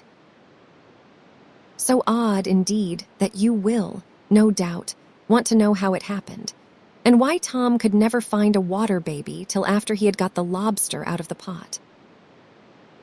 And if you will read this story 9 times over, and then think for yourself, you will find out why. It is not good for little boys to be told everything, and never to be forced to use their own wits. They would learn, then, no more than they do at Dr. Dulcimer's famous suburban establishment for the idler members of the youthful aristocracy, where the masters learn the lessons and the boys hear them, which saves a great deal of trouble for the time being. "Now," said the baby, "come and help me, or I shall not have finished before my brothers and sisters come, and it is time to go home. What shall I help you at?" "At this poor dear little rock. A great clumsy boulder came rolling by in the last storm and knocked all its head off and rubbed off all its flowers. And now I must plant it again with seaweeds and corallin and anemones, and I will make it the prettiest little rock garden on all the shore." So they worked away at the rock and planted it and smoothed the sand down round it, and capital fun they had till the tide began to turn. And then Tom heard all the other bobbies coming, laughing and singing and shouting and romping, and the noise they made was just like the noise of the ripple. So he knew that he had been hearing and seeing the water bobbies all along, only he did not know them, because his eyes and ears were not opened.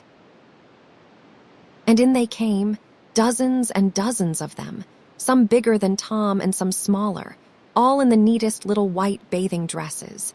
And when they found that he was a new baby, they hugged him and kissed him, and then put him in the middle and danced round him on the sand, and there was no one ever so happy as poor little Tom. "Now then," they cried all at once, "we must come away home, we must come away home, or the tide will leave us dry. We have mended all the broken seaweed, and put all the rock pools in order, and planted all the shells again in the sand, and nobody will see where the ugly storms swept in last week. And this is the reason why the rock pools are always so neat and clean, because the water bobbies come inshore after every storm to sweep them out, and comb them down, and put them all to rights again. Only where men are wasteful and dirty, and let sewers run into the sea instead of putting the stuff upon the fields like thrifty, reasonable souls, or throw herrings' heads and dead dogfish, or any other refuse, into the water, or in any way make a mess upon the clean shore, there the water bobbies will not come, sometimes not for hundreds of years, for they cannot abide anything smelly or foul, but leave the sea anemones and the crabs to clear away everything, till the good tidy sea has covered up all the dirt in soft mud and clean sand, where the water bobbies can plant live cockles and whelks and razor shells and sea cucumbers and golden combs, and make a pretty live garden again, after man's dirt is cleared away. And that, I suppose, is the reason why there are no water bobbies at any watering place which I have ever seen. And where is the home of the water bobbies? In St. Brandon's Fairy Isle. Did you never hear of the blessed St. Brandon, how he preached to the wild Irish on the wild, wild Kerry coast, he and 5 other hermits, till they were weary and longed to rest? For the wild Irish would not listen to them, or come to confession and to mass, but liked better to brew potheen, and dance the pater op, and knock each other over the head with shillelaghs, and shoot each other from behind turf dikes, and steal each other's cattle, and burn each other's homes, till St. Brandon and his friends were weary of them, for they would not learn to be peaceable Christians at all. So St. Brandon went out to the point of Old Dunmore, and looked over the tideway roaring round the Blascase, at the end of all the world and away into the ocean, and sighed, "Ah, that I had wings as a dove!" And far away, before the setting sun, he saw a blue fairy sea and golden fairy islands, and he said, "Those are the islands of the blessed." Then he and his friends got into a hooker, and sailed away and away to the westward, and were never heard of more. But the people who would not hear him were changed into gorillas, and gorillas they are until this day. And when St. Brandon and the hermits came to that fairy isle, they found it overgrown with cedars and full of beautiful birds. And he sat down under the cedars and preached to all the birds in the air. And they liked his sermons so well that they told the fishes in the sea. And they came, and St. Brandon preached to them. And the fishes told the water bobbies, who live in the caves under the isle. And they came up by hundreds every Sunday, and St. Brandon got quite a neat little Sunday school.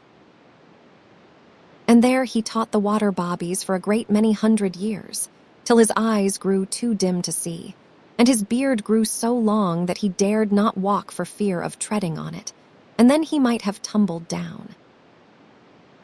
And at last, he and the 5 hermits fell fast asleep under the cedar shades, and there they sleep unto this day.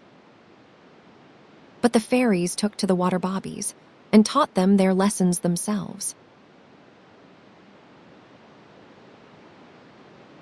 And some say that St. Brandon will awake and begin to teach the bobbies once more, but some think that he will sleep on, for better for worse, till the coming of the coxigrews.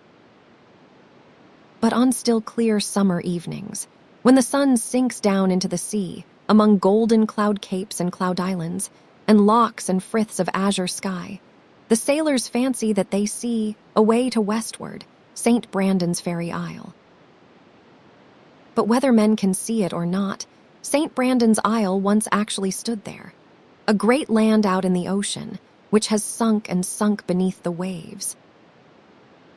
Old Plato called it Atlantis, and told strange tales of the wise men who lived therein, and of the wars they fought in the old times. And from off that island came strange flowers, which linger still about this land, the Cornish heath and Cornish moneywort, and the delicate Venus's hair, and the London pride which covers the Kerry Mountains, and the little pink butterwort of Devon, and the great blue butterwort of Ireland, and the Connemara heath, and the bristle fern of the Turk waterfall, and many a strange plant more. All fairy tokens left for wise men and good children from off St. Brandon's Isle. Now when Tom got there, he found that the isle stood all on pillars, and that its roots were full of caves. There were pillars of black basalt, like staffa, and pillars of green and crimson serpentine, like kynance, and pillars ribboned with red and white and yellow sandstone, like Livermead. And there were blue grottos like Capri and white grottos like Adelsberg, all curtained and draped with seaweeds, purple and crimson, green and brown, and strewn with soft white sand, on which the water bobbies sleep every night. But to keep the place clean and sweet, the crabs picked up all the scraps off the floor and ate them like so many monkeys, while the rocks were covered with 10,000 sea anemones and corals and madrepores, who scavenged the water all day long and kept it nice and pure. But to make up to them for having to do such nasty work, they were not left black and dirty, as poor chimney sweeps and dustmen are. No, the fairies are more considerate and just than that, and have dressed them all in the most beautiful colors and patterns, till they look like vast flower beds of gay blossoms. If you think I am talking nonsense, I can only say that it is true, and that an old gentleman named Fourier used to say that we ought to do the same by chimney sweeps and dustmen, and honor them instead of despising them. And he was a very clever old gentleman, but, unfortunately for him and the world, as mad as a March hare. And instead of watchmen and policemen to keep out nasty things at night, there were thousands and thousands of water snakes, and most wonderful creatures they were. They were all named after the Nereids, the sea fairies who took care of them, Eunice and Pollino, Philodos and Samaithe, and all the rest of the pretty darlings who swim round their queen Amphitrite and her car of cameo shell. They were dressed in green velvet and black velvet and purple velvet, and were all jointed in rings, and some of them had 300 brains apiece, so that they must have been uncommonly shrewd detectives, and some had eyes in their tails, and some had eyes in every joint, so that they kept a very sharp lookout. And when they wanted a baby snake, they just grew one at the end of their own tails, and when it was able to take care of itself, it dropped off, so that they brought up their families very cheaply. But if any nasty thing came by, out they rushed upon it. And then out of each of their hundreds of feet, there sprang a whole cutler's shop of scythes, javelins, billhooks, lances, pickaxes, halberts, forks, gisarines, penknives, poleaxes, rapiers, fishhooks, sabers, bradawls, yataghans, gimblets, creases, corkscrews, gorka swords, pins, tucks, needles, and so forth, which stabbed, shot, poked, pricked, scratched, ripped, pinked, and crimped those naughty beasts so terribly that they had to run for their lives, or else be chopped into small pieces and be eaten afterwards.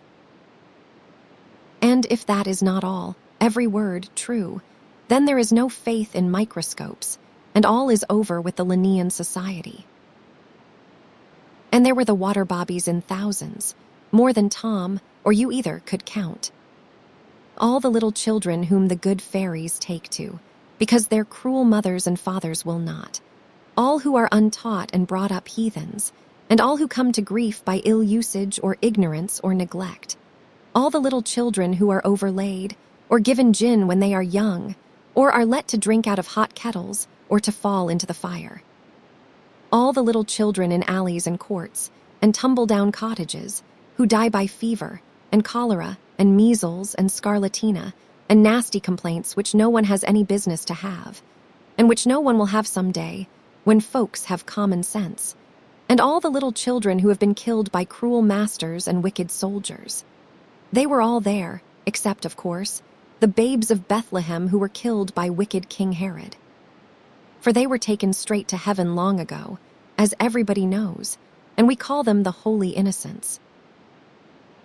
But I wish Tom had given up all his naughty tricks, and left off tormenting dumb animals now, that he had plenty of playfellows to amuse him. Instead of that, I am sorry to say, he would meddle with the creatures, all but the water snakes, for they would stand no nonsense.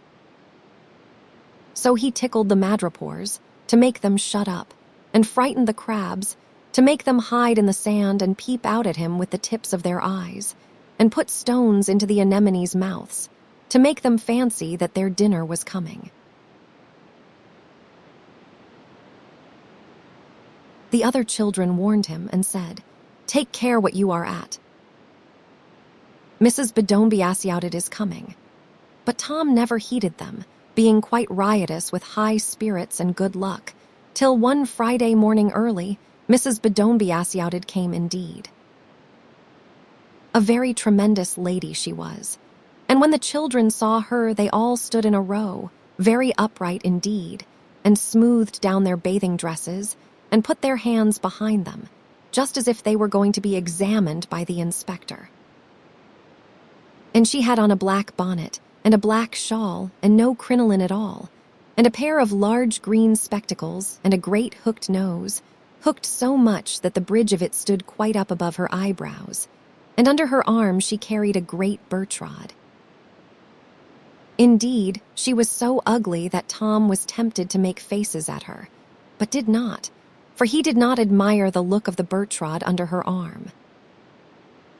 And she looked at the children one by one, and seemed very much pleased with them, though she never asked them one question about how they were behaving, and then began giving them all sorts of nice sea things, sea cakes, sea apples, sea oranges, sea bullseyes, sea toffee, and to the very best of all she gave sea ices, made out of sea cows. Cream, which never melt under water. And if you do not quite believe me, then just think, what is more cheap and plentiful than sea rock? Then why should there not be sea toffee as well? And everyone can find sea lemons, ready quartered too, if they will look for them at low tide, and sea grapes too sometimes, hanging in bunches. And if you will go to Nice, you will find the fish market full of sea fruit, which they call fruits de mer, though I suppose they call them fruits de mer now, out of compliment to that most successful, and therefore most immaculate, potentate who is seemingly desirous of inheriting the blessing pronounced on those who remove their neighbors. Landmark. And perhaps that is the very reason why the place is called Nice, because there are so many nice things in the sea there. At least, if it is not, it ought to be. Now little Tom watched all these sweet things given away, till his mouth watered, and his eyes grew as round as an owl's. For he hoped that his turn would come at last, and so it did. For the lady called him up, and held out her fingers with something in them, and popped it into his mouth, and lo and behold, it was a nasty, cold, hard pebble. "You are a very cruel woman," said he, and began to whimper. "And you are a very cruel boy, who puts pebbles into the sea anemones. Mouths to take them in, and make them fancy that they had caught a good dinner. As you did to them, so I must do to you. Who told you that?" said Tom. "You did yourself, this very minute." Tom had never opened his lips, so he was very much taken aback indeed. "Yes, everyone tells me exactly what they have done wrong, and that without knowing it themselves. So there is no use trying to hide anything from me. Now go and be a good boy, and I will put no more pebbles in your mouth, if you put none in other creatures." "I did not know there was any harm in it," said Tom. "Then you know now." People continually say that to me, but I tell them, if you do not know that fire burns, that is no reason that it should not burn you. And if you do not know that dirt breeds fever, that is no reason why the fevers should not kill you. The lobster did not know that there was any harm in getting into the lobster pot, but it caught him all the same. "Dear me," thought Tom, "she knows everything." And so she did indeed. And so, if you do not know that things are wrong, that is no reason why you should not be punished for them. Though not as much, my little man. And the lady looked very kindly, after all, as if you did know. Well, you are a little hard on a poor lad, said Tom. Not at all. I am the best friend you ever had in all your life. But I will tell you, I cannot help punishing people when they do wrong. I like it no more than they do. I am often very, very sorry for them, poor things, but I cannot help it. If I tried not to do it, I should do it all the same. For I work by machinery, just like an engine, and am full of wheels and springs inside, and am wound up very carefully so that I cannot help going. Was it long ago since they wound you up? Asked Tom. For he thought, the cunning little fellow, she will run down some day, or they may forget to wind her up, as old Grimes used to forget to wind up his watch when he came in from the public house, and then I shall be safe. I was wound up once and for all so long ago that I forget all about it. Dear me, said Tom, you must have been made a long time. I never was made, my child, and I shall go forever and ever, for I am as old as eternity and yet as young as time. And there came over the lady's face a very curious expression, very solemn and very sad, and yet very, very sweet. And she looked up and away, as if she were gazing through the sea and through the sky at something far, far off. And as she did so, there came such a quiet, tender, patient, hopeful smile over her face that Tom thought for the moment that she did not look ugly at all. And no more she did, for she was like a great many people who have not a pretty feature in their faces, and yet are lovely to behold, and draw little children's hearts to them at once, because though the house is plain enough, yet from the windows a beautiful and good spirit is looking forth. And Tom smiled in her face. She looked so pleasant for the moment. And the strange fairy smiled too and said, Yes. You thought me very ugly just now, did you not? Tom hung down his head and got very red about the ears. And I am very ugly. I am the ugliest fairy in the world, and I shall be, till people behave themselves as they ought to do. And then I shall grow as handsome as my sister, who is the loveliest fairy in the world, and her name is Mrs. Bedtime. So she begins where I end, and I begin where she ends, and those who will not listen to her must listen to me, as you will see. Now all of you run away, except Tom, and he may stay and see what I am going to do. It will be a very good warning for him to begin with, before he goes to school. Now, Tom, every Friday I come down here and call up all who have ill-used little children and serve them as they served the children. And at that Tom was frightened and crept under a stone, which made the two crabs who lived there very angry and frightened their friend the butterfish into flapping hysterics, but he would not move for them. And first she called up all the doctors who give little children so much physic. They were most of them old ones, for the young ones have learnt better, all but a few army surgeons, who still fancy that a baby's inside is much like a Scotch grenadier's. And she set them all in a row, and very rueful they looked, for they knew what was coming. And first she pulled all their teeth out, and then she bled them all round, and then she dosed them with calomel and jalap and salts and senna and brimstone and treacle, and horrible faces they made. And then she gave them a great emetic of mustard and water and no basins, and began all over again, and that was the way she spent the morning. And then she called up a whole troop of foolish ladies, who pinch up their children's waists and toes, and she laced them all up in tight stays, so that they were choked and sick, and their noses grew red, and their hands and feet swelled. And then she crammed their poor feet into the most dreadfully tight boots, and made them all dance, which they did most clumsily indeed. And then she asked them how they liked it, and when they said not at all, she let them go. Because they had only done it out of foolish fashion, fancying it was for their children's good, as if wasps' waists and pigs' toes could be pretty, or wholesome, or of any use to anybody. Then she called up all the careless nursery maids and stuck pins into them all over, and wheeled them about in perambulators with tight straps across their stomachs and their heads and arms hanging over the side, till they were quite sick and stupid, and would have had sunstrokes. But being under the water, they could only have water strokes, which, I assure you, are nearly as bad as you will find if you try to sit under a mill wheel. And mind, when you hear a rumbling at the bottom of the sea, sailors will tell you that it is a groundswell, but now you know better. It is the old lady wheeling the maids about in perambulators. And by that time she was so tired, she had to go to luncheon. And after luncheon, she set to work again and called up all the cruel schoolmasters, whole regiments and brigades of them. And when she saw them, she frowned most terribly and set to work in earnest, as if the best part of the day's work was to come. More than half of them were nasty, dirty, frowsy, grubby, smelly old monks, who, because they dare not hit a man of their own size, amused themselves with beating little children instead.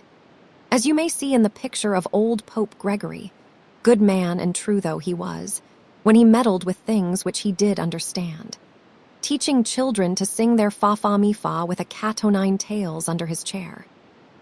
But because they never had any children of their own, they took into their heads, as some folks do still, that they were the only people in the world who knew how to manage children.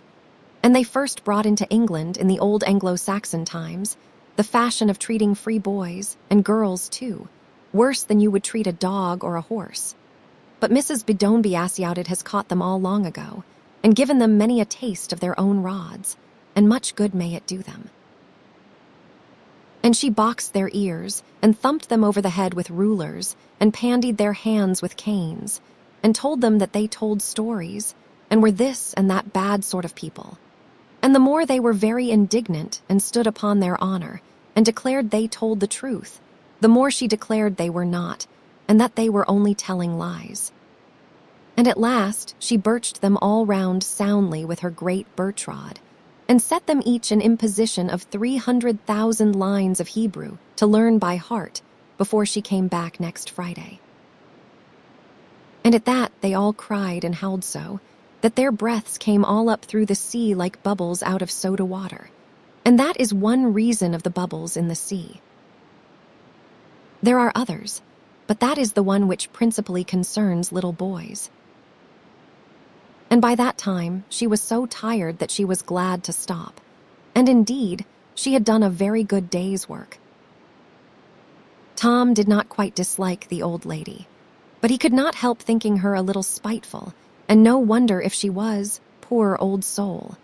For if she has to wait to grow handsome till people do as they would be done by, she will have to wait a very long time. Poor old Mrs. Bedone. She has a great deal of hard work before her, and had better have been born a washerwoman and stood over a tub all day. But, you see, people cannot always choose their own profession. But Tom longed to ask her one question, and after all, whenever she looked at him, she did not look cross at all, and now and then there was a funny smile in her face, and she chuckled to herself in a way which gave Tom courage, and at last he said, "Pray, ma'am, may I ask you a question?" "Certainly, my little dear. Why do not you bring all the bad masters here and serve them out too?" "The butters that knock about the poor collier boys, and the nailers that file off their lads' noses and hammer their fingers, and all the master sweeps, like my master Grimes. I saw him fall into the water long ago, so I surely expected he would have been here. I am sure he was bad enough to me." Then the old lady looked so very stern that Tom was quite frightened, and sorry that he had been so bold. But she was not angry with him. She only answered, "I look after them all the week round, and they are in a very different place from this, because they knew that they were doing wrong." She spoke very quietly, but there was something in her voice which made Tom tingle from head to foot, as if he had got into a shoal of sea nettles. But these people, she went on, did not know that they were doing wrong. They were only stupid and impatient, and therefore I only punish them till they become patient and learn to use their common sense like reasonable beings. But as for chimney sweeps and collier boys and nailer lads, my sister has set good people to stop all that sort of thing, and very much obliged to her I am. For if she could only stop the cruel masters from ill-using poor children, I should grow handsome at least 1,000 years sooner. And now do you be a good boy, and do as you would be done by, which they did not. And then, when my sister, Madame Dosyouwldbdoneby, comes on Sunday, perhaps she will take notice of you and teach you how to behave. She understands that better than I do, and so she went. Tom was very glad to hear that there was no chance of meeting Grimes again, though he was a little sorry for him, considering that he used sometimes to give him the leavings of the beer. But he determined to be a very good boy all Saturday. And he was, for he never frightened one crab, nor tickled any live corals, nor put stones into the sea anemones. Mouths to make them fancy they had got a dinner, and when Sunday morning came, sure enough, Mrs. Dosyouwldbdoneby came too. Whereat all the little children began dancing and clapping their hands, and Tom danced too with all his might. And as for the pretty lady, I cannot tell you what the color of her hair was, or of her eyes. No more could Tom, for when anyone looks at her, all they can think of is that she has the sweetest, kindest, tenderest, funniest, merriest face they ever saw or want to see. But Tom saw that she was a very tall woman, as tall as her sister. But instead of being gnarly and horny, and scaly and prickly like her, she was the most nice, soft, fat, smooth, pussy, cuddly, delicious creature who ever nursed a baby. And she understood bobbies thoroughly, for she had plenty of her own, whole rows and regiments of them, and has to this day. And all her delight was, whenever she had a spare moment, to play with bobbies, in which she showed herself a woman of sense. For bobbies are the best company and the pleasantest playfellows in the world. At least, so all the wise people in the world think. And therefore, when the children saw her, they naturally all caught hold of her, and pulled her till she sat down on a stone, and climbed into her lap, and clung round her neck, and caught hold of her hands. And then they all put their thumbs into their mouths, and began cuddling and purring like so many kittens, as they ought to have done. While those who could get nowhere else sat down on the sand, and cuddled her feet, for no one, you know, wears shoes in the water, except horrid old bathing women who are afraid of the water bobbies pinching their horny toes. And Tom stood staring at them, for he could not understand what it was all about. "And who are you, you little darling?" she said. "Oh, that is the new baby," they all cried, pulling their thumbs out of their mouths. "And he never had any mother," and they all put their thumbs back again, for they did not wish to lose any time. "Then I will be his mother, and he shall have the very best place. So get out, all of you, this moment." And she took up 2 great armfuls of bobbies, 900 under one arm and 1,300 under the other, and threw them away, right and left, into the water. But they minded it no more than the naughty boys in Struwelpeter minded when St. Nicholas dipped them in his inkstand, and did not even take their thumbs out of their mouths, but came paddling and wriggling back to her like so many tadpoles, till you could see nothing of her from head to foot for the swarm of little bobbies. But she took Tom in her arms, and laid him in the softest place of all, and kissed him, and patted him, and talked to him, tenderly and low, such things as he had never heard before in his life. And Tom looked up into her eyes and loved her, and loved, till he fell fast asleep from pure love. And when he woke, she was telling the children a story. And what story did she tell them? One story she told them, which begins every Christmas Eve, and yet never ends at all for ever and ever. And as she went on, the children took their thumbs out of their mouths and listened quite seriously, but not sadly at all, for she never told them anything sad, and Tom listened too, and never grew tired of listening. And he listened so long that he fell fast asleep again, and when he woke, the lady was nursing him still. "Do not go away," said little Tom. "This is so nice. I never had anyone to cuddle me before. Do not go away," said all the children. "You have not sung us one song. Well, I have time for only one." "So what shall it be? The doll you lost." "The doll you lost," cried all the bobbies at once. So the strange fairy sang, "I once had a sweet little doll, dears, the prettiest doll in the world. Her cheeks were so red and so white, dears, and her hair was so charmingly curled.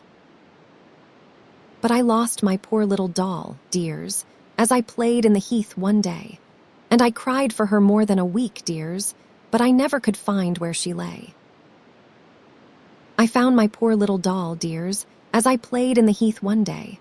Folks say she is terribly changed, dears, for her paint is all washed away, and her arm trodden off by the cows, dears, and her hair not the least bit curled.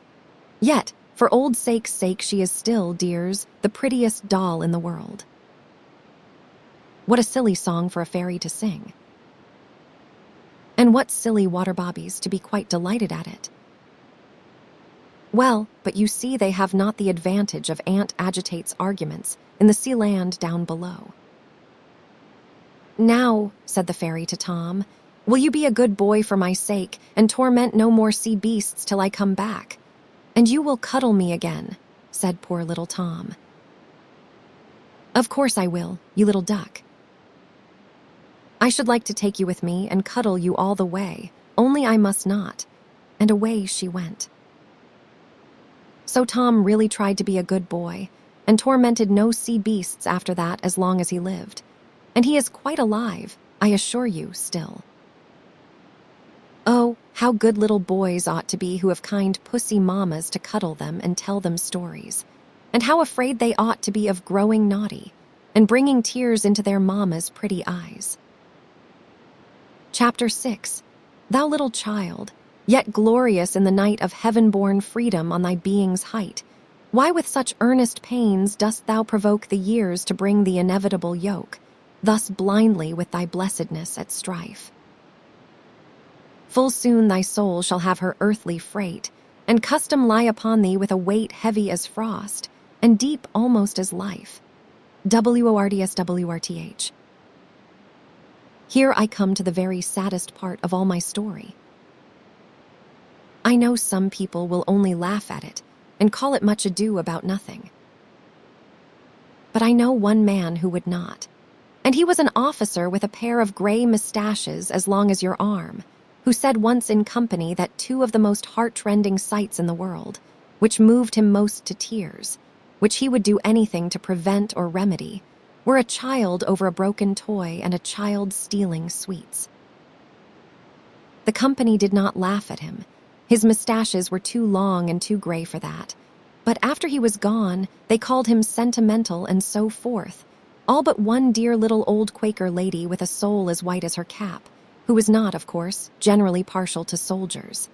And she said very quietly, like a Quaker, "Friends, it is borne upon my mind that that is a truly brave man." Now you may fancy that Tom was quite good, when he had everything that he could want or wish, but you would be very much mistaken.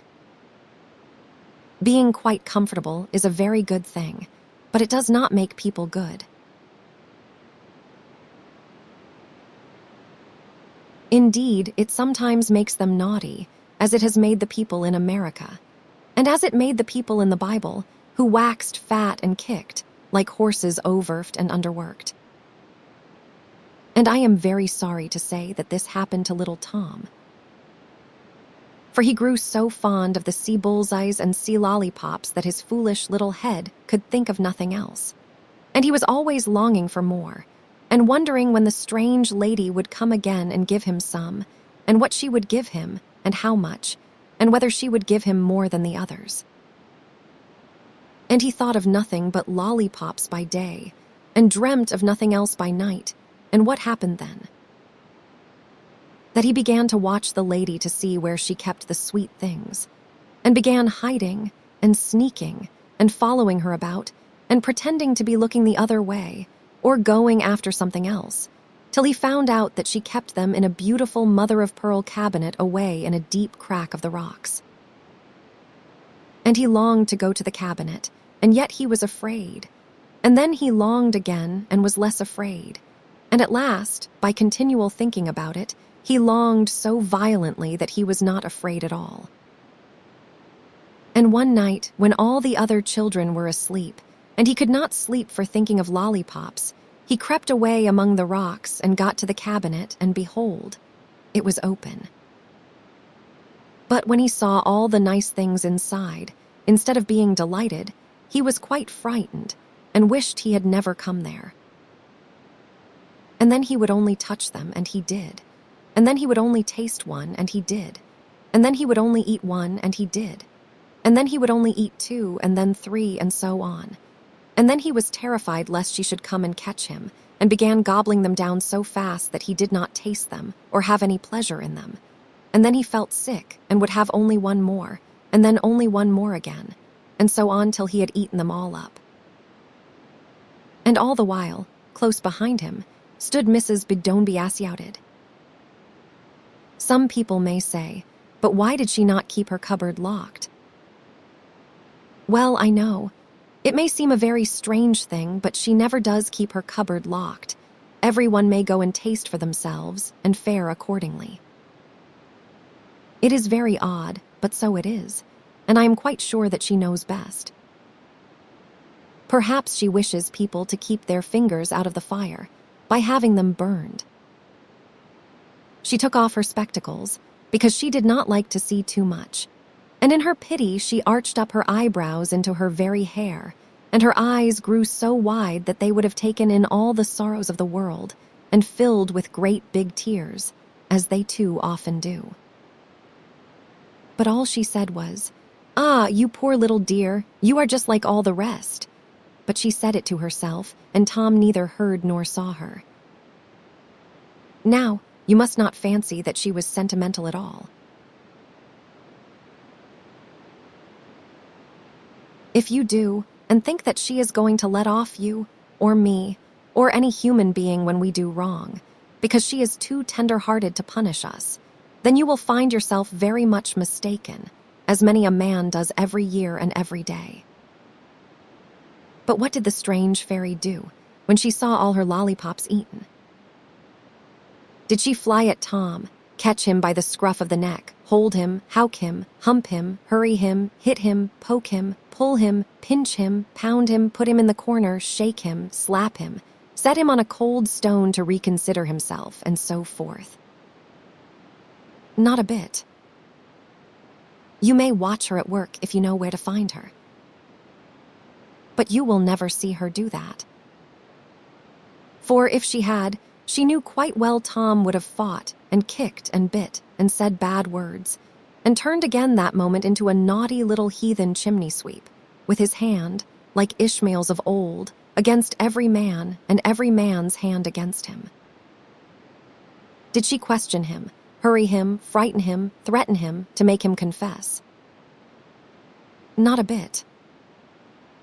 You may see her, as I said, at her work often enough if you know where to look for her, but you will never see her do that. For if she had, she would have tempted him to tell lies in his fright, and that would have been worse for him, if possible, than even becoming a heathen chimney sweep again. No. She leaves that for anxious parents and teachers, lazy ones, some call them, who, instead of giving children a fair trial, such as they would expect and demand for themselves, force them by fright to confess their own faults, which is so cruel and unfair that no judge on the bench dare do it to the wickedest thief or murderer. For the good British law forbids it, aye, and even punish them to make them confess, which is so detestable a crime that it is never committed now, save by inquisitors. And kings of Naples, and a few other wretched people of whom the world is weary. And then they say, "We have trained up the child in the way he should go, and when he grew up he has departed from it." Why then did Solomon say that he would not depart from it? But perhaps the way of beating, and hurrying and frightening, and questioning, was not the way that the child should go. For it is not even the way in which a colt should go if you want to break it in and make it a quiet, serviceable horse. Some folks may say, "Ah, but the fairy does not need to do that if she knows everything already." True. But if she did not know, she would not surely behave worse than a British judge and jury, and no more should parents and teachers either. So she just said nothing at all about the matter, not even when Tom came next day with the rest for sweet things. He was horribly afraid of coming, but he was still more afraid of staying away, lest anyone should suspect him. He was dreadfully afraid, too, lest there should be no sweets, as was to be expected, he having eaten them all, unless then the fairy should inquire who had taken them. But behold, she pulled out just as many as ever, which astonished Tom and frightened him still more. And when the fairy looked him full in the face, he shook from head to foot. However, she gave him his share like the rest, and he thought within himself that she could not have found him out.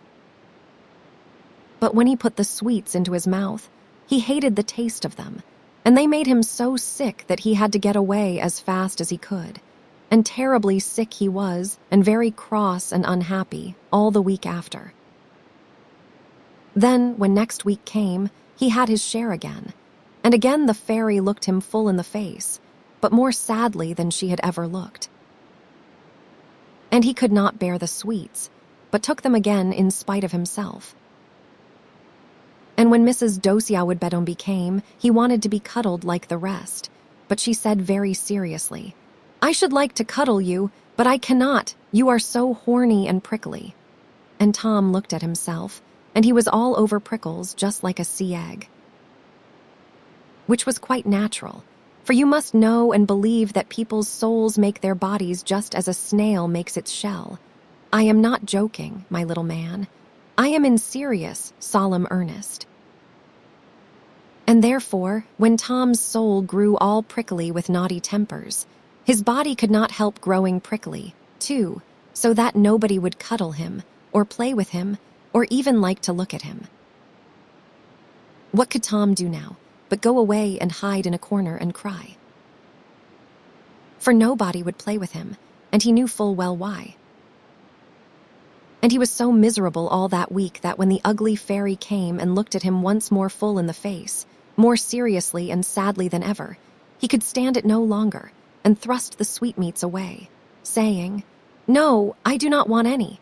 I cannot bear them now," and then burst out crying, poor little man, and told Mrs. Bedonbiasiouted every word as it happened. He was horribly frightened when he had done so, for he expected her to punish him very severely.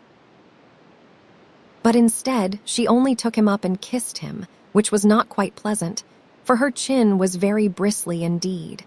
But he was so lonely-hearted, he thought that rough kissing was better than none. "I will forgive you, little man," she said. "I always forgive everyone the moment they tell me the truth of their own accord. Then you will take away all these nasty prickles. That is a very different matter. You put them there yourself, and only you can take them away." "But how can I do that?" asked Tom, crying afresh. "Well, I think it is time for you to go to school, so I shall fetch you a schoolmistress who will teach you how to get rid of your prickles." And so she went away. Tom was frightened at the notion of a schoolmistress, for he thought she would certainly come with a birch rod or a cane. But he comforted himself at last that she might be something like the old woman in Vendale, which she was not in the least.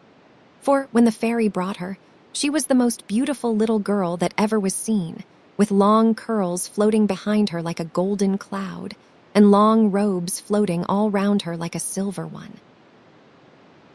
"There he is," said the fairy, "and you must teach him to be good whether you like or not."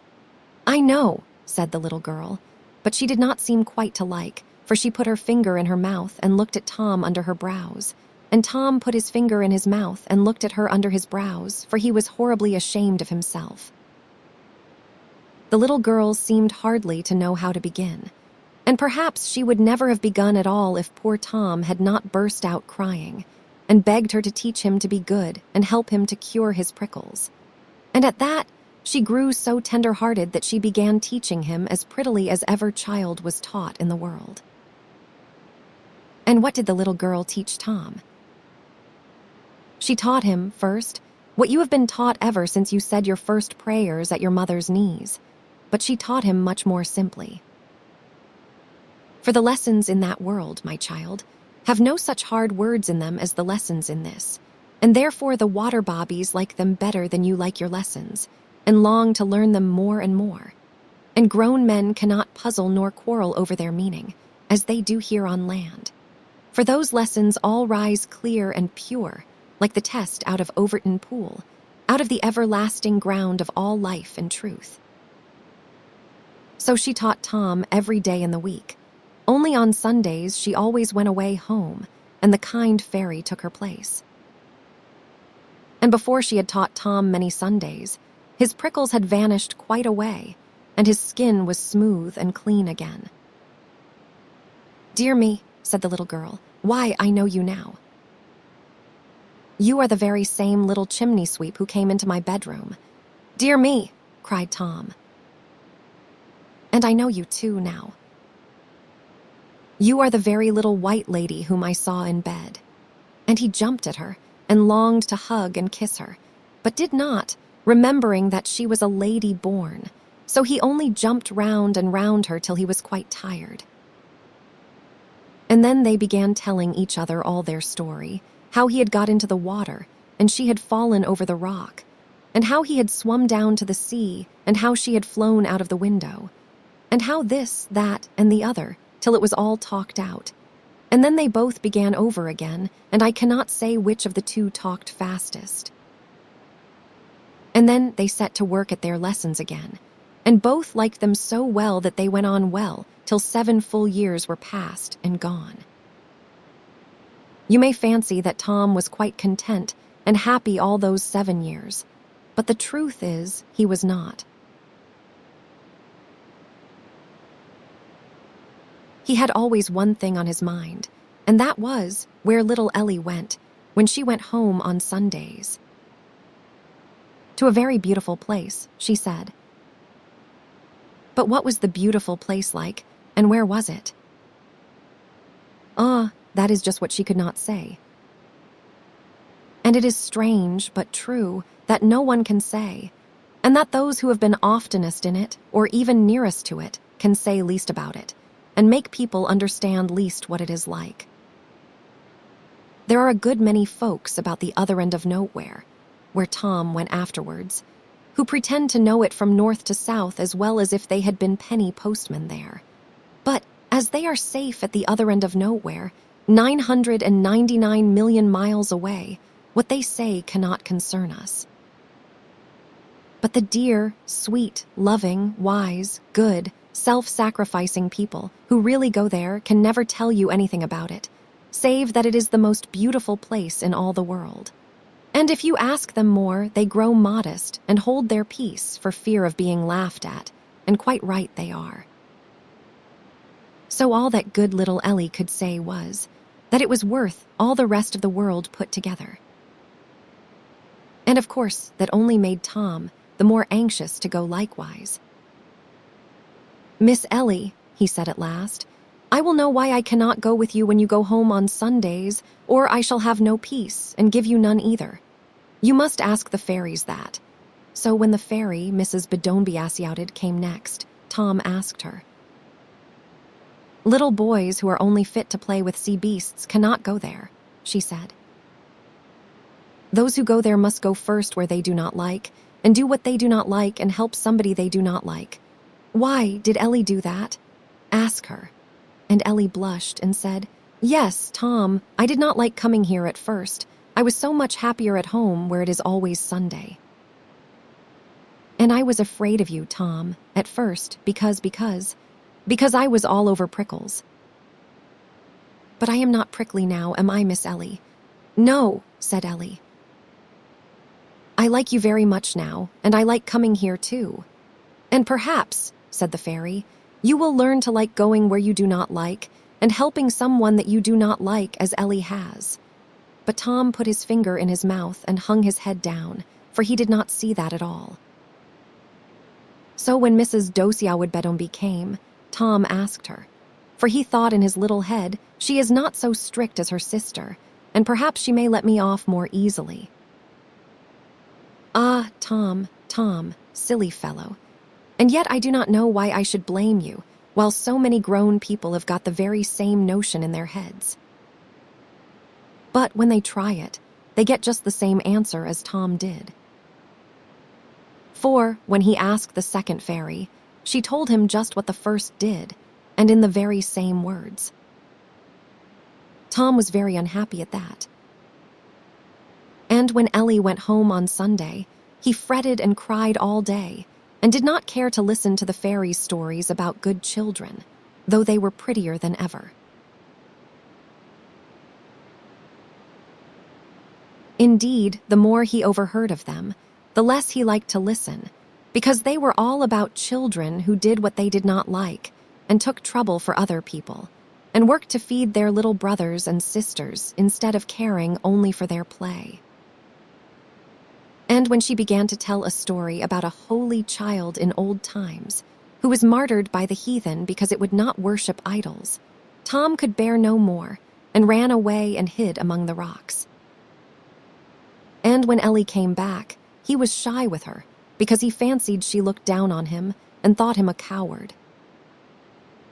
And then he grew quite cross with her, because she was superior to him and did what he could not do.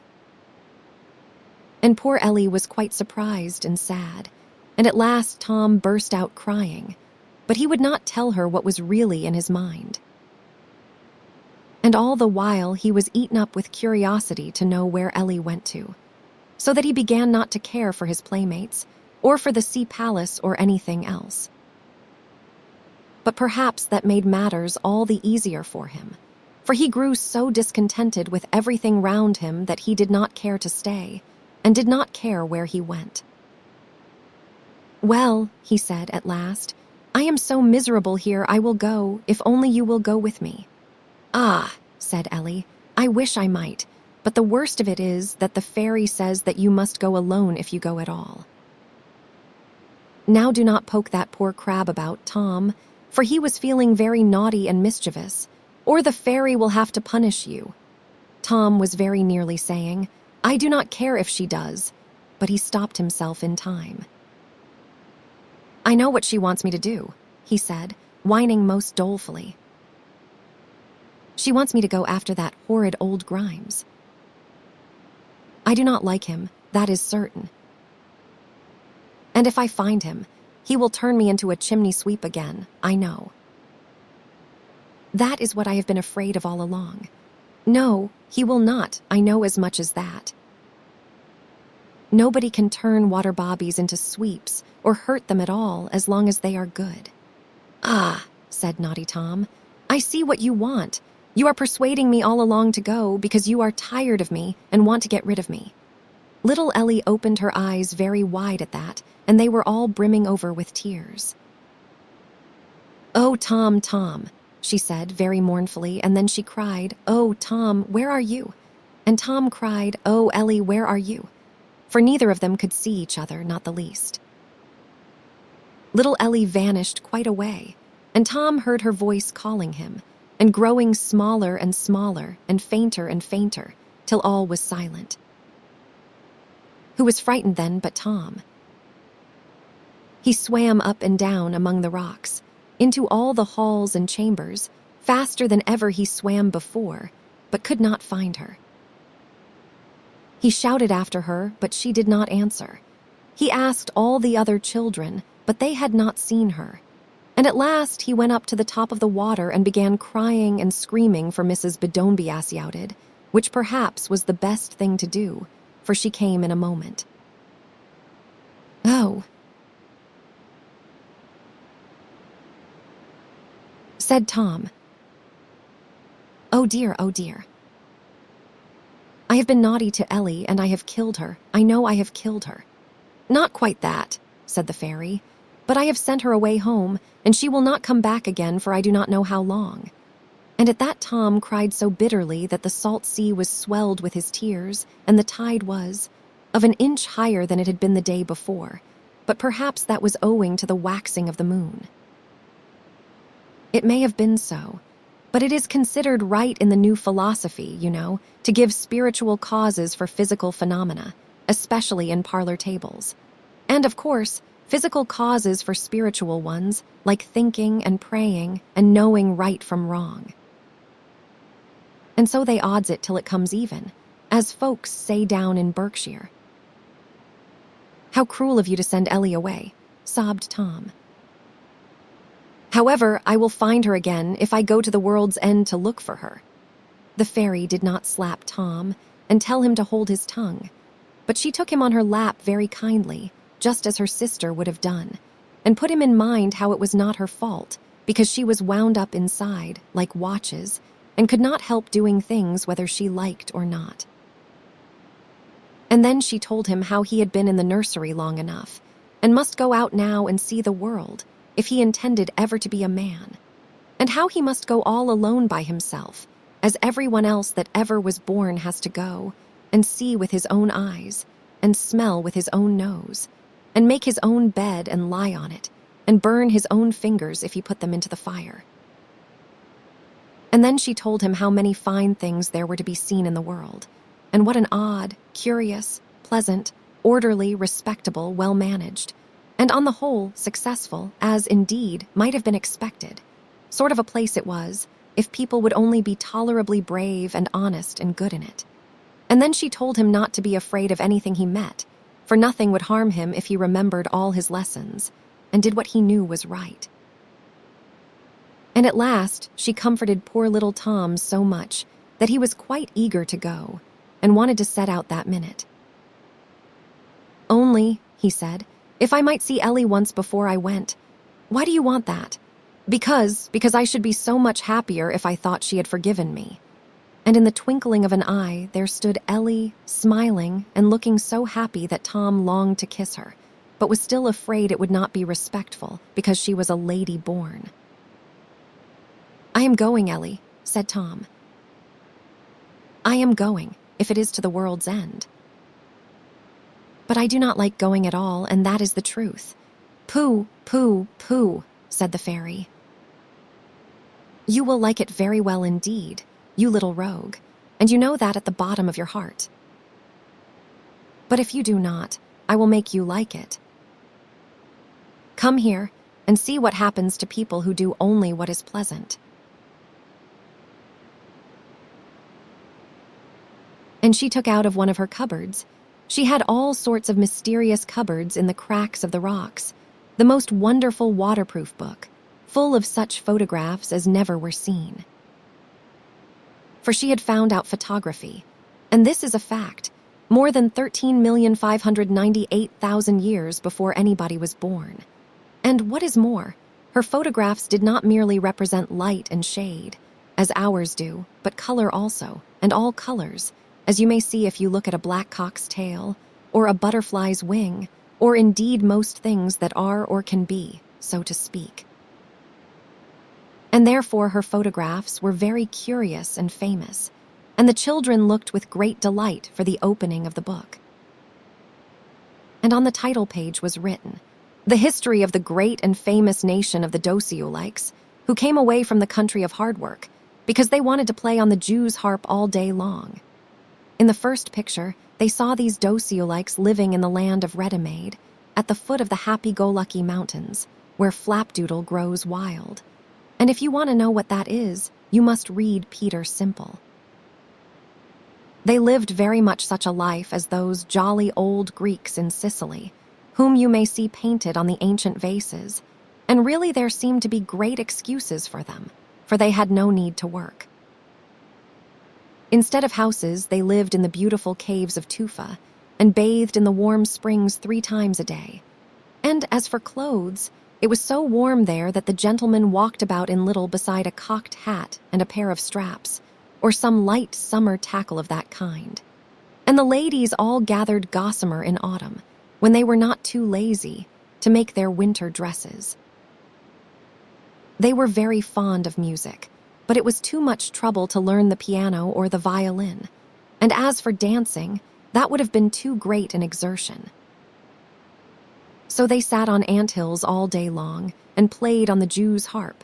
And if the ants bit them, why they just got up and went to the next anthill, till they were bitten there likewise. And they sat under the flapdoodle trees and let the flapdoodle drop into their mouths, and under the vines and squeezed the grape juice down their throats. And if any little pigs ran about ready roasted, crying, "Come and eat me," as was their fashion in that country, they waited till the pigs ran against their mouths, and then took a bite, and were content, just as so many oysters would have been. They needed no weapons, for no enemies ever came near their land, and no tools, for everything was ready-made to their hand. And the stern old fairy necessity never came near them to hunt them up, and make them use their wits or die. And so on, and so on, and so on, till there were never such comfortable, easy-going, happy-go-lucky people in the world. "Well, that is a jolly life," said Tom. "You think so," said the fairy. "Do you see that great peaked mountain there behind?" said the fairy, "with smoke coming out of its top?" "Yes." "And do you see all those ashes and slag and cinders lying about?" "Yes." "Then turn over the next 500 years, and you will see what happens next." And behold, the mountain had blown up like a barrel of gunpowder, and then boiled over like a kettle, whereby 1/3 of the dociolics were blown into the air, and another 1/3 were smothered in ashes, so that there was only 1/3 left. "You see," said the fairy, "what comes of living on a burning mountain." "Oh, why did you not warn them?" said little Ellie. "I did warn them all that I could. I let the smoke come out of the mountain, and wherever there is smoke there is fire. And I laid the ashes and cinders all about, and wherever there are cinders, cinders may be again. But they did not like to face facts, my dears, as very few people do. And so they invented a cock-and-bull story, which, I am sure, I never told them, that the smoke was the breath of a giant, whom some gods or other had buried under the mountain, and that the cinders were what the dwarfs roasted the little pigs whole with, and other nonsense of that kind. And when folks are in that humor, I cannot teach them, save by the good old birch rod. And then she turned over the next 500 years, and there were the remnant of the dociolics, doing as they liked, as before. They were too lazy to move away from the mountain, so they said, if it has blown up once, that is all the more reason that it should not blow up again. And they were few in number, but they only said, the more the merrier, but the fewer the better fare.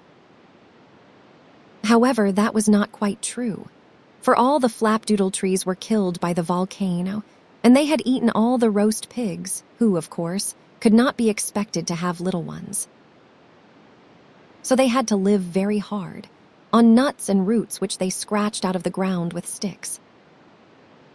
Some of them talked of sowing corn, as their ancestors used to do, before they came into the land of ready-made. But they had forgotten how to make plows. They had forgotten even how to make Jews' harps by this time, and had eaten all the seed corn which they brought out of the land of hard work years since.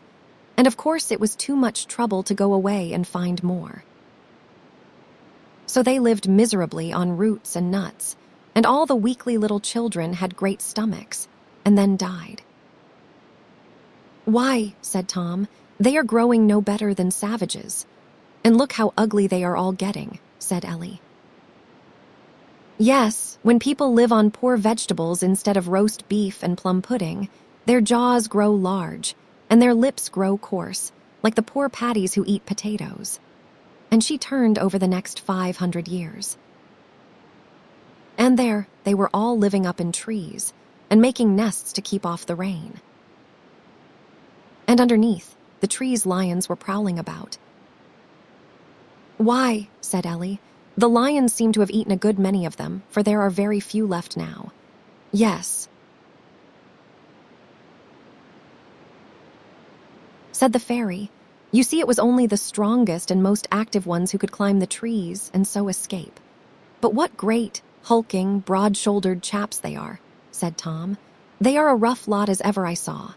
Yes, they are getting very strong now, for the ladies will not marry any but the very strongest and fiercest gentlemen who can help them up the trees out of the lion's way." And she turned over the next 500 years. And in that they were fewer still, and stronger and fiercer. But their feet had changed shape very oddly, for they laid hold of the branches with their great toes, as if they had been thumbs, just as a Hindu tailor uses his toes to thread his needle. The children were very much surprised, and asked the fairy whether that was her doing. "Yes and no," she said, smiling.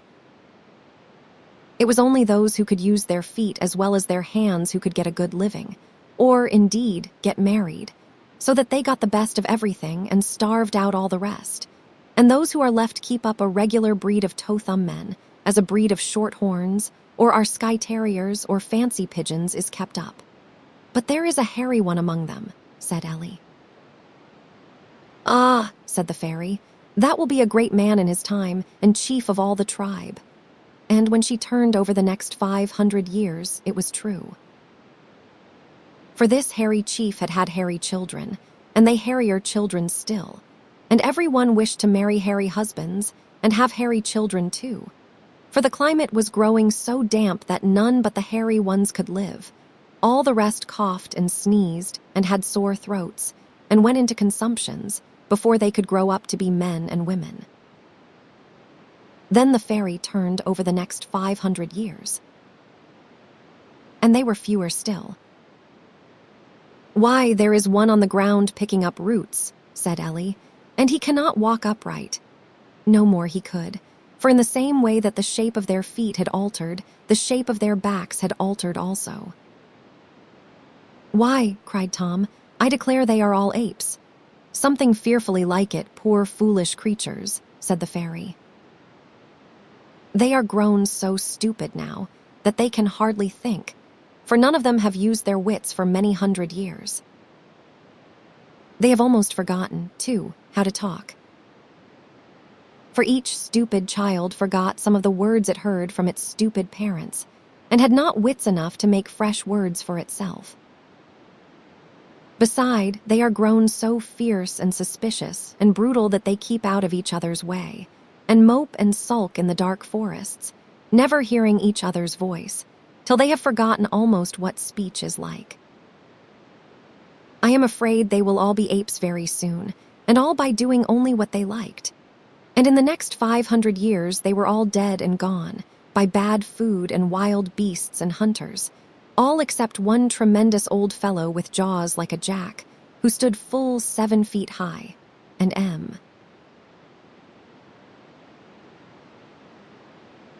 Du Chelu came up to him and shot him as he stood roaring and thumping his breast.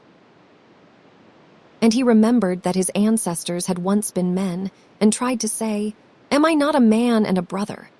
but had forgotten how to use his tongue. And then he had tried to call for a doctor, but he had forgotten the word for one. So all he said was "Ubbaboo," and died. And that was the end of the great and jolly nation of the Dosioleks. And when Tom and Ellie came to the end of the book, they looked very sad and solemn, and they had good reason so to do, for they really fancied that the men were apes, and never thought, in their simplicity, of asking whether the creatures had hippopotamus majors in their brains or not. In which case, as you have been told already, they could not possibly have been apes, though they were more apish than the apes of all aperies. "But could you not have saved them from becoming apes?" said little Ellie at last.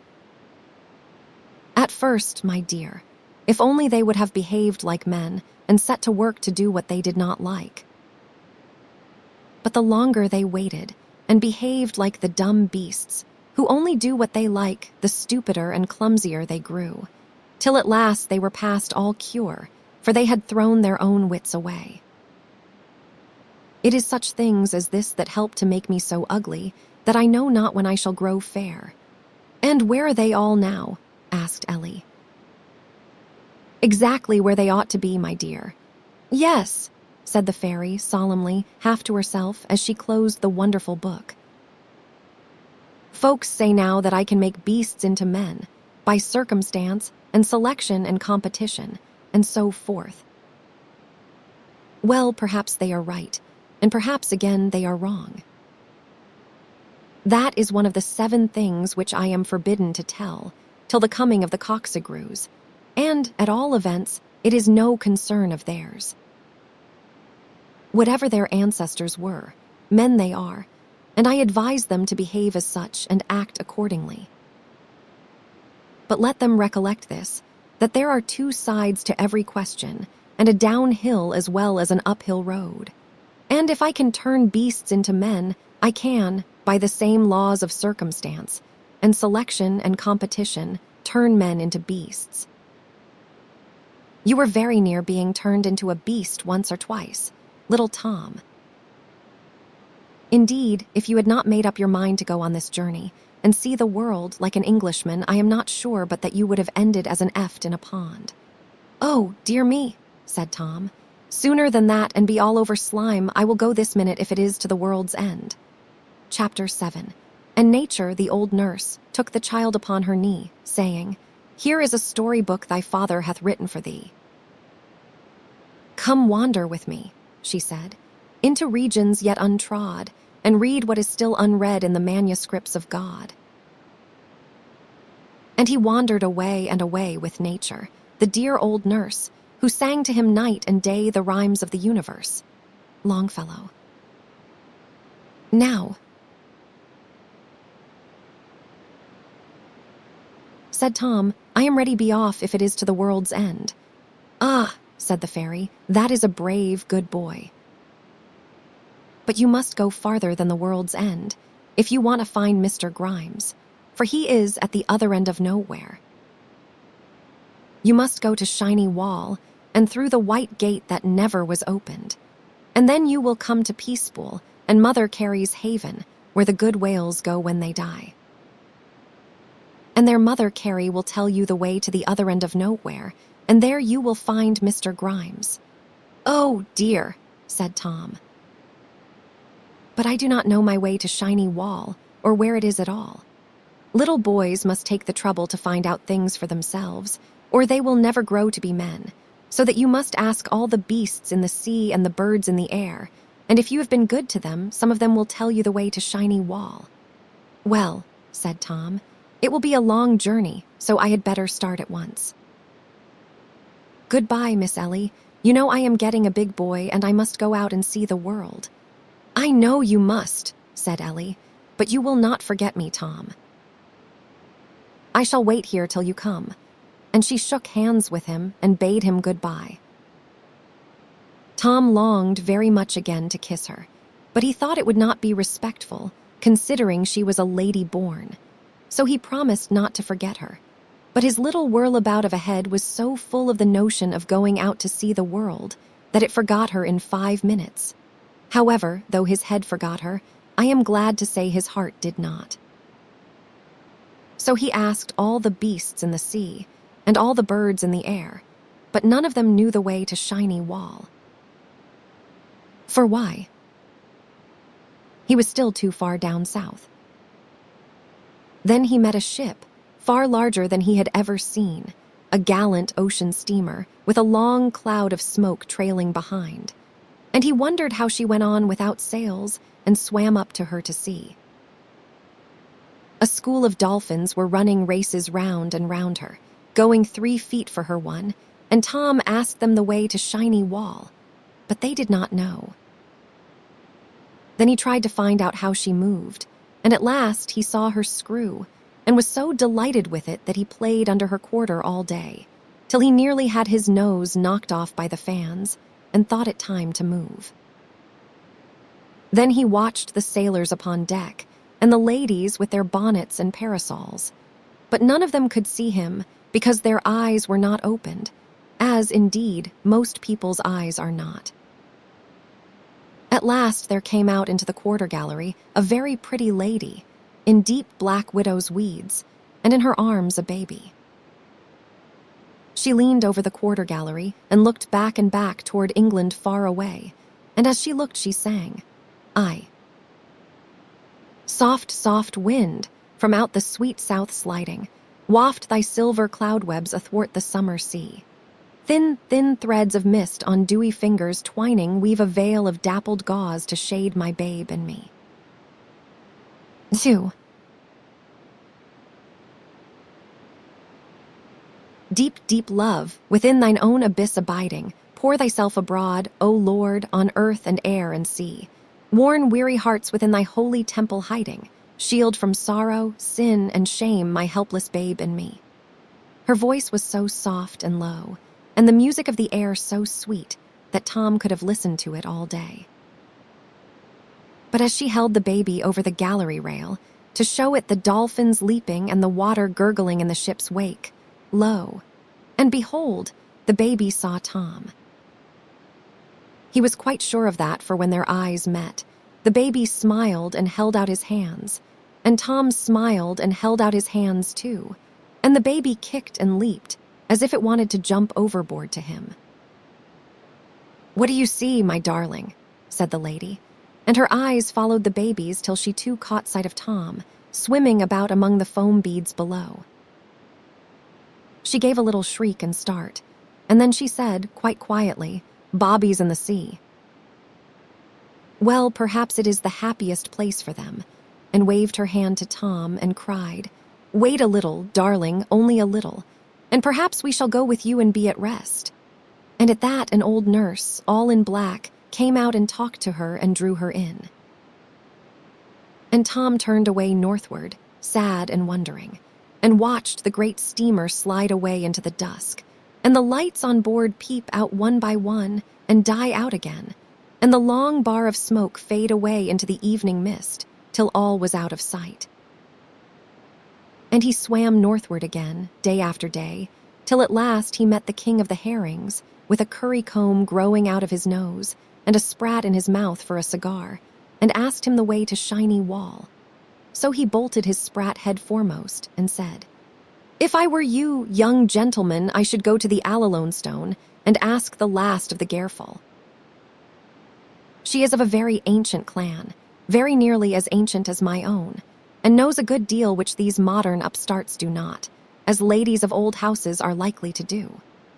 Tom asked his way to her, and the king of the herrings told him very kindly, for he was a courteous old gentleman of the old school, though he was horribly ugly and strangely bedizened too, like the old dandies who lounge in the clubhouse windows. But just as Tom had thanked him and set off, he called after him, "Hi. I say, can you fly?" "I never tried," says Tom. "Why?"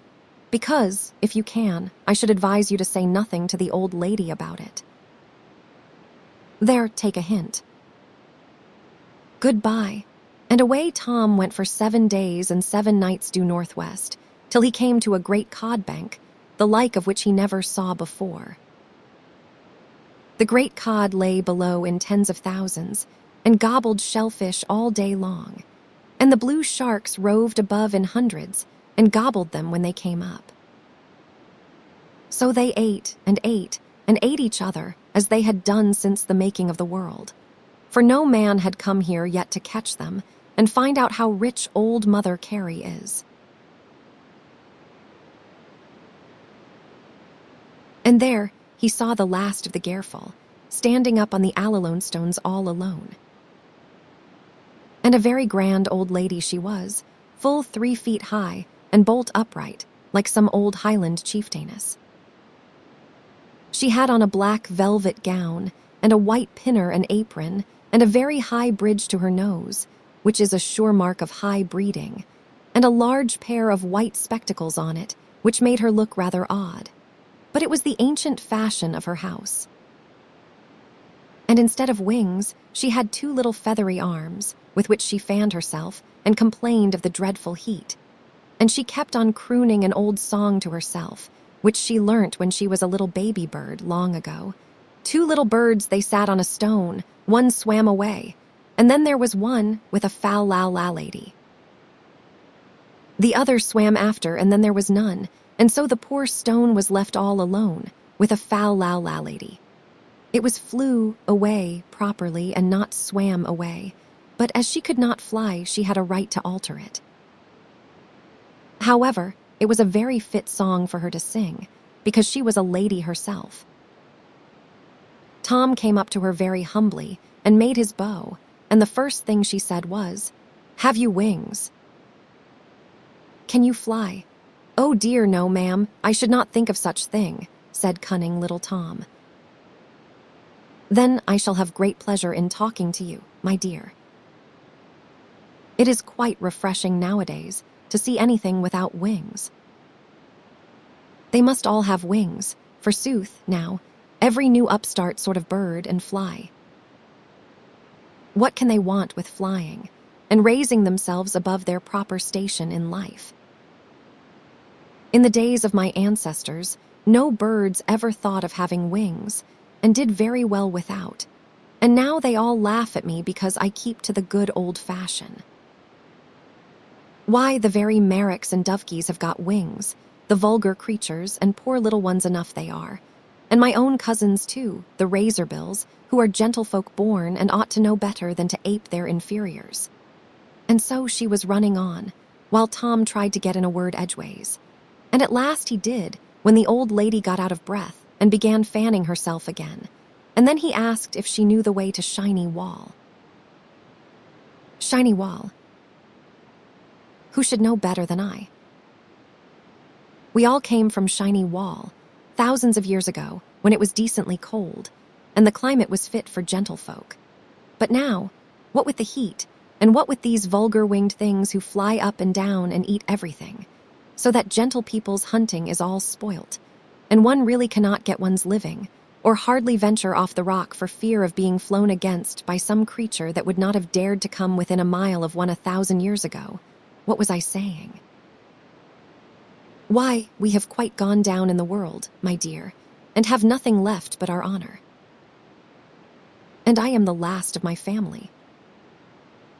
A friend of mine and I came and settled on this rock when we were young, to be out of the way of low people.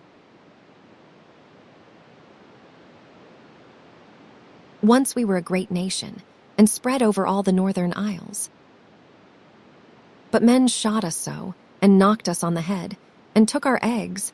Why, if you will believe it, they say that on the coast of Labrador the sailors used to lay a plank from the rock on board the thing called their ship, and drive us along the plank by hundreds, till we tumbled down into the ship's waist in heaps. And then, I suppose, they ate us, the nasty fellows. Well, but what was I saying? At last, there were none of us left, except on the old Gerfalskeri, just off the Iceland coast, up which no man could climb. Even there we had no peace, for one day, when I was quite a young girl, the land rocked, and the sea boiled, and the sky grew dark, and all the air was filled with smoke and dust, and down tumbled the old Gerfalskeri into the sea. The dovekies and merricks, of course, all flew away, but we were too proud to do that. Some of us were dashed to pieces, and some drowned, and those who were left got away to Eldie, and the dovekies tell me they are all dead now, and that another Gerfalskeri has risen out of the sea close to the old one, but that it is such a poor flat place that it is not safe to live on, and so here I am left alone. This was the Gerfal's story, and strange as it may seem, it is every word of it true. If you only had had wings, said Tom, then you might all have flown away too. Yes, young gentlemen, and if people are not gentlemen and ladies and forget that noblesse oblige, they will find it as easy to get on in the world as other people who do not care what they do.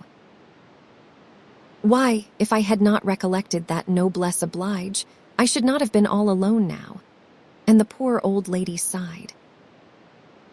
"How was that, ma'am?" "Why, my dear, a gentleman came hither with me, and after we had been here some time, he wanted to marry. In fact, he actually proposed to me." "Well, I cannot blame him. I was young and very handsome then, I do not deny. But you see, I could not hear of such a thing because he was my deceased sister's husband, you see." "Of course not, ma'am," said Tom, though of course he knew nothing about it. "She was very much diseased, I suppose. You do not understand me, my dear. I mean that being a lady, and with right and honorable feelings, as our house always has had, I felt it my duty to snub him, and howk him, and peck him continually to keep him at his proper distance. And to tell the truth, I once pecked him a little too hard, poor fellow, and he tumbled backwards off the rock, and really it was very unfortunate, but it was not my fault. A shark coming by saw him flapping and snapped him up. And since then I have lived all alone, with a foul-la-la lady. And soon I shall be gone, my little dear, and nobody will miss me, and then the poor stone will be left all alone." "But please, which is the way to Shiny Wall?" said Tom. "Oh, you must go, my little dear, you must go." "Let me see. I am sure, that is, really, my poor old brains are getting quite puzzled. Do you know, my little dear, I am afraid, if you want to know, you must ask some of these vulgar birds about, for I have quite forgotten." And the poor old Gareful began to cry tears of pure oil, and Tom was quite sorry for her, and for himself too, for he was at his wits' end whom to ask. But by there came a flock of petrels, who are Mother Carey's own chickens, and Tom thought them much prettier than Lady Gareful, and so perhaps they were. For Mother Carey had had a great deal of fresh experience between the time that she invented the Gareful and the time that she invented them. They flitted along like a flock of black swallows, and hopped and skipped from wave to wave, lifting up their little feet behind them so daintily, and whistling to each other so tenderly, that Tom fell in love with them at once, and called them to know the way to Shiny Wall. Shiny Wall. Do you want Shiny Wall? Then come with us, and we will show you. We are Mother Carey's own chickens, and she sends us out over all the seas to show the good birds the way home." Tom was delighted, and swam off to them, after he had made his bow to the Gareful. But she would not return his bow, but held herself bolt upright and wept tears of oil as she sang. And so the poor stone was left all alone with a foul-la-la lady. But she was wrong there, for the stone was not left all alone, and the next time that Tom goes by it, he will see a sight worth seeing. The old Gareful is gone already, but there are better things come in her place. And when Tom comes, he will see the fishing smacks anchored there in hundreds, from Scotland and from Ireland and from the Orkneys and the Shetlands, and from all the northern ports, full of the children of the old Norse Vikings, the masters of the sea. And the men will be hauling in the great cod by thousands, till their hands are sore from the lines, and they will be making cod liver oil and guano, and salting down the fish. And there will be a man-o'-war steamer there to protect them, and a lighthouse to show them the way. And you and I, perhaps, shall go some day to the Alalonestone to the great summer sea fair, and dredge strange creatures such as man never saw before. And we shall hear the sailors boast that it is not the worst jewel in Queen Victoria's crown, for there are 80 miles of codbank, and food for all the poor folk in the land. That is what Tom will see, and perhaps you and I shall see it too. And then we shall not be sorry because we cannot get a Gareful to stuff, much less find Gareful enough to drive them into stone pens and slaughter them, as the old Norsemen did, or drive them on board along a plank till the ship was victualled with them, as the old English and French rovers used to do, of whom dear old Hakluyt tells. But we shall remember what Mr. Tennyson says, how the old order changeth, giving place to the new, and God fulfills himself in many ways. And now Tom was all agog to start for Shiny Wall, but the petrels said no. They must go first to Allfalseness and wait there for the great gathering of all the seabirds before they start for their summer breeding places far away in the Northern Isles. And there they would be sure to find some birds which were going to Shiny Wall. But where Allfalseness was, he must promise never to tell, lest men should go there and shoot the birds and stuff them and put them into stupid museums, instead of leaving them to play and breed and work in Mother Carey's water garden, where they ought to be. So where Allfalseness is nobody must know, and all that is to be said about it is that Tom waited there many days, and as he waited, he saw a very curious sight. On the rabbit burrows on the shore there gathered hundreds and hundreds of hoodie crows, such as you see in Cambridgeshire. And they made such a noise that Tom came on shore and went up to see what was the matter. And there he found them holding their great caucus, which they hold every year in the north, and all their stumporators were speechifying. And for a tribune, the speaker stood on an old sheep's skull. And they cawed and boasted of all the clever things they had done, how many lamb's eyes they had picked out, and how many dead bullocks they had eaten, and how many young grouse they had swallowed whole, and how many grouse eggs they had flown away with, stuck on the point of their bills, which is the hoodie crow's particularly clever feat, of which he is as proud as a gypsy is of doing the hockany barrow.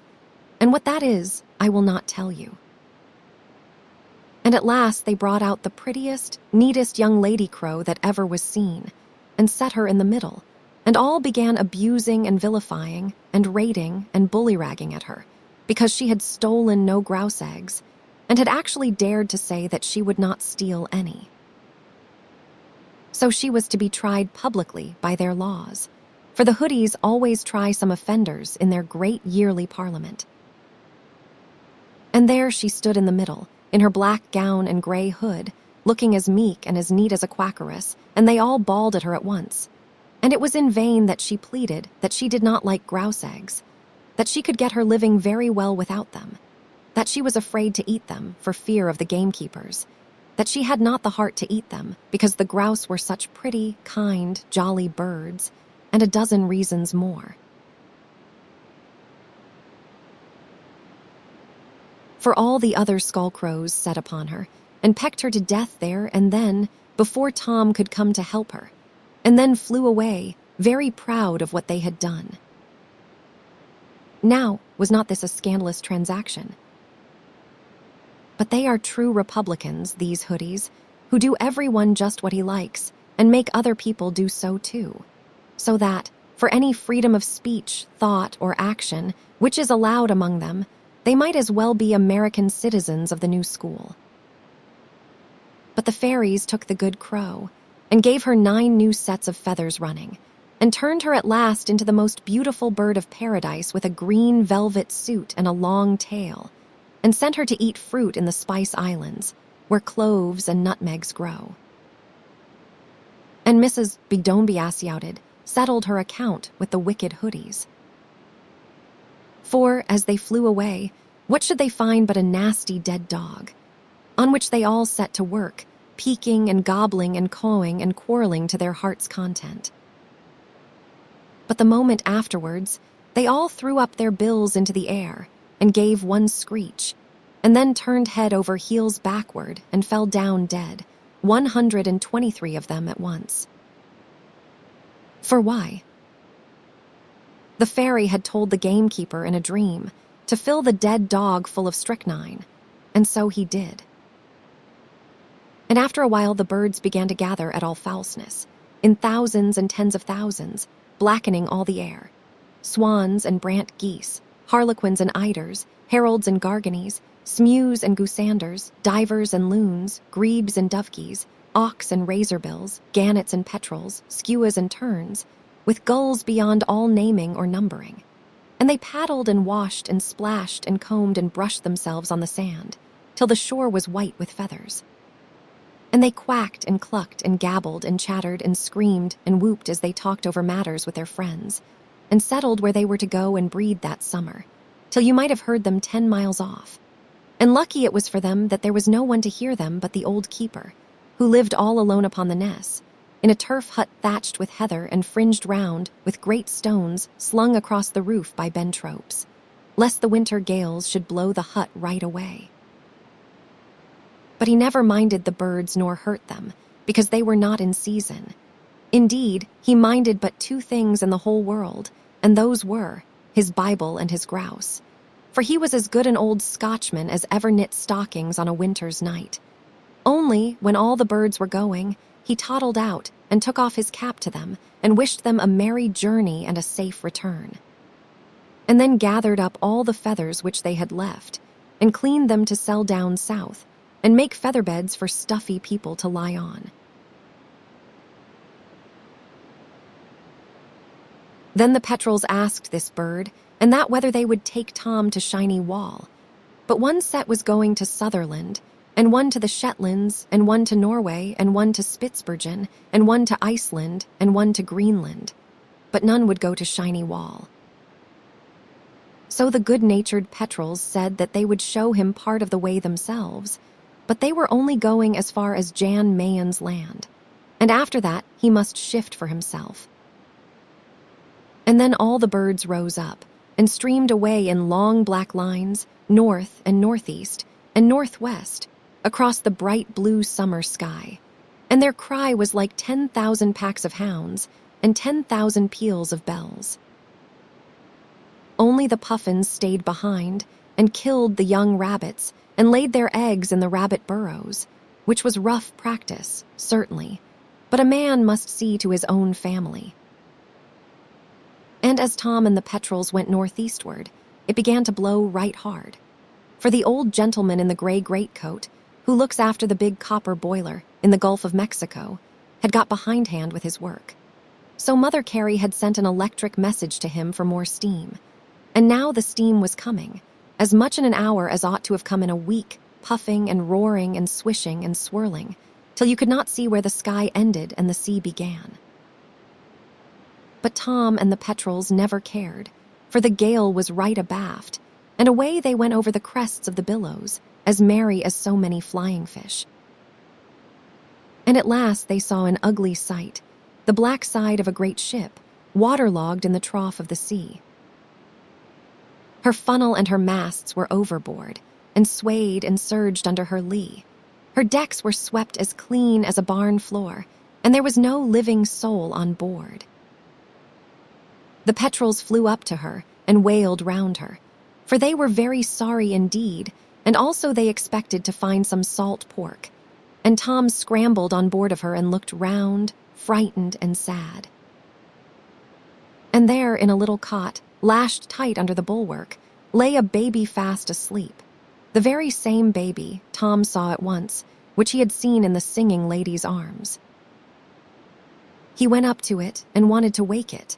But behold, from under the cot out jumped a little black and tan terrier dog, and began barking and snapping at Tom, and would not let him touch the cot. Tom knew the dog's teeth could not hurt him, but at least it could shove him away, and did. And he and the dog fought and struggled, for he wanted to help the baby, and did not want to throw the poor dog overboard. But as they were struggling, there came a tall green sea, and walked in over the weather side of the ship, and swept them all into the waves. Oh, the baby,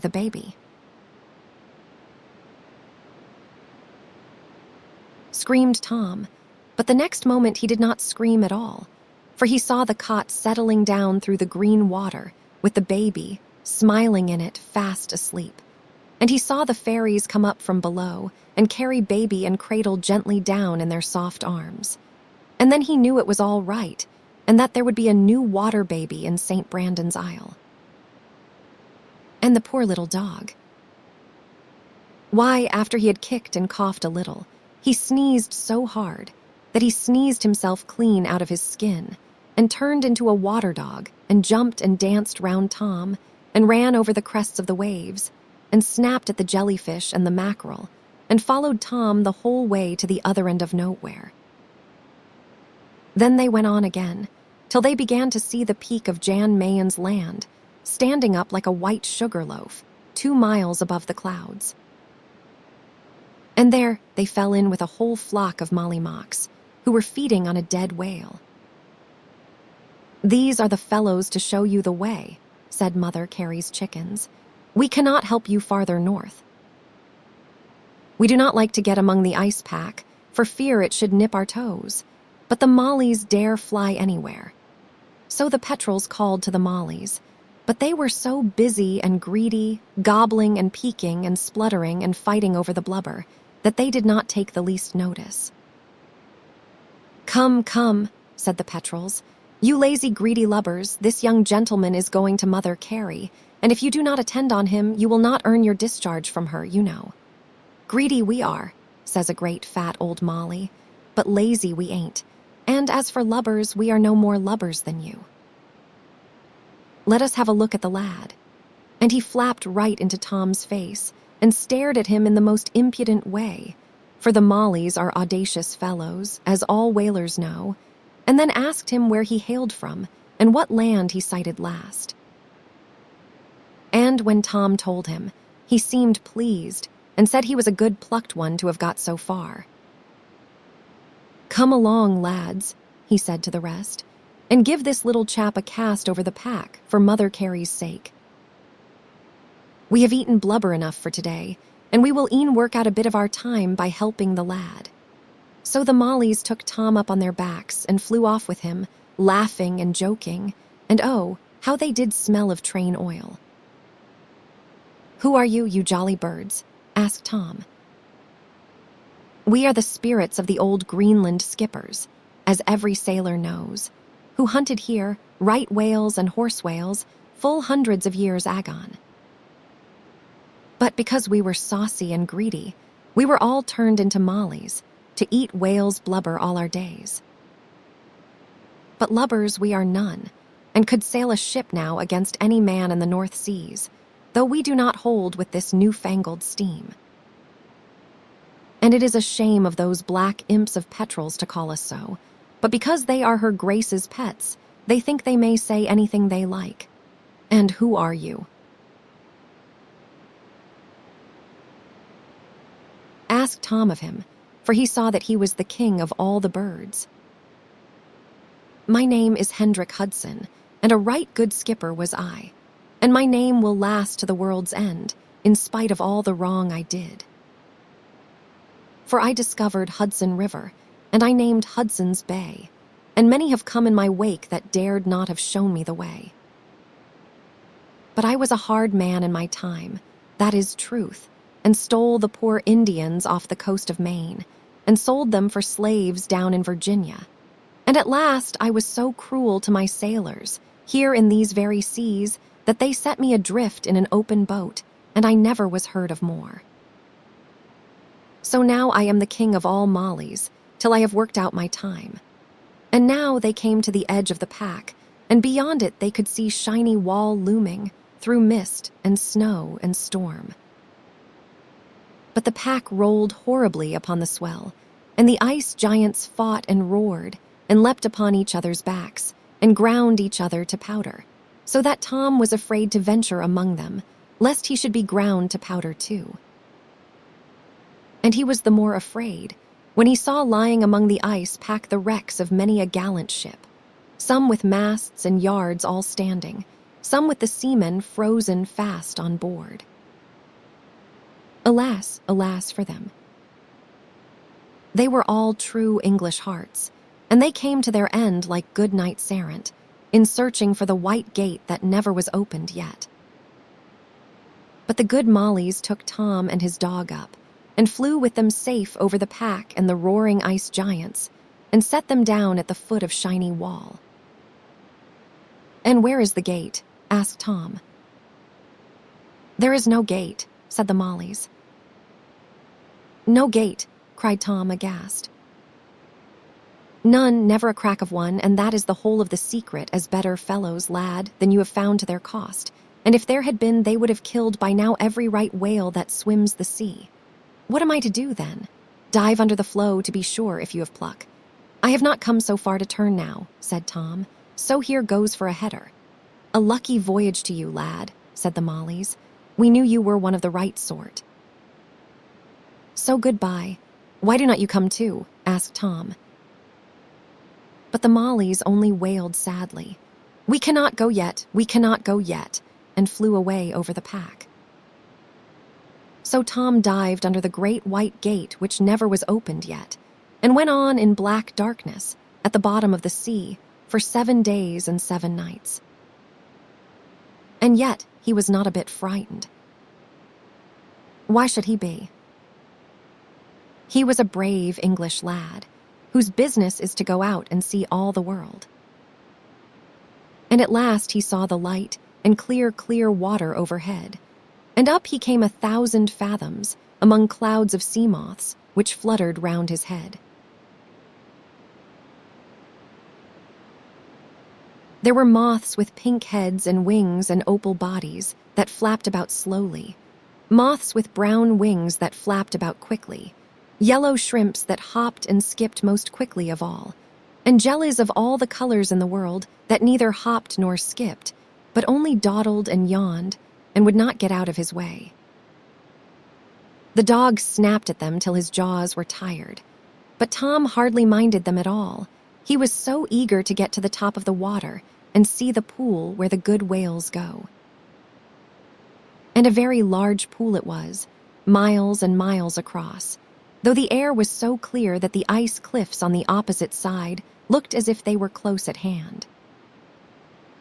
All round it the ice cliffs rose, in walls and spires and battlements, and caves and bridges, and stories and galleries in which the ice fairies live, and drive away the storms and clouds, that Mother Carey's pool may lie calm from year's end to year's end. And the sun acted policeman, and walked round outside every day, peeping just over the top of the ice wall, to see that all went right. And now and then he played conjuring tricks, or had an exhibition of fireworks to amuse the ice fairies. For he would make himself into 4 or 5 suns at once, or paint the sky with rings and crosses and crescents of white fire, and stick himself in the middle of them, and wink at the fairies. And I dare say they were very much amused, for anything's fun in the country. And there the good whales lay, the happy sleepy beasts, upon the still oily sea. They were all right whales, you must know, and finners and razorbacks and bottlenoses, and spotted sea unicorns with long ivory horns. But the sperm whales are such raging, ramping, roaring, rumbustious fellows, that, if Mother Carey let them in, there would be no more peace in Peacepool. So she packs them away in a great pond by themselves at the South Pole, 263 miles south-southeast of Mount Erebus, the great volcano in the ice. And there they butt each other with their ugly noses, day and night from year's end to year's end. But here there were only good quiet beasts, lying about like the black hulls of sloops, and blowing every now and then jets of white steam, or sculling round with their huge mouths open, for the sea moths to swim down their throats. There were no threshers there to thresh their poor old backs, or swordfish to stab their stomachs, or sawfish to rip them up, or ice sharks to bite lumps out of their sides, or whalers to harpoon and lance them. They were quite safe and happy there, and all they had to do was to wait quietly and peaceful till Mother Carey sent for them to make them out of old beasts into new. Tom swam up to the nearest whale and asked the way to Mother Carey. "There she sits in the middle," said the whale. Tom looked, but he could see nothing in the middle of the pool but one peaked iceberg, and he said so. "That is Mother Carey," said the whale, "as you will find when you get to her. There she sits making old beasts into new all the year round. How does she do that?"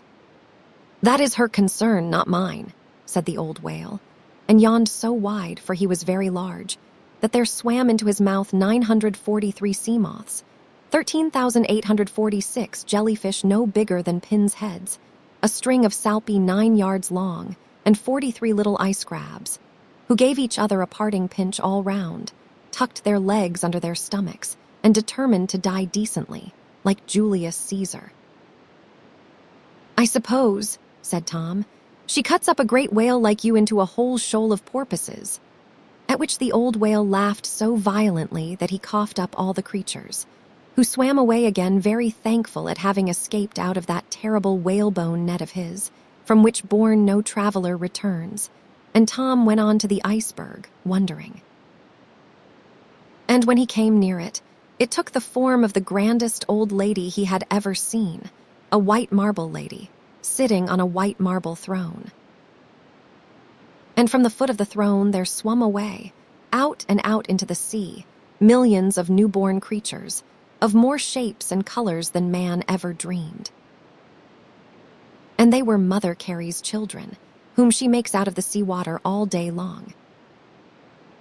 He expected, of course, like some grown people who ought to know better, to find her snipping, piecing, fitting, stitching, cobbling, basting, filing, planing, hammering, turning, polishing, molding, measuring, chiseling, clipping, and so forth, as men do when they go to work to make anything. But instead of that, she sat quite still with her chin upon her hand, looking down into the sea with two great grand blue eyes, as blue as the sea itself. Her hair was as white as the snow, for she was very, very old, in fact, as old as anything which you are likely to come across, except the difference between right and wrong. And when she saw Tom, she looked at him very kindly. "What do you want, my little man?" "It is long since I have seen a water baby here." Tom told her his errand and asked the way to the other end of nowhere. "You ought to know yourself, for you have been there already." "Have I, ma'am?"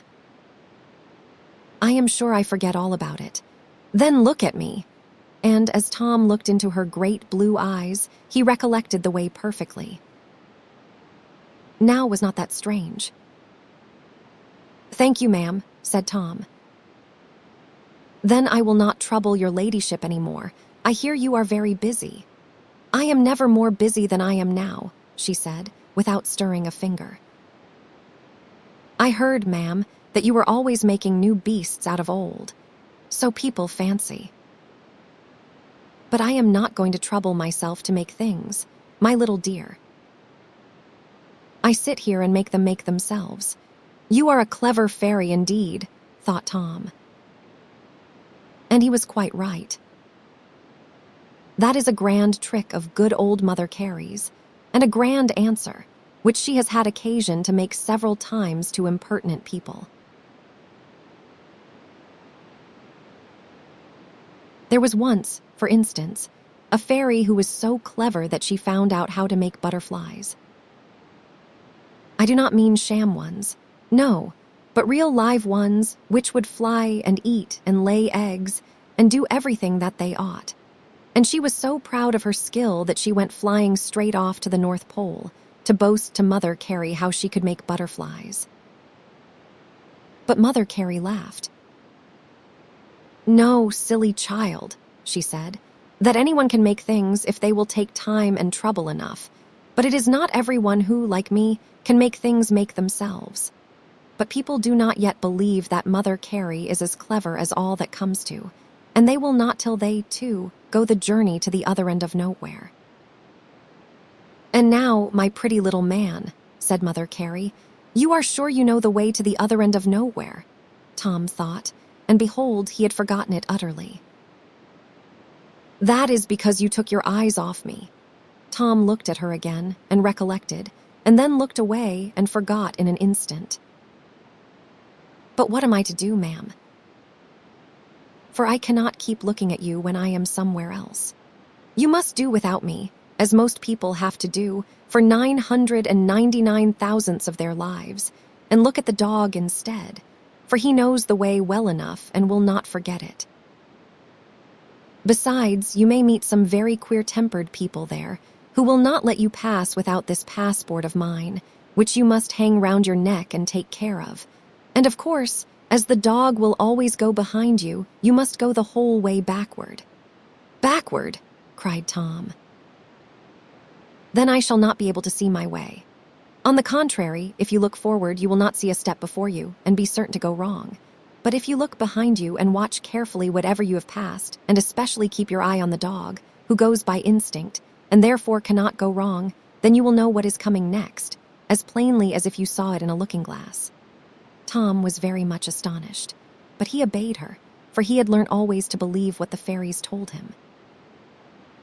"So it is, my dear child," said Mother Carey, "and I will tell you a story which will show you that I am perfectly right, as it is my custom to be.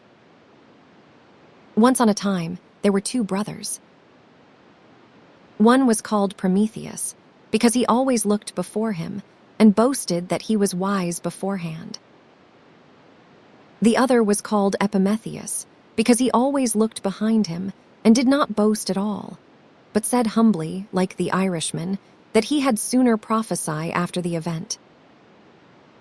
Well, Prometheus was a very clever fellow, of course, and invented all sorts of wonderful things. But unfortunately, when they were set to work was just what they would not do. Wherefore very little has come of them, and very little is left of them. And now nobody knows what they were, save a few archaeological old gentlemen who scratch in queer corners, and find little there save tinum furum, blaptum mortisagam, acarum horridum, and tinum laciniarum. But Epimetheus was a very slow fellow, certainly, and went among men for a clod, and a muff, and a milksop, and a slow coach, and a bloke, and a boodle, and so forth. And very little he did for many years, but what he did, he never had to do over again. And what happened at last? There came to the 2 brothers the most beautiful creature that ever was seen, Pandora by name, which means all the gifts of the gods. But because she had a strange box in her hand, this fanciful, forecasting, suspicious, prudential, theoretical, deductive, prophesying Prometheus, who was always settling what was going to happen, would have nothing to do with pretty Pandora and her box. But Epimetheus took her and it, as he took everything that came, and married her for better for worse, as every man ought, whenever he has even the chance of a good wife. And they opened the box between them, of course, to see what was inside, for else, of what possible use could it have been to them? And out flew all the ills which flesh is heir to, all the children of the 4 great bogies, self-will, ignorance, fear, and dirt, for instance, measles, famines, monks, quacks, scarlatina, unpaid bills, idols, tight stays, whooping coughs, potatoes, popes, bad wine, wars, despots, peacemongers, demagogues, and worst of all, naughty boys and girls. But one thing remained at the bottom of the box, and that was hope. So Epimetheus got a great deal of trouble, as most men do in this world. But he got the 3 best things in the world into the bargain, a good wife, and experience and hope, while Prometheus had just as much trouble, and a great deal more, as you will hear, of his own making, with nothing beside, save fancies spun out of his own brain, as a spider spins her web out of her stomach. And Prometheus kept on looking before him so far ahead that as he was running about with a box of lucifers, which were the only useful things he ever invented, and do as much harm as good, he trod on his own nose and tumbled down, as most deductive philosophers do, whereby he set the Thames on fire, and they have hardly put it out again yet.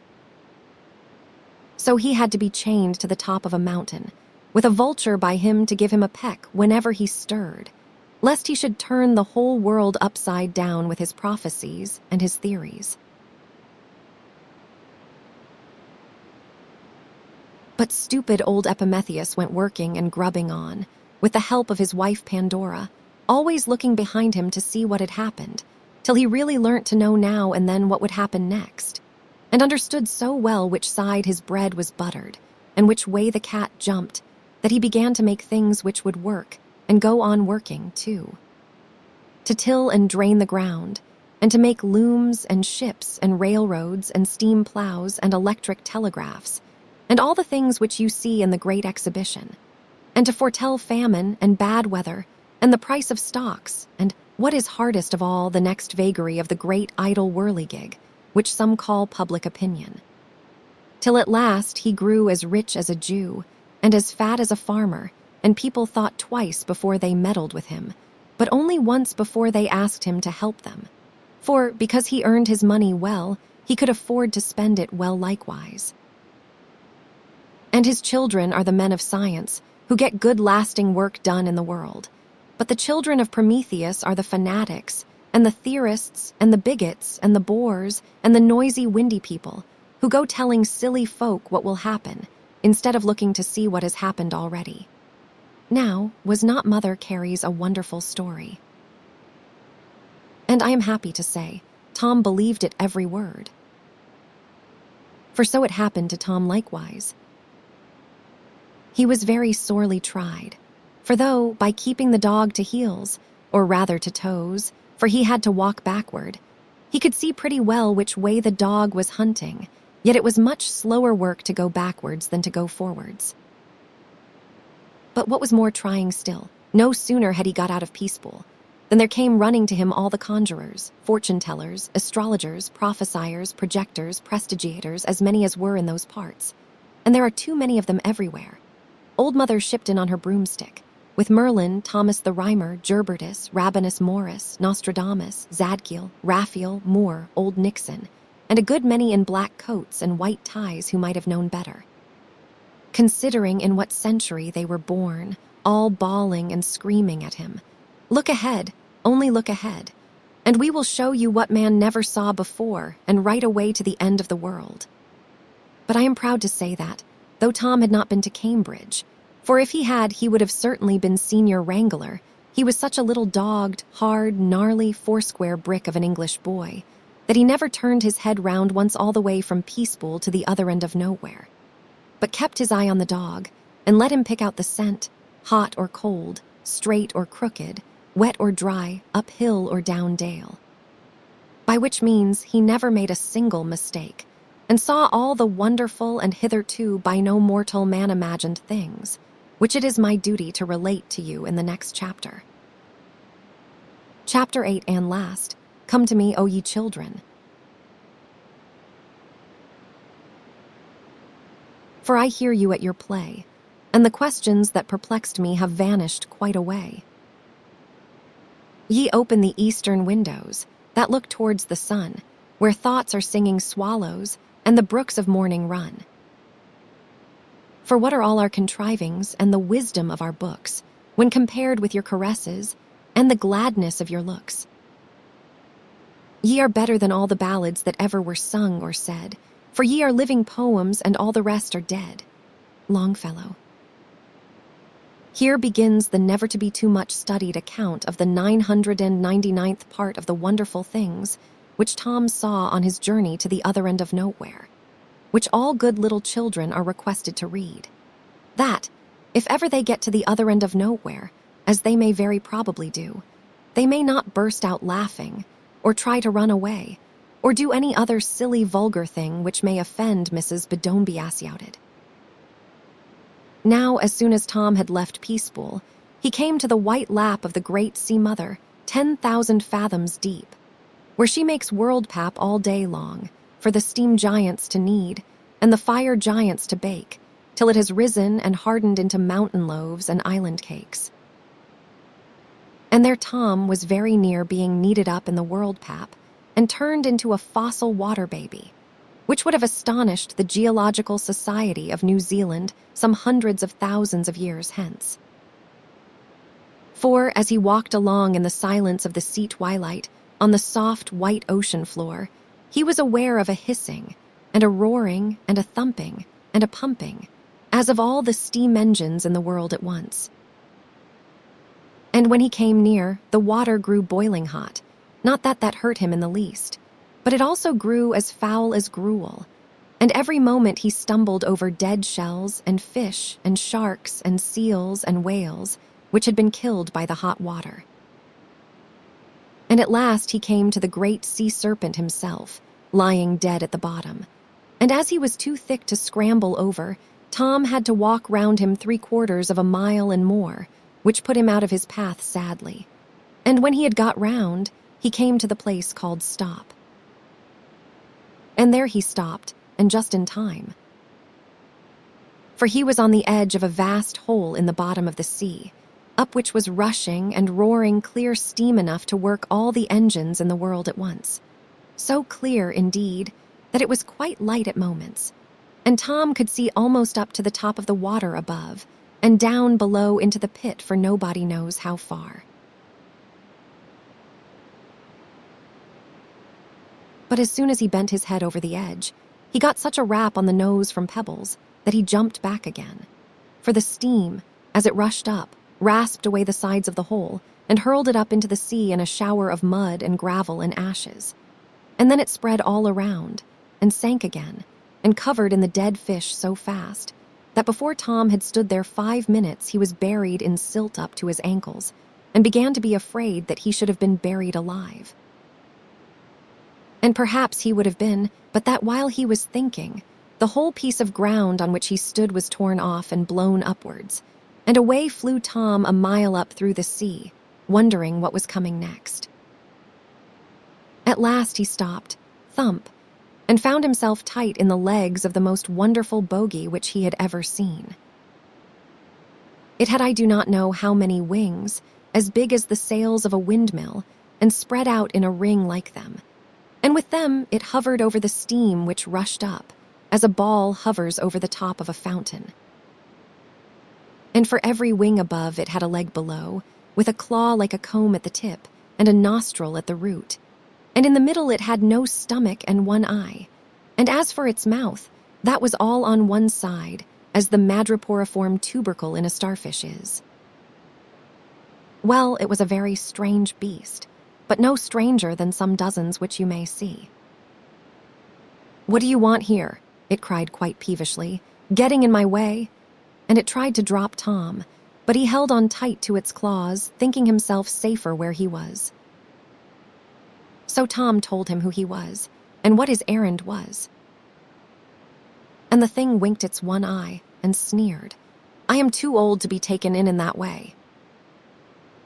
"You are come after gold, I know you are. Gold." What is gold? And really Tom did not know, but the suspicious old bogie would not believe him. But after a while, Tom began to understand a little. For as the vapors came up out of the hole, the bogie smelt them with his nostrils, and combed them and sorted them with his combs. And then, when they steamed up through them against his wings, they were changed into showers and streams of metal. From one wing fell gold dust, and from another silver, and from another copper, and from another tin, and from another lead, and so on, and sank into the soft mud, into veins and cracks, and hardened there. Whereby it comes to pass that the rocks are full of metal. But all of a sudden, somebody shut off the steam below, and the hole was left empty in an instant. And then down rushed the water into the hole, in such a whirlpool that the bogie spun round and round as fast as a teetotum. But that was all in his day's work, like a fair fall with the hounds, so all he did was to say to Tom, "Now is your time, youngster, to get down, if you are in earnest, which I do not believe." "You will soon see," said Tom, and away he went as bold as Baron Munchausen and shot down the rushing cataract like a salmon at Balisadair.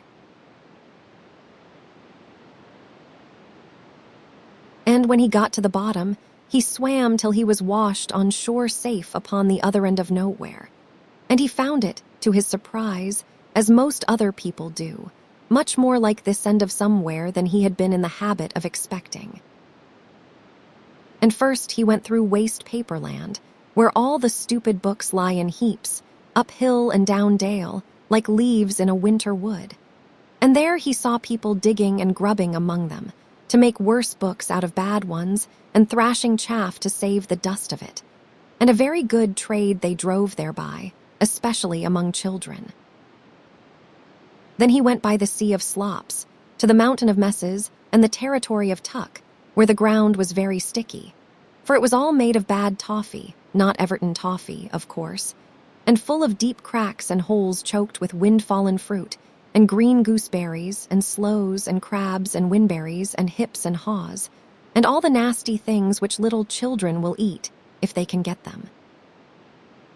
But the fairies hide them out of the way in that country as fast as they can, and very hard work they have, and of very little use it is.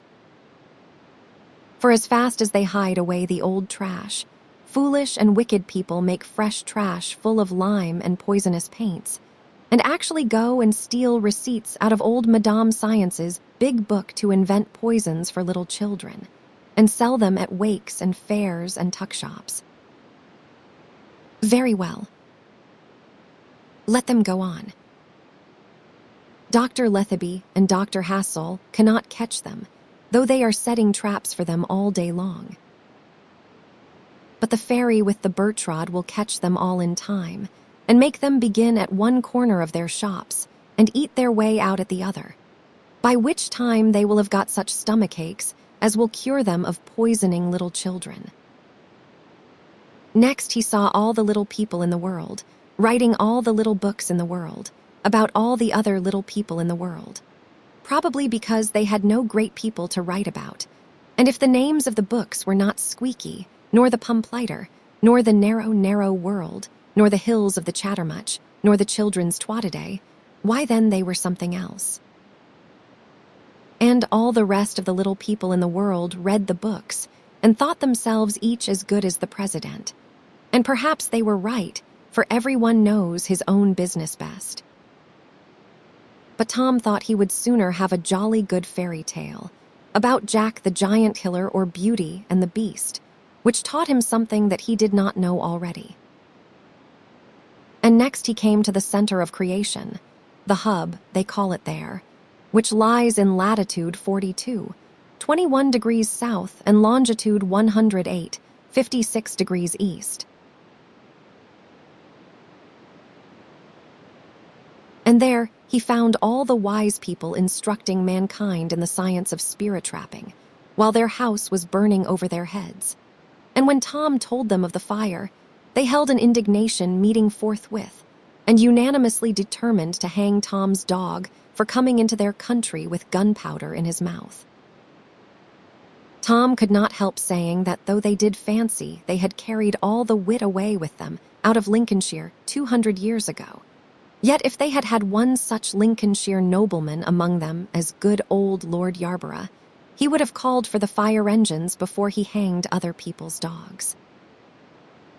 But it was of no use, and the dog was hanged, and Tom could not even have his carcase, for they had abolished the Have His Carcase Act in that country, for fear lest when rogues fell out, honest men should come by their own. And so they would have succeeded perfectly, as they always do, only that, as they also always do, they failed in one little particular, viz., that the dog would not die being a water dog, but bit their fingers so abominably that they were forced to let him go, and Tom likewise as British subjects.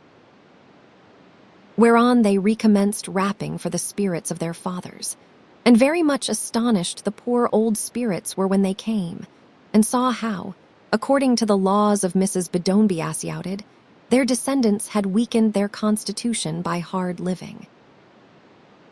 Then came Tom to the island of Polypragmacine, which some call Rogues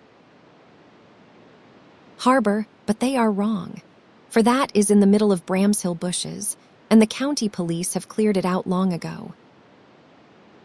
There everyone knows his neighbor's business better than his own, and a very noisy place it is, as might be expected, considering that all the inhabitants are ex officio on the wrong side of the house in the Parliament of Man and the Federation of the World, and are always making wry mouths and crying that the fairies' grapes were sour. There Tom saw plows drawing horses, nails driving hammers, birds' nests taking boys, books making authors, bulls keeping china shops, monkeys shaving cats, dead dogs drilling live lions, blind brigadiers shelved as principals of colleges, play actors not in the least shelved as popular preachers. And in short, everyone set to do something which he had not learnt, because in what he had learnt or pretended to learn, he had failed. There stands the pantheon of the great unsuccessful, from the builders of the Tower of Babel to those of the Trafalgar Fountains, in which politicians lecture on the constitutions which ought to have marched, conspirators on the revolutions which ought to have succeeded, economists on the schemes which ought to have made everyone's fortune, and projectors on the discoveries which ought to have set the Thames on fire.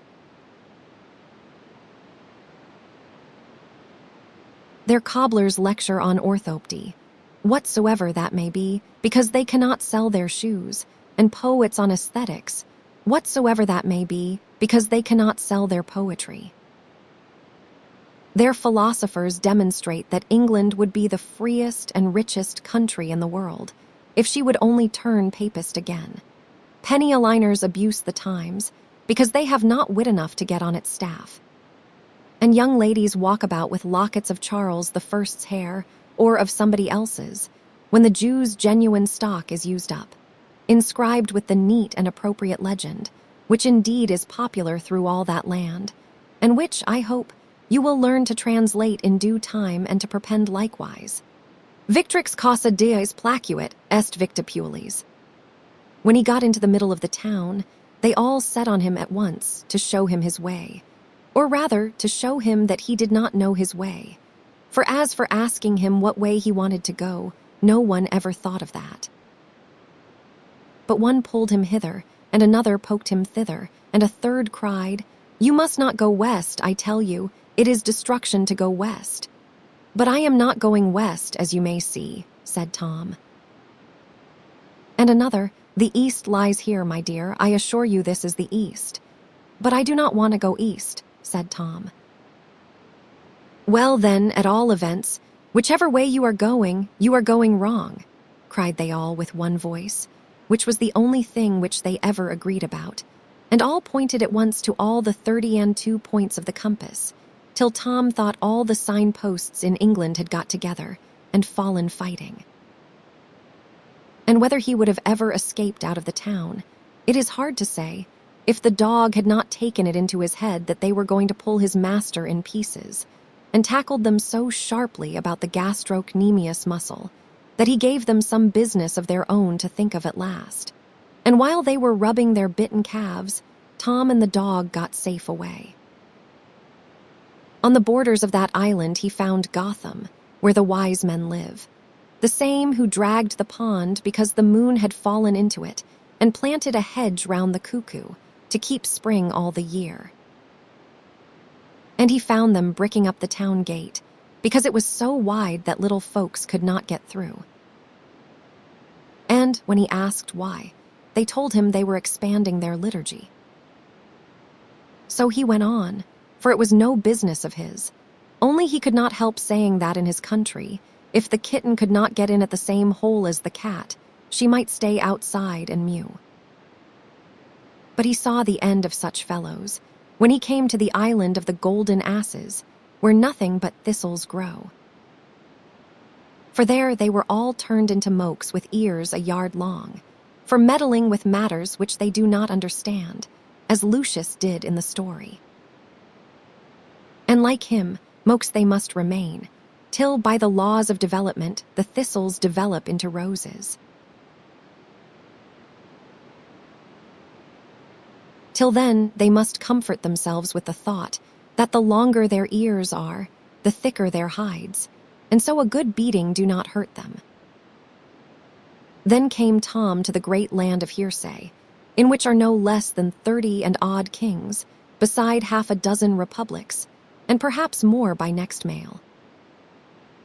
And there he fell in with a deep, dark, deadly, and destructive war, waged by the princes and potentates of those parts, both spiritual and temporal, against what do you think? One thing I am sure of, that unless I told you, you would never know, nor how they waged that war either, for all their strategy and art military consisted in the safe and easy process of stopping their ears and screaming, "Oh, do not tell us," and then running away. So when Tom came into that land, he found them all, high and low, man, woman, and child, running for their lives day and night continually, and entreating not to be told they did not know what. Only the land being an island, and they having a dislike to the water, being a musty lot for the most part, they ran round and round the shore forever, which, as the island was exactly of the same circumference as the planet on which we have the honor of living, was hard work, especially to those who had business to look after.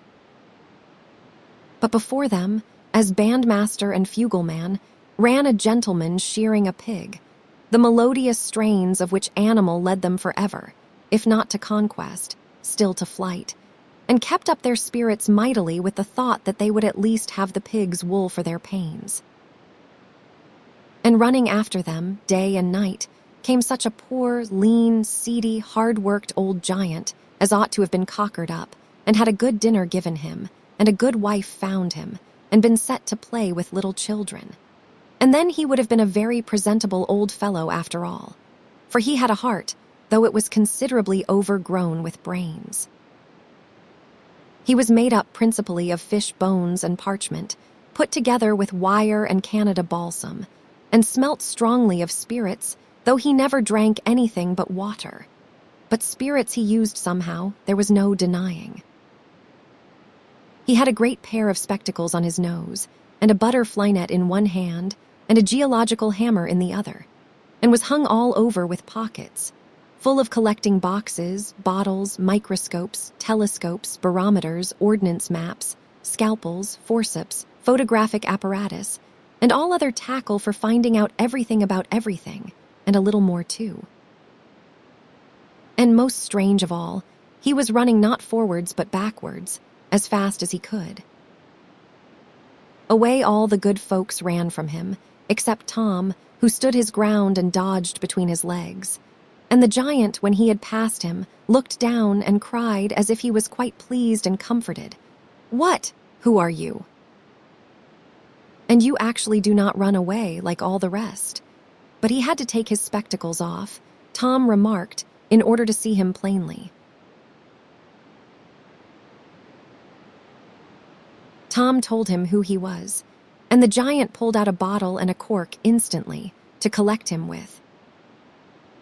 But Tom was too sharp for that, and dodged between his legs and in front of him, and then the giant could not see him at all. "No, no, no," said Tom. "I have not been round the world, and through the world, and up to Mother Carey's haven, beside being caught in a net and called a holothurian and a cephalopod, to be bottled up by any old giant like you." And when the giant understood what a great traveler Tom had been, he made a truce with him at once, and would have kept him there to this day to pick his brains, so delighted was he at finding anyone to tell him what he did not know before. "Ah, you lucky little dog," said he at last, quite simply, for he was the simplest, pleasantest, honestest, kindliest old Dominie Sampson of a giant that ever turned the world upside down without intending it. "Ah, you lucky little dog. If I had only been where you have been to see what you have seen." "Well," said Tom, "if you want to do that, you had best put your head under water for a few hours, as I did, and turn into a water baby or some other baby, and then you might have a chance." "Turn into a baby, eh?" "If I could do that, and know what was happening to me for but 1 hour, I should know everything then and be at rest. But I cannot. I cannot be a little child again, and I suppose if I could, it would be no use, because then I should then know nothing about what was happening to me." "Ah, you lucky little dog," said the poor old giant. "But why do you run after all these poor people?" said Tom, who liked the giant very much. "My dear, it is they that have been running after me, father and son, for hundreds and hundreds of years, throwing stones at me till they have knocked off my spectacles 50 times, and calling me a malignant and a turbaned Turk, who beat a Venetian and traduced the state. Goodness only knows what they mean, for I never read poetry, and hunting me round and round, though catch me they cannot, for every time I go over the same ground, I go the faster and grow the bigger. While all I want is to be friends with them, and to tell them something to their advantage, like Mr. Joseph Adai, only somehow they are so strangely afraid of hearing it. But I suppose I am not a man of the world and have no tact.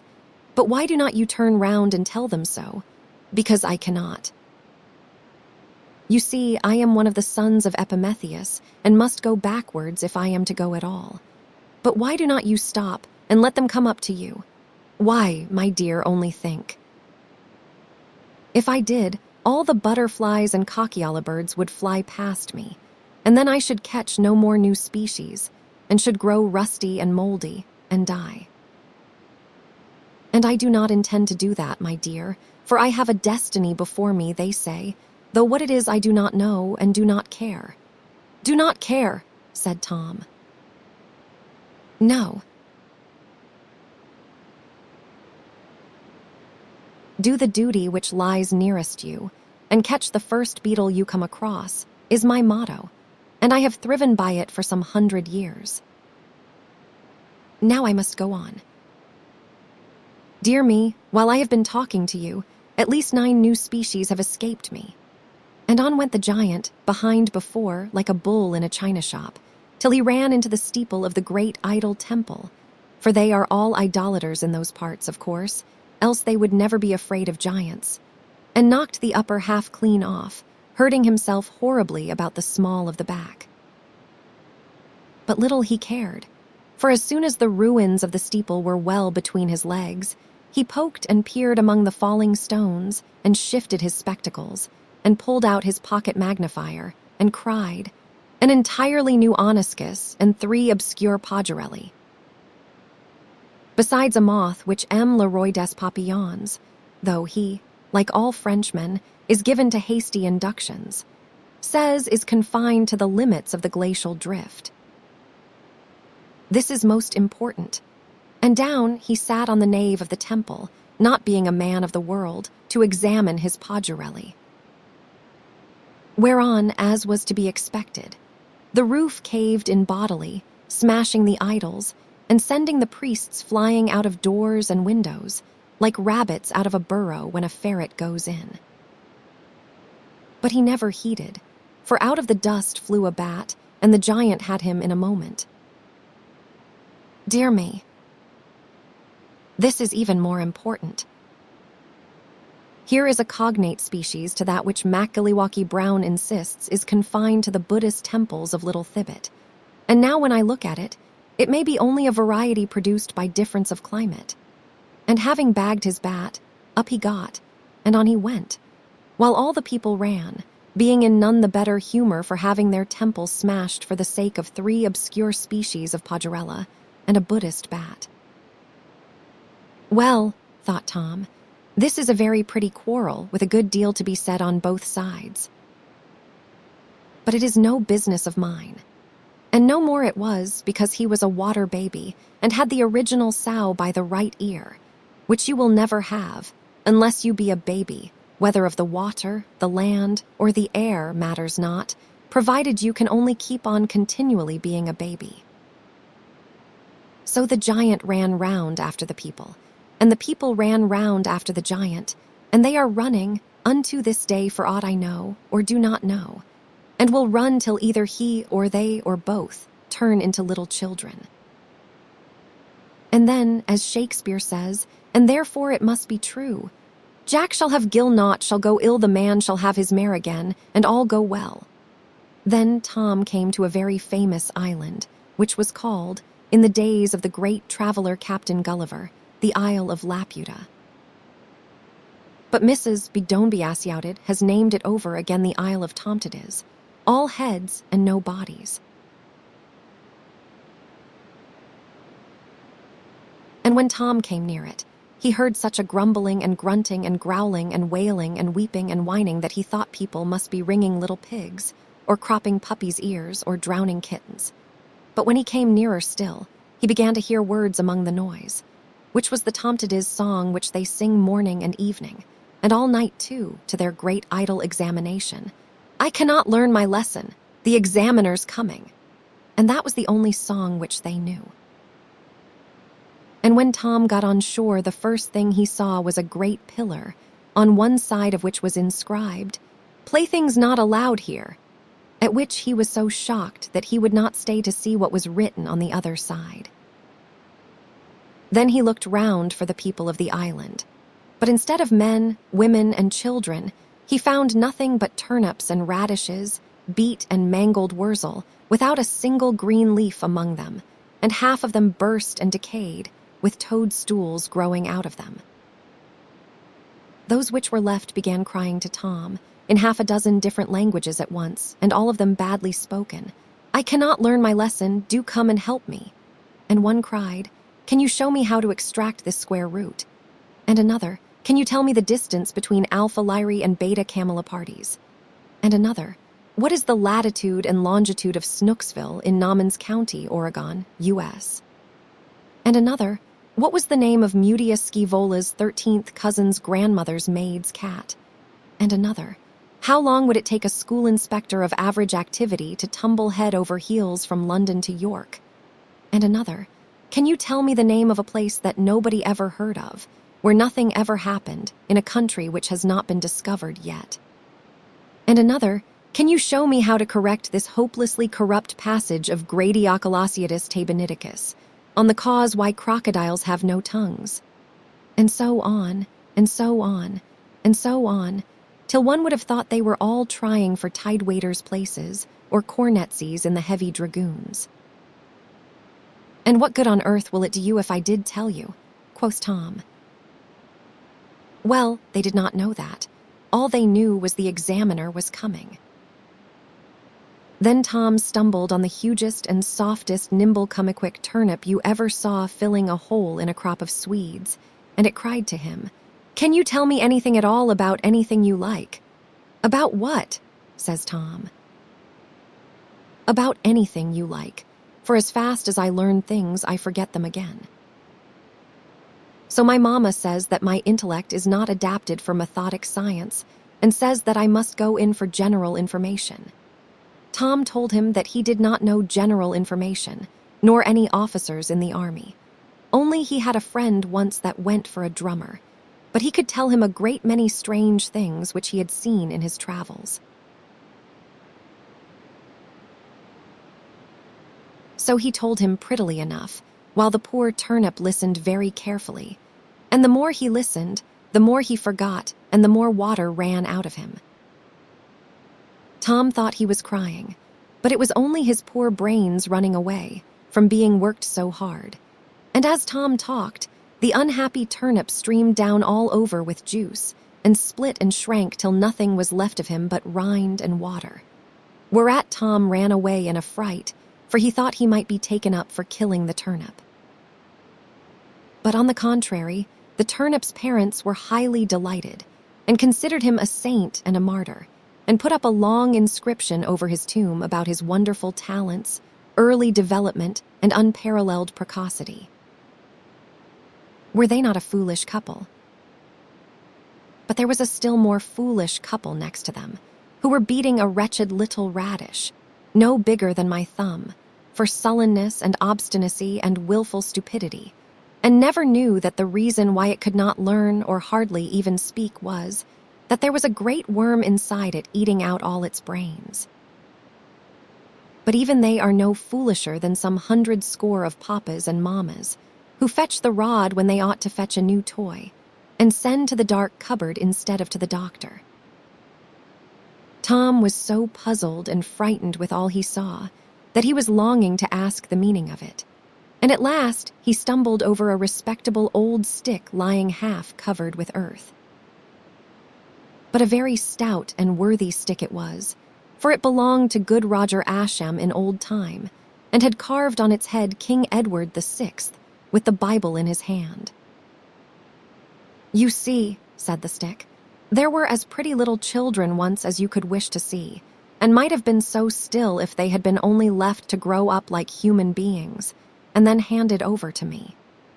But their foolish fathers and mothers, instead of letting them pick flowers, and make dirt pies, and get birds' nests, and dance round the gooseberry bush, as little children should, kept them always at lessons, working, learning weekday lessons all weekdays, and Sunday lessons all Sunday, and weekly examinations every Saturday, and monthly examinations every month, and yearly examinations every year, everything 7 times over, as if once was not enough.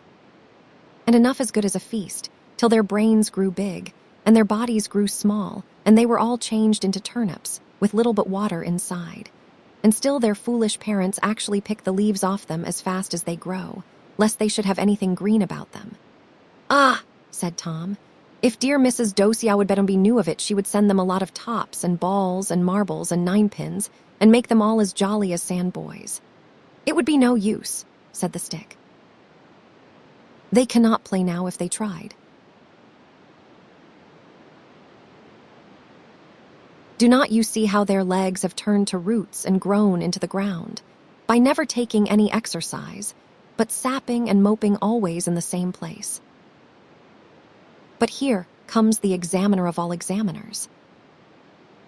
So you had better get away, I warn you, or he will examine you and your dog into the bargain, and set him to examine all the other dogs, and you to examine all the other water bobbies. There is no escaping out of his hands, for his nose is 9,000 miles long, and can go down chimneys, and through keyholes, upstairs, downstairs, in my lady's chamber, examining all little boys, and the little boys' tutors likewise. But when he is thrashed, so Mrs. Bidonbiasiouted has promised me, I shall have the thrashing of him, and if I do not lay it on with a will, it is a pity."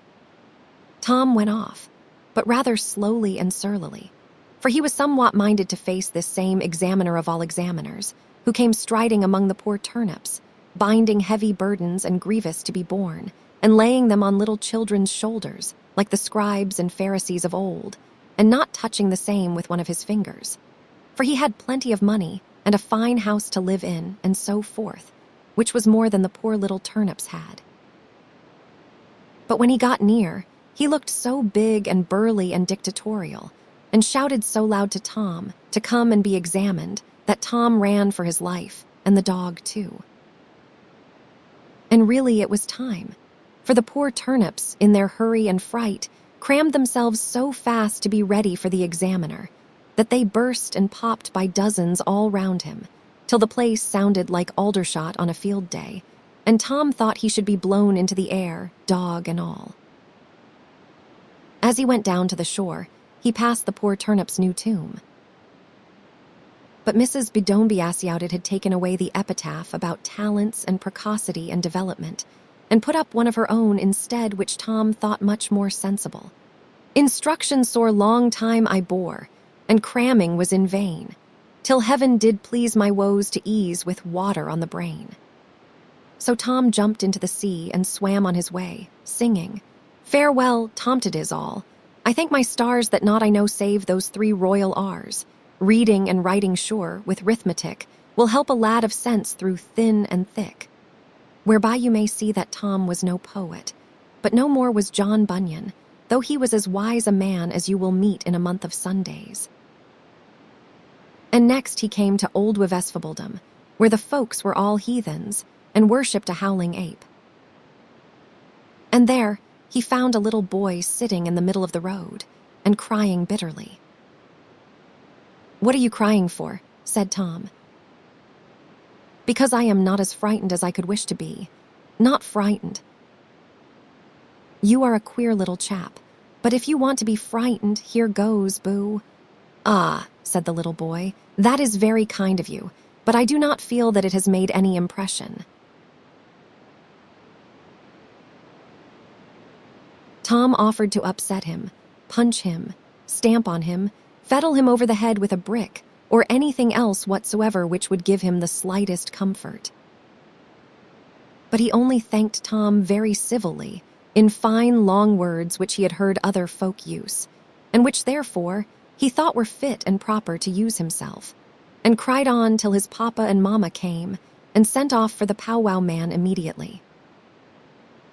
And a very good-natured gentleman and lady they were, though they were heathens, and talked quite pleasantly to Tom about his travels, till the powwow man arrived, with his thunderbox under his arm.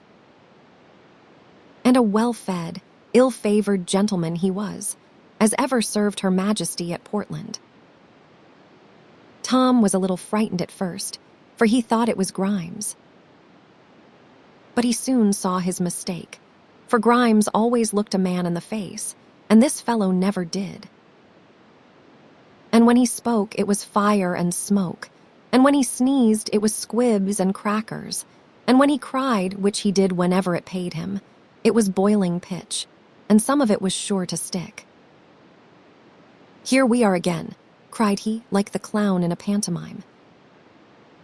"So you cannot feel frightened, my little dear, eh?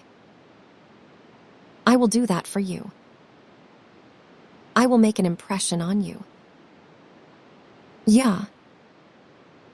Boo. Whirro. Hullabaloo." And he rattled, thumped, brandished his thunderbox, yelled, shouted, raved, roared, stamped, and danced corroboree like any black fellow. And then he touched a spring in the thunderbox, and out popped turnip ghosts and magic lanthorns and pasteboard bogies and spring-heeled jacks, and salaballas with such a horrid din, clatter, clank, roll, rattle, and roar, that the little boy turned up the whites of his eyes and fainted right away. And at that, his poor heathen papa and mamma were as much delighted as if they had found a gold mine, and fell down upon their knees before the powwow man, and gave him a palanquin with a pole of solid silver and curtains of cloth of gold, and carried him about in it on their own backs. But as soon as they had taken him up, the poles stuck to their shoulders, and they could not set him down any more, but carried him on willy-nilly, as Sinbad carried the old man of the sea, which was a pitiable sight to see. For the father was a very brave officer, and wore 2 swords and a blue button, and the mother was as pretty a lady as ever had pinched feet like a Chinese. But you see, they had chosen to do a foolish thing just once too often. So, by the laws of Mrs. Bedonbiasiouted, they had to go on doing it whether they chose or not, till the coming of the coxagrews.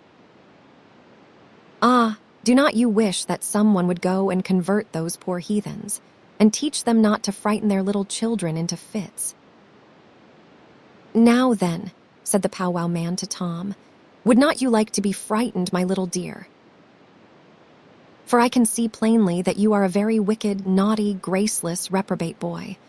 "You are another," quoth Tom, very sturdily. And when the man ran at him and cried boo, Tom ran at him in return and cried boo, likewise, right in his face, and set the little dog upon him, and at his legs the dog went. At which, if you will believe it, the fellow turned tail, thunderbox and all, with a woof, like an old sow on the common, and ran for his life, screaming, "Help! Thieves! Murder! Fire! He is going to kill me.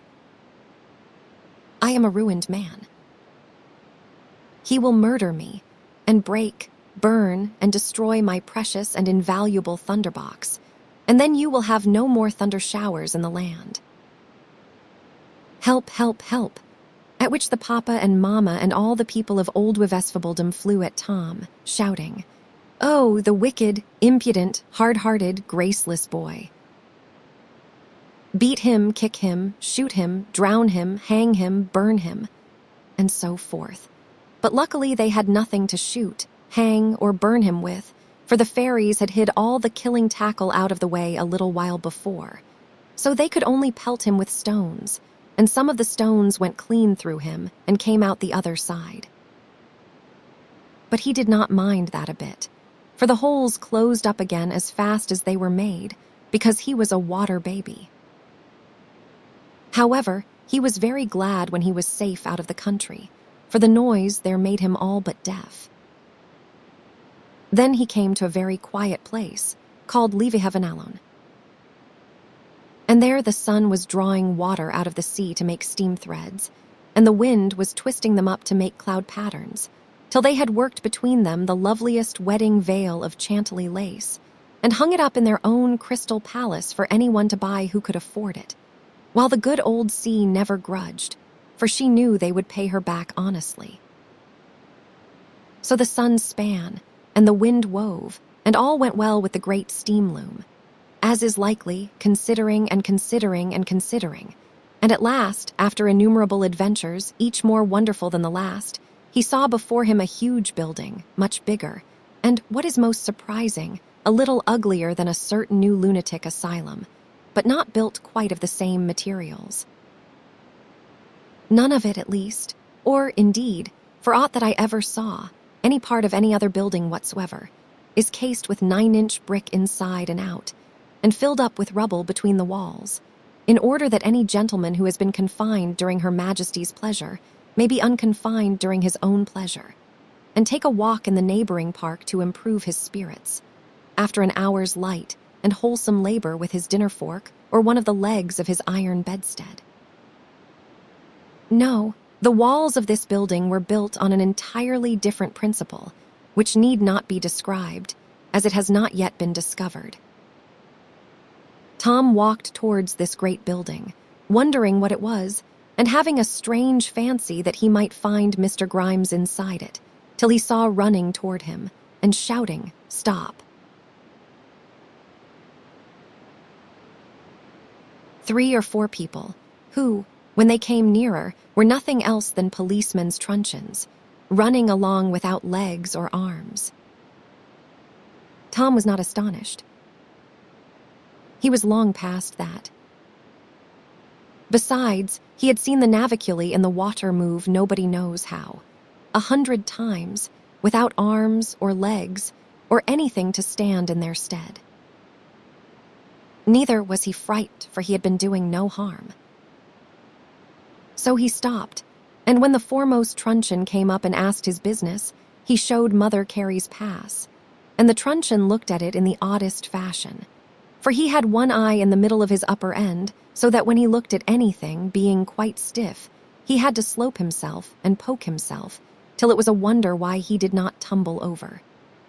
But being quite full of the spirit of justice, as all policemen and their truncheons ought to be, he was always in a position of stable equilibrium, whichever way he put himself.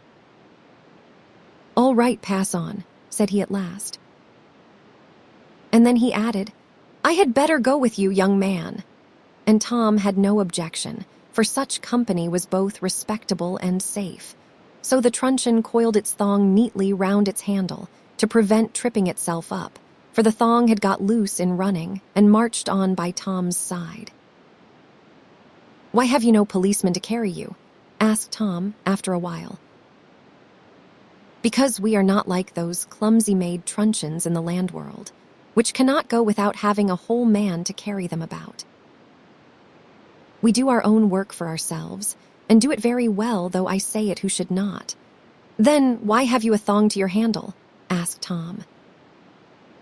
"To hang ourselves up by, of course, when we are off duty." Tom had got his answer, and had no more to say till they came up to the great iron door of the prison. And there the truncheon knocked twice, with its own head. A wicket in the door opened, and out looked a tremendous old brass blunderbuss charged up to the muzzle with slugs, who was the porter, and Tom started back a little at the sight of him. "What case is this?" he asked in a deep voice, out of his broad bell mouth. "If you please, sir, it is no case, only a young gentleman from her ladyship who wants to see Grimes, the master sweep." "Grimes," said the blunderbuss. And he pulled in his muzzle, perhaps to look over his prison lists. "Grimes is up chimney number 345, he said from inside. So the young gentleman had better go on to the roof. Tom looked up at the enormous wall, which seemed at least 90 miles high, and wondered how he should ever get up. But when he hinted that to the truncheon, it settled the matter in a moment. For it whisked round, and gave him such a shove behind as sent him up to the roof in no time, with his little dog under his arm.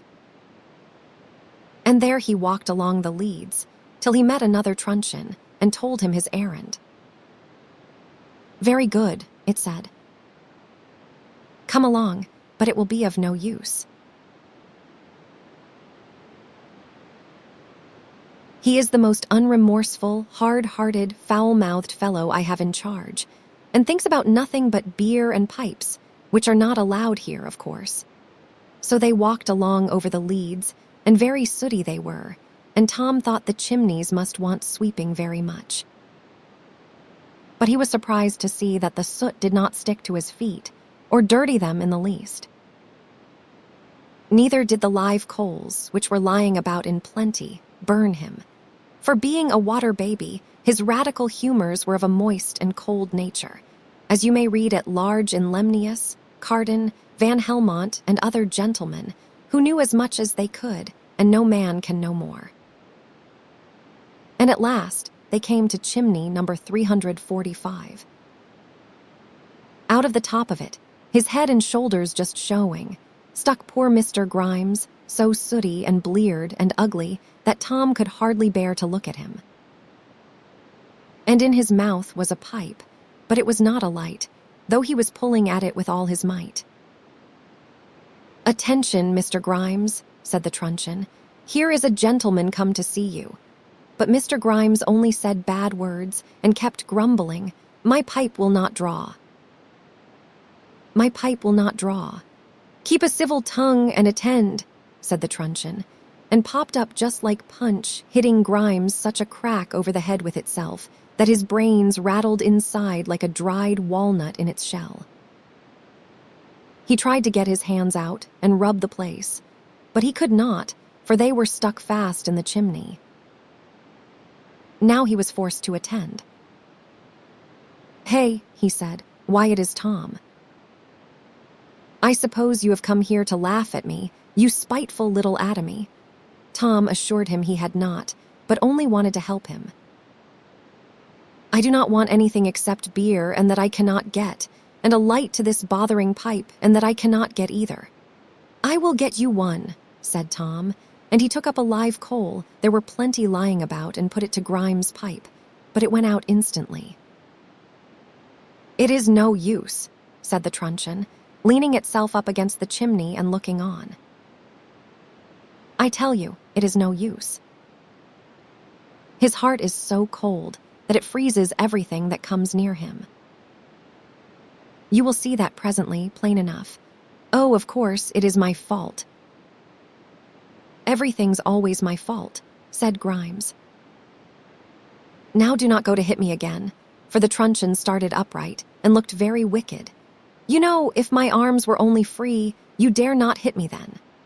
The truncheon leant back against the chimney and took no notice of the personal insult, like a well-trained policeman as it was, though he was ready enough to avenge any transgression against morality or order. "But cannot I help you in any other way?" "Cannot I help you to get out of this chimney?" said Tom.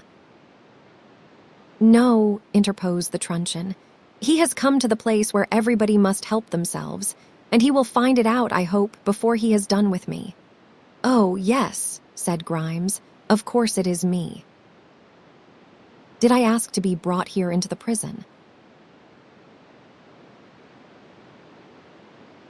Did I ask to be set to sweep your foul chimneys?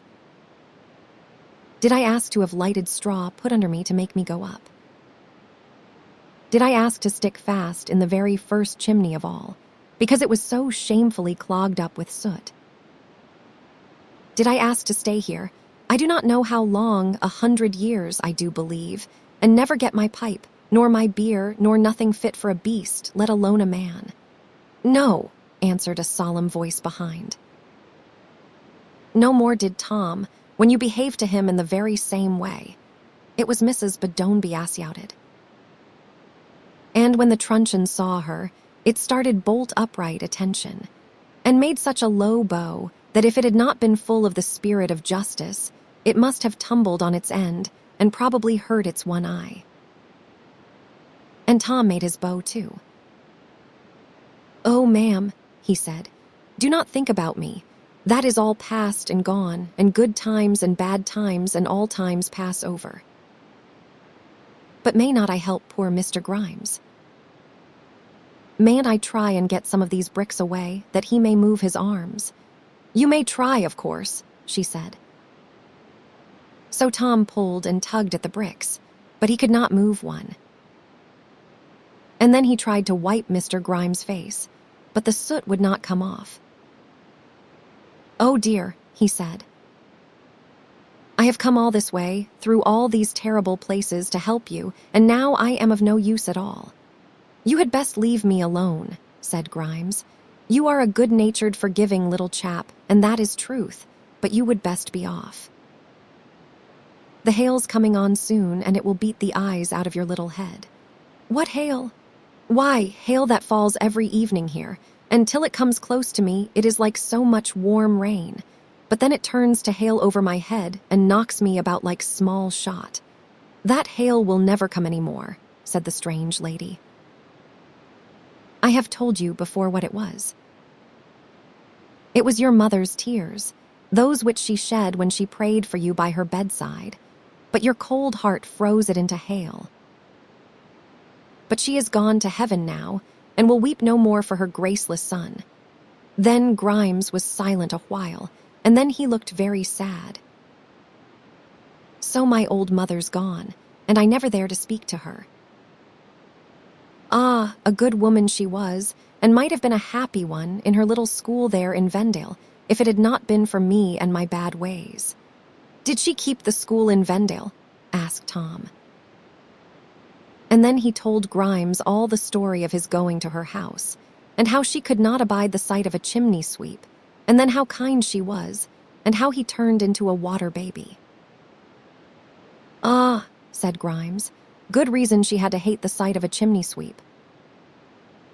I ran away from her and took up with the sweeps, and never let her know where I was, nor sent her a penny to help her, and now it is too late, said Mr. Grimes. And he began crying and blubbering like a great baby, till his pipe dropped out of his mouth and broke all to bits. Oh dear, if I was but a little chap in Vendale again, to see the clear beck, and the apple orchard, and the yew hedge, how different I would go on. But it is too late now. So you go along, you kind little chap, and do not stand to look at a man crying, that is old enough to be your father, and never feared the face of man, nor of worse neither. But I am beat now, and beat I must be.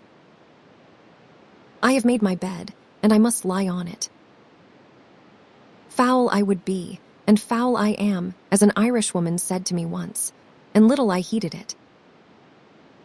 It is all my own fault, but it is too late, and he cried so bitterly that Tom began crying too. Never too late, said the fairy, in such a strange, soft, new voice that Tom looked up at her, and she was so beautiful for the moment that Tom half fancied she was her sister. No more was it too late. For, as poor Grimes cried and blubbered on, his own tears did what his mother's could not do, and Tom's could not do, and nobody's on earth could do for him. For they washed the soot off his face and off his clothes, and then they washed the mortar away from between the bricks, and the chimney crumbled down, and Grimes began to get out of it. Up jumped the truncheon, and was going to hit him on the crown a tremendous thump, and drive him down again like a cork into a bottle. But the strange lady put it aside. Will you obey me if I give you a chance? As you please, ma'am. You are stronger than me, that I know too well, and wiser than me, I know too well also. And, as for being my own master, I have fared ill enough with that as yet. So whatever your ladyship pleases to order me, for I am beat, and that is the truth. Be it so then, you may come out. But remember, disobey me again, and into a worse place still you go. I beg pardon, ma'am, but I never disobeyed you that I know of. I never had the honor of setting eyes upon you till I came to these ugly quarters. Never saw me. Who said to you, those that will be foul, foul they will be? Grimes looked up, and Tom looked up too, for the voice was that of the Irishwoman who met them the day that they went out together to Harthover. I gave you your warning then, but you gave it yourself 1,000 times before and since. Every bad word that you said, every cruel and mean thing that you did, every time that you got tipsy, every day that you went dirty, you were disobeying me, whether you knew it or not. If I would only known, ma'am, you knew well enough that you were disobeying something, though you did not know it was me. But come out and take your chance. Perhaps it may be your last." So Grimes stepped out of the chimney, and really, if it had not been for the scars on his face, he looked as clean and respectable as a master sweep need look. "Take him away," said she to the truncheon, "and give him his ticket of leave. And what is he to do, ma'am?" "Get him to sweep out the crater of Etna. He will find some very steady men working out their time there, who will teach him his business. But mind, if that crater gets choked again, and there is an earthquake in consequence, bring them all to me, and I shall investigate the case very severely." So the truncheon marched off Mr. Grimes, looking as meek as a drowned worm. And for aught I know, or do not know, he is sweeping the crater of Etna to this very day. "And now," said the fairy to Tom, "your work here is done. You may as well go back again." "I should be glad enough to go," said Tom, "but how am I to get up that great hole again now the steam has stopped blowing? I will take you up the back stairs, but I must bandage your eyes first, for I never allow anybody to see those back stairs of mine. I am sure I shall not tell anybody about them, ma'am, if you bid me not." "Aha. So you think, my little man. But you would soon forget your promise if you got back into the land world. For if people only once found out that you had been up my back stairs, you would have all the fine ladies kneeling to you, and the rich men emptying their purses before you, and statesmen offering you place and power, and young and old, rich and poor, crying to you, 'Only tell us the great backstairs secret, and we will be your slaves. We will make you lord, king, emperor, bishop, archbishop, pope. If you like, only tell us the secret of the backstairs.' For thousands of years we have been paying and petting and obeying and worshipping quacks who told us they had the key of the backstairs and could smuggle us up them. And in spite of all our disappointments, we will honor and glorify and adore and beatify and translate and apotheotize you likewise, on the chance of your knowing something about the backstairs, that we may all go on pilgrimage to it. And even if we cannot get up it, lie at the foot of it and cry, 'Oh, backstairs, precious backstairs, invaluable backstairs, requisite backstairs, necessary backstairs, good-natured backstairs, cosmopolitan backstairs, comprehensive backstairs, accommodating backstairs, well-bred backstairs, commercial backstairs, economical backstairs, practical backstairs, logical backstairs, deductive backstairs, comfortable backstairs, humane backstairs, reasonable backstairs, long-sought backstairs, coveted backstairs, aristocratic backstairs, respectable backstairs, gentlemanlike backstairs, ladylike backstairs, orthodox backstairs, probable backstairs, credible backstairs, demonstrable backstairs, irrefragable backstairs, potent backstairs, all but omnipotent backstairs, and c. Save us from the consequences of our own actions, and from the cruel fairy, Mrs. Bedonby outed. Do not you think that you would be a little tempted then to tell what you know, laddie?" Tom thought so certainly. "But why do they want so to know about the backstairs?" asked he, being a little frightened at the long words, and not understanding them the least, as, indeed, he was not meant to do, or you either. "That I shall not tell you. I never put things into little folks' heads, which are but too likely to come there of themselves. So come, now I must bandage your eyes."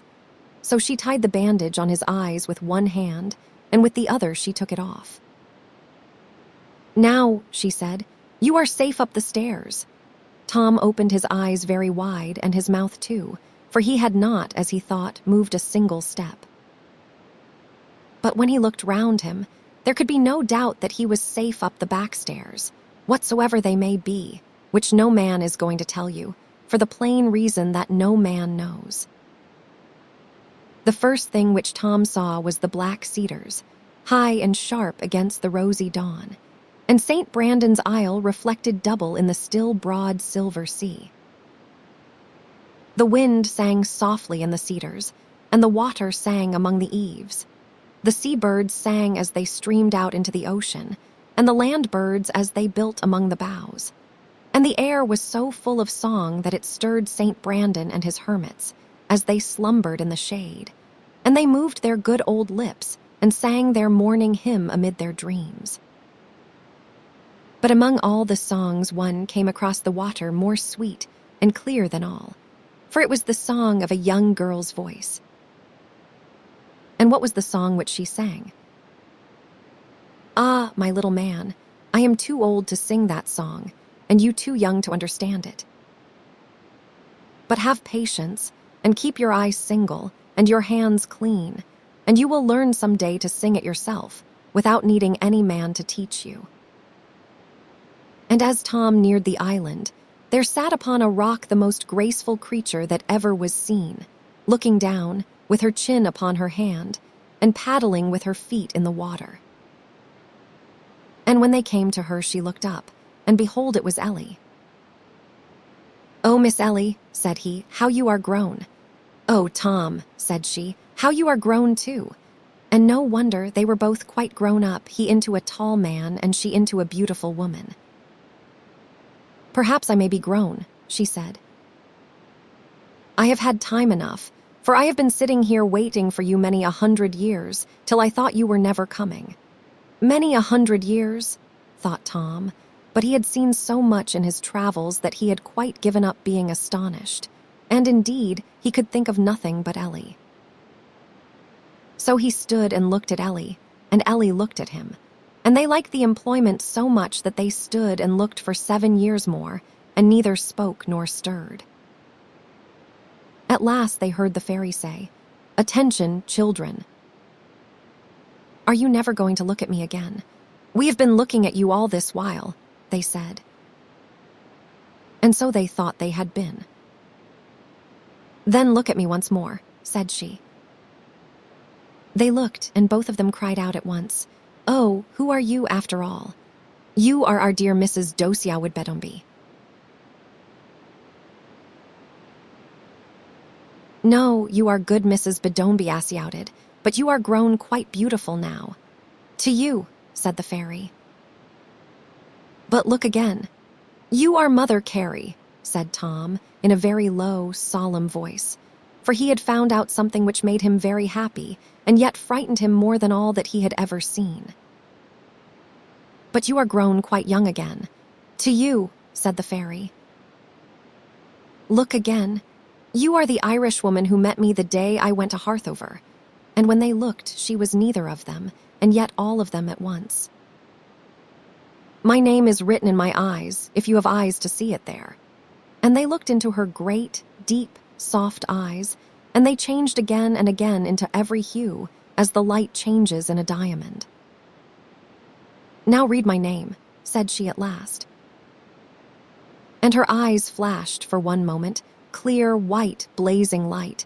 But the children could not read her name, for they were dazzled and hid their faces in their hands. "Not yet, young things, not yet," said she, smiling, and then she turned to Ellie. "You may take him home with you now on Sundays, Ellie. He has won his spurs in the great battle, and become fit to go with you and be a man, because he has done the thing he did not like." So Tom went home with Ellie on Sundays, and sometimes on weekdays, too, and he is now a great man of science, and can plan railroads and steam engines and electric telegraphs and rifled guns and so forth, and knows everything about everything, except why a hen's egg do not turn into a crocodile, and 2 or 3 other little things which no one will know till the coming of the cocksigrews. And all this from what he learnt when he was a water baby, underneath the sea. And of course Tom married Ellie. My dear child, what a silly notion. Do not you know that no one ever marries in a fairy tale, under the rank of a prince or a princess? And Tom's dog? Oh, you may see him any clear night in July, for the old dog star was so worn out by the last 3 hot summers that there have been no dog days since, so that they had to take him down and put Tom's dog up in his place. Therefore, as new brooms sweep clean, we may hope for some warm weather this year. And that is the end of my story. Moral. And now, my dear little man, what should we learn from this parable? We should learn 37 or 39 things. I am not exactly sure which. But one thing, at least, we may learn, and that is this: when we see efts in the pond, never to throw stones at them, or catch them with crooked pins, or put them into vivariums with sticklebacks, that the sticklebacks may prick them in their poor little stomachs, and make them jump out of the glass into somebody's workbox, and so come to a bad end. For these efts are nothing else but the water bobbies who are stupid and dirty, and will not learn their lessons and keep themselves clean. And therefore, as comparative anatomists will tell you 50 years hence, though they are not learned enough to tell you now, their skulls grow flat, their jaws grow out, and their brains grow small, and their tails grow long, and they lose all their ribs, which I am sure you would not like to do, and their skins grow dirty and spotted, and they never get into the clear rivers, much less into the great wide sea, but hang about in dirty ponds and live in the mud and eat worms as they deserve to do. But that is no reason why you should ill-use them, but only why you should pity them and be kind to them and hope that someday they will wake up and be ashamed of their nasty, dirty, lazy, stupid life and try to amend and become something better once more. For perhaps if they do so, then after 379,423 years, 9 months, 13 days, 2 hours, and 21 minutes, for aught that appears to the contrary, if they work very hard and wash very hard all that time, their brains may grow bigger, and their jaws grow smaller, and their ribs come back, and their tails wither off, and they will turn into water bobbies again, and perhaps after that into land bobbies, and after that perhaps into grown men. You know they will not. Very well, I dare say you know best. But you see, some folks have a great liking for those poor little efts. They never did anybody any harm, or could if they tried, and their only fault is that they do no good, any more than some thousands of their betters. But what with ducks, and what with pike, and what with sticklebacks, and what with water beetles, and what with naughty boys, they are sae sair hadden down, as the Scotsmen say, that it is a wonder how they live. And some folks cannot help hoping with good Bishop Butler that they may have another chance to make things fair and even somewhere, somewhen, somehow. Meanwhile, do you learn your lessons, and thank God that you have plenty of cold water to wash in, and wash in it too, like a true Englishman. And then, if my story is not true, something better is. And if I am not quite right, still you will be, as long as you stick to hard work and cold water. But remember always, as I told you at first, that this is all a fairy tale and only fun and pretense, and therefore you are not to believe a word of it, even if it is true.